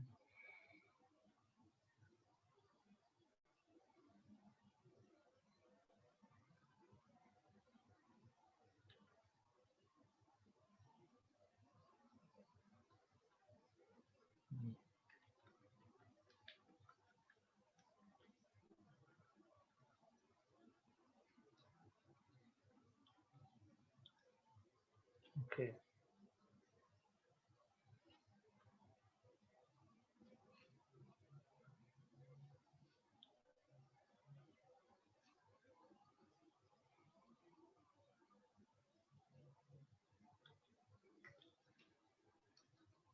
So again, this using basic sculpting and then Z-sphere polygon modeling,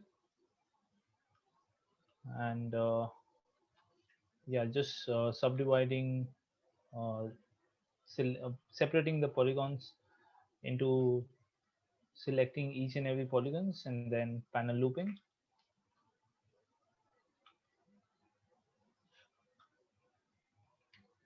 Same here.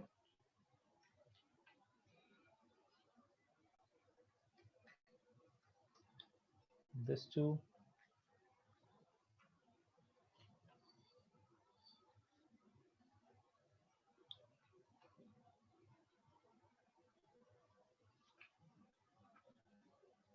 Yeah, and we explored different kinds of tubes.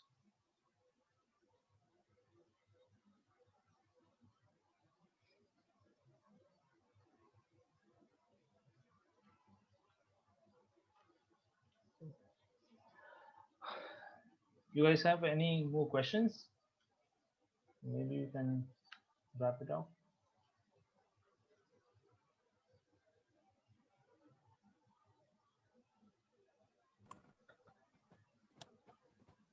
Hey, Keyur. Hello?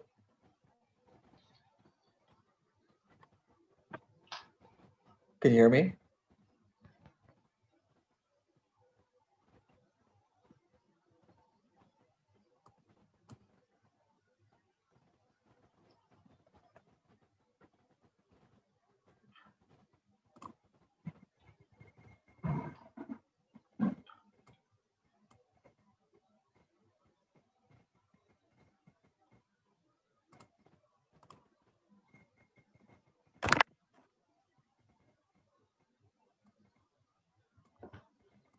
Keyur, can you hear me?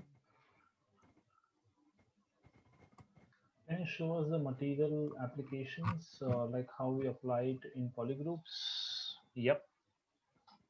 Um you can apply different materials to even different polygroups. So if I just select this one and select this material, or let's say this texture material, in order to apply material, you need to have either mRGB or material channel on. So this will only apply the material and not any other color information. And you can just go to color and click fill object. So now when you try to change the material, you can see you have this brush on. That means that the material is applied onto this geometry, whereas if I go back to a different model or different piece, then this piece has a standard material, whereas this one has the textured material that we applied. Keyur, can you hear me? I think you can't hear me. Mike, I cannot hear you. Is my audio correct? Or I think yours might be off. so I can't hear you. They hear me.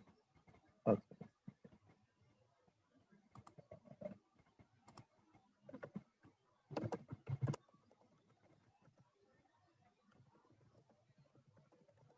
They hear me. Since yes, you can. Oh, okay.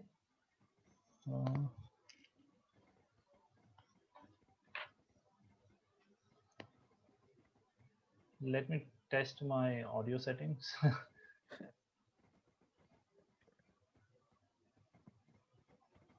Hello.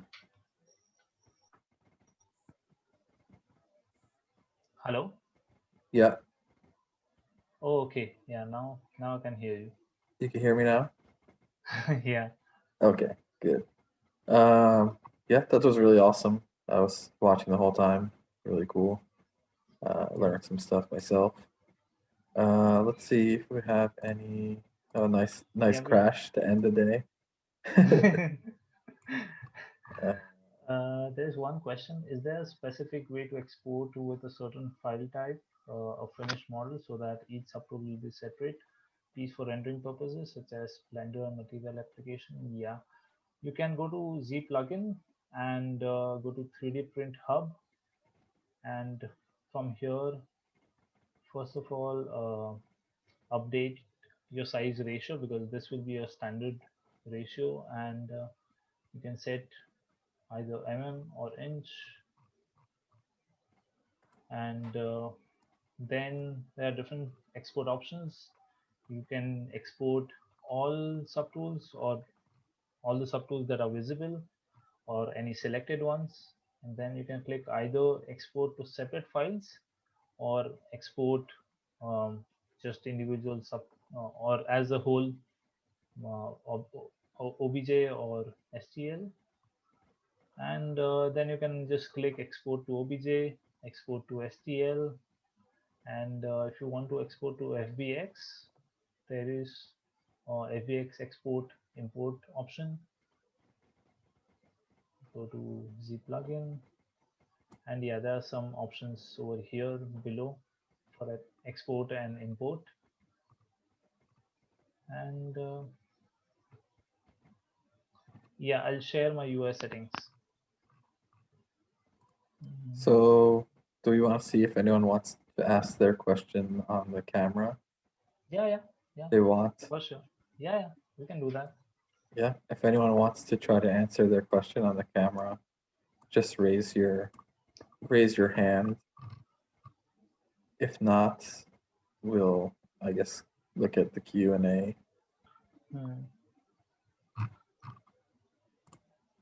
We can look at the Q&A. But again, Okay. just raise your hand if you want to come on camera or voice and ask a question.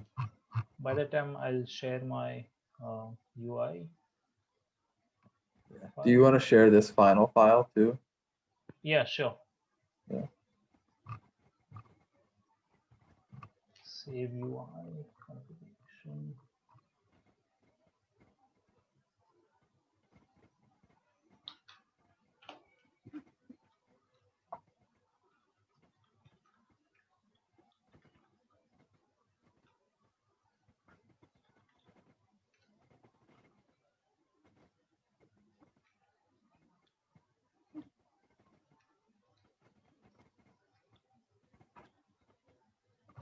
Oh, we have a raised hand here.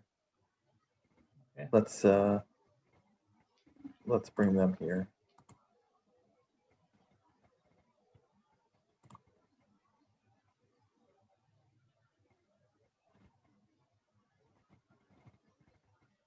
This is Joseph. Hey, Joseph. Hi, can you hear me all right? Yep. Yeah. Oh, this is kind of along the same question as before in terms of saving. So like if you're using this for say like an architectural application versus maybe you were going to design something like this and then try to 3D print it. I saw that there's a scale option, but like is there, when you're working with the subdivisions, you know, towards the end, you're going to have a higher poly count to make it look smoother. When you export it into something, like say you're going to 3D print it, Yeah. is there like a rule of thumb for like what kind of resolution you want to end up with as far as like number of polygons? So like, because you're going to bring it, you're going to take that file and send it into another program. Yeah. And like, just as an example, like I'm a machinist, so like some of the stuff that if I bring it into Mastercam or something, if the file is like an STL, it's difficult for me to use, whereas 3D printing likes STL. Yeah. So if I save a file in a certain program, bring it into my CAD software, if it has too many faces or if it's generated in a weird way, it's hard to use. So like, is there a rule of thumb for like at the end, like, okay, everything looks nice. Do I want to like lower my poly count? Do I want to get it as much as my computer can handle? Like, what's your rule of thumb for how you deal with that?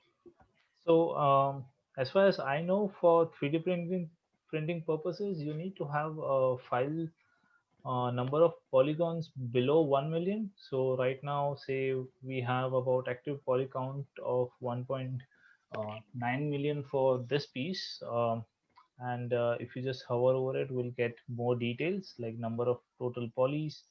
What you can do is you can go to Z plugin, and I think that's what I've done for my other mesh as well. Like I've reduced the size.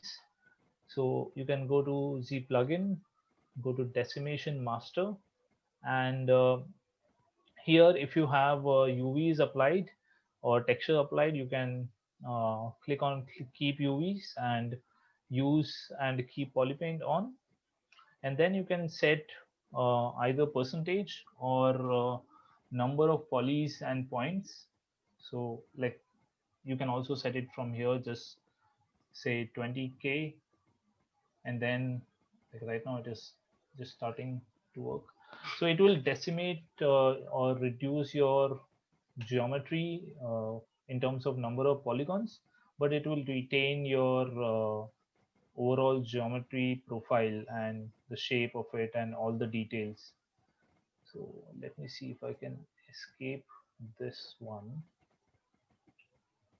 But so would you then just kind of have to play around with settings as far as if you used a bunch of alphas to put in like really small details into the surface as to how low you can go before those details start to look bad? Yeah. That's what you would have to do.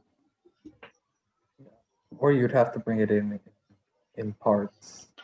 Yeah. Like not the whole mesh at once, and then especially if you were going to like a NURBS workflow, like the sad truth is usually you'll have to remodel it and use the mesh as a reference. That's usually like what people are doing often for like accurate modeling, you know. Yeah. So you mean retopologizing, right? Yeah, well, I don't know, like let's say you were for some reason sculpting a concept car here. and you know, obviously you would never be able to use that for the real manufacturing. So usually that would Yeah. just be brought in to another Yep. software as like a reference, and then you would be doing the real modeling over Yeah. on top of that. I guess I'm Yeah. just surprised no one's made like a plugin, or maybe it's just the difference between NURBS and this, that there isn't a great way to like in one click have it just like work in something Or else. because there's no, because it's just there's just not. It's just not. When things are not factual, they're hard to automate, Hmm. and there's too many conditions like to know what you want or how you want it to be Hmm. the flow. It's not like obvious. So that's when things are not like when there's not one answer, that's usually when you'll find there's not an automation process. And it's just something that there's not like really one answer. And that's just, you know, it's just the way it is. You know, I mean, there's just insanely brilliant people out there, and there's no perfect tool still. So, Hmm. you know, it just Yeah. kind of is what it is. It's like, I mean, you can look at it like if you had an image in Photoshop, you could bring it into Illustrator, and then you can automate the line work, but it's not always or even rarely is what you want, you know. Oh yeah, like they have the image trace. So if it's really sharp Exactly. edges, It's it the can do same it. But idea. yeah, the more complicated it gets, the harder it's gonna have to be able to just do it for you. Okay, that makes sense. Yeah, I mean, it's the same idea. Like mesh is like pixels, and NURBS is like vectors, right? So it's the same That's thing. okay. That just made it click for me because yeah, that's a great way to think about it. Yeah. Thank you.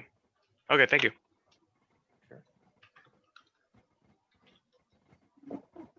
So Kira just put the, is that Yeah, all I you just had for sent your the link. question? Yep, that's it. Thank you. Okay, thanks. Let's see. Yeah, I just sent the UI and the latest file.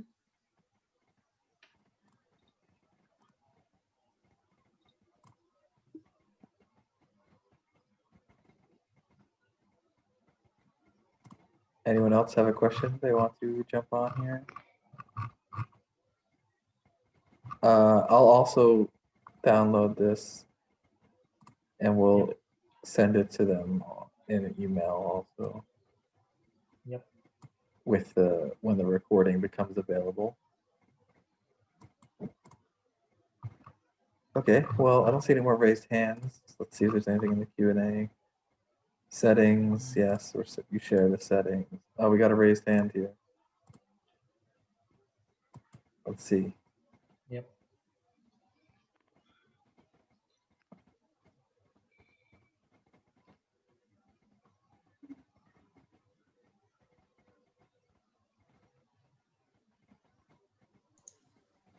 Hi, Keyur. Hi. Hi, Siddharth. Hi. Hi, Michael. Hey. Actually, I wanted to know more about poly painting in poly groups. Like when I tried to poly paint, and when I was trying to export this to a rendering module, like it all became as the same material. So is there a easier way to actually do this? Like in terms of material applications, I find this a little weird. So if you could just run. I'm not able to understand your issue. So, No, like when what we make happens when you export it?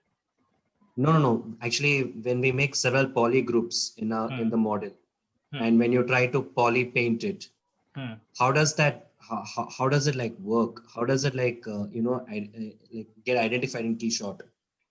How does it differentiate those materials? So as in when we put as in when we try to switch between different materials. So I So wanted to know that actually. So yeah, so what you can do is you can apply, say, a different material to this poly group, or you can also apply a different color to this one particular poly group. Let's say fill object. Oops. No, I want to do it into a particular poly group. Fill object, and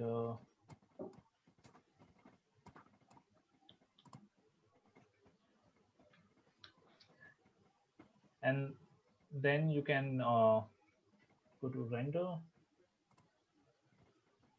click key shot, and also send click on group by material. So, and also you can apply different material to different groups by just turning on your material channel. And yeah, I'm just getting confused between custom UI and standard UI. Yes, so you can just apply different materials for different polygroups, and then if you have group by material on, it should give you a different material for in Keyshot. Then what if we try to poly paint? How that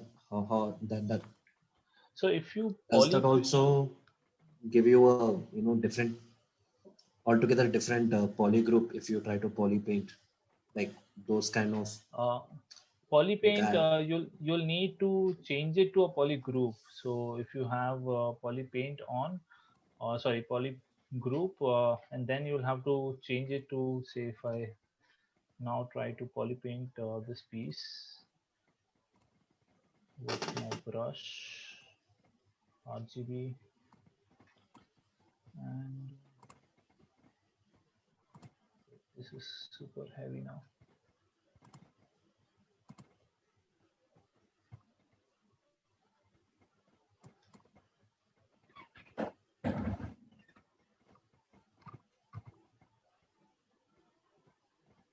Okay, I'll turn off my video. I think because of that it's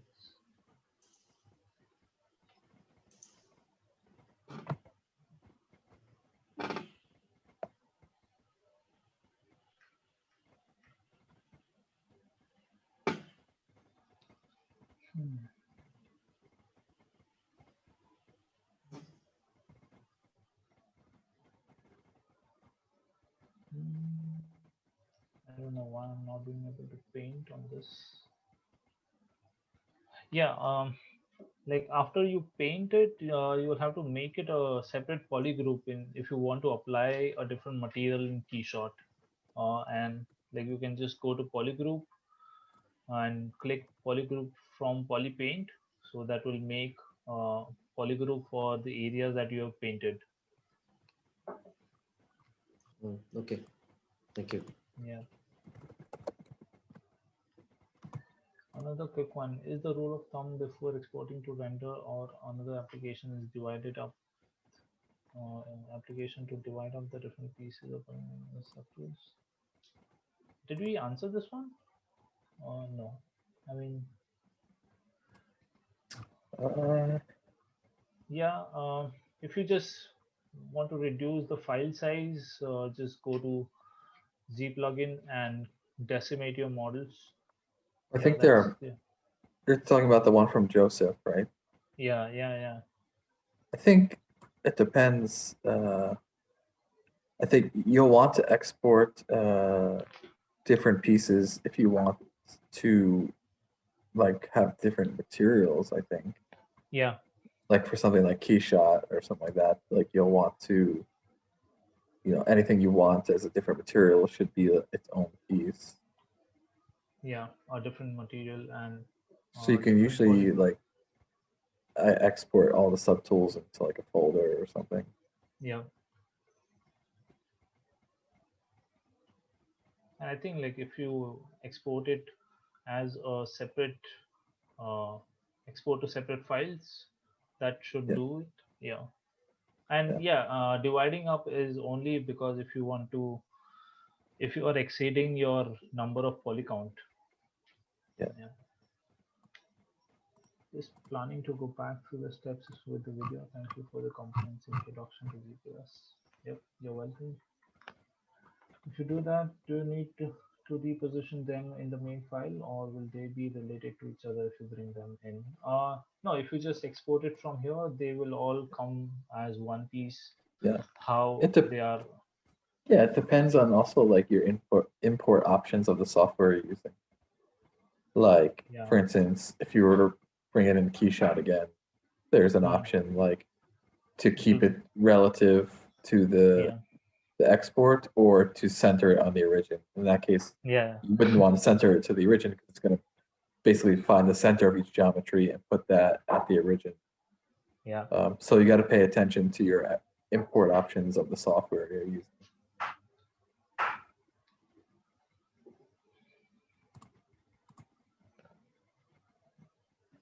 So in that case, you need to use subtools. Yeah.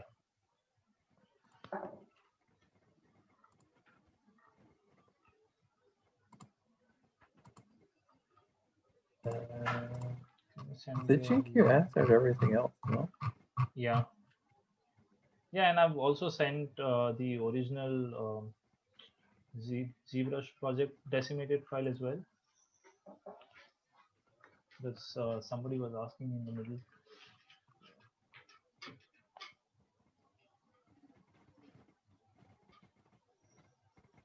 Okay. Well, thank you all very much. Thank you, Keyur. Thank you so much. You'll get an email sometime. Well, it depends what time zone you're in, but it should be, I don't know, let's say, it really depends on when Zoom finishes. Sometimes it's fast. It usually takes longest in making the transcription, but the longest it will take is a day, but it's usually sooner. And once that happens, we'll send you an email to access that and the files. So, and also just, just remember there's other webinars happening tomorrow and next weekend. If you're interested and haven't signed up already, check them out, and be sure to check out the master's degree too if you're interested in that. That's all for me. I don't know about you, Keyur. No, nothing. Good. Well, I hope this was useful. So, yep. Well, they seem to like it there. Yeah, I mean, ZBrush ZBrush isn't difficult. It's the UI that's difficult. It's like the opposite of every other software. Like the actual software is really simple. It's just getting used to the UI. It's not like every UI we're trained for. You know? Yeah, the UI is quite different than the other ones. Yeah. Like even just not having file in the top left. It's just you know, like but what can you do? That's the way they made it. Okay, well, that's all for me. Thank you all for attending, and I will see you all tomorrow, whoever's joining that one tomorrow. Thanks. All right. Thank you, guys. Bye. Bye.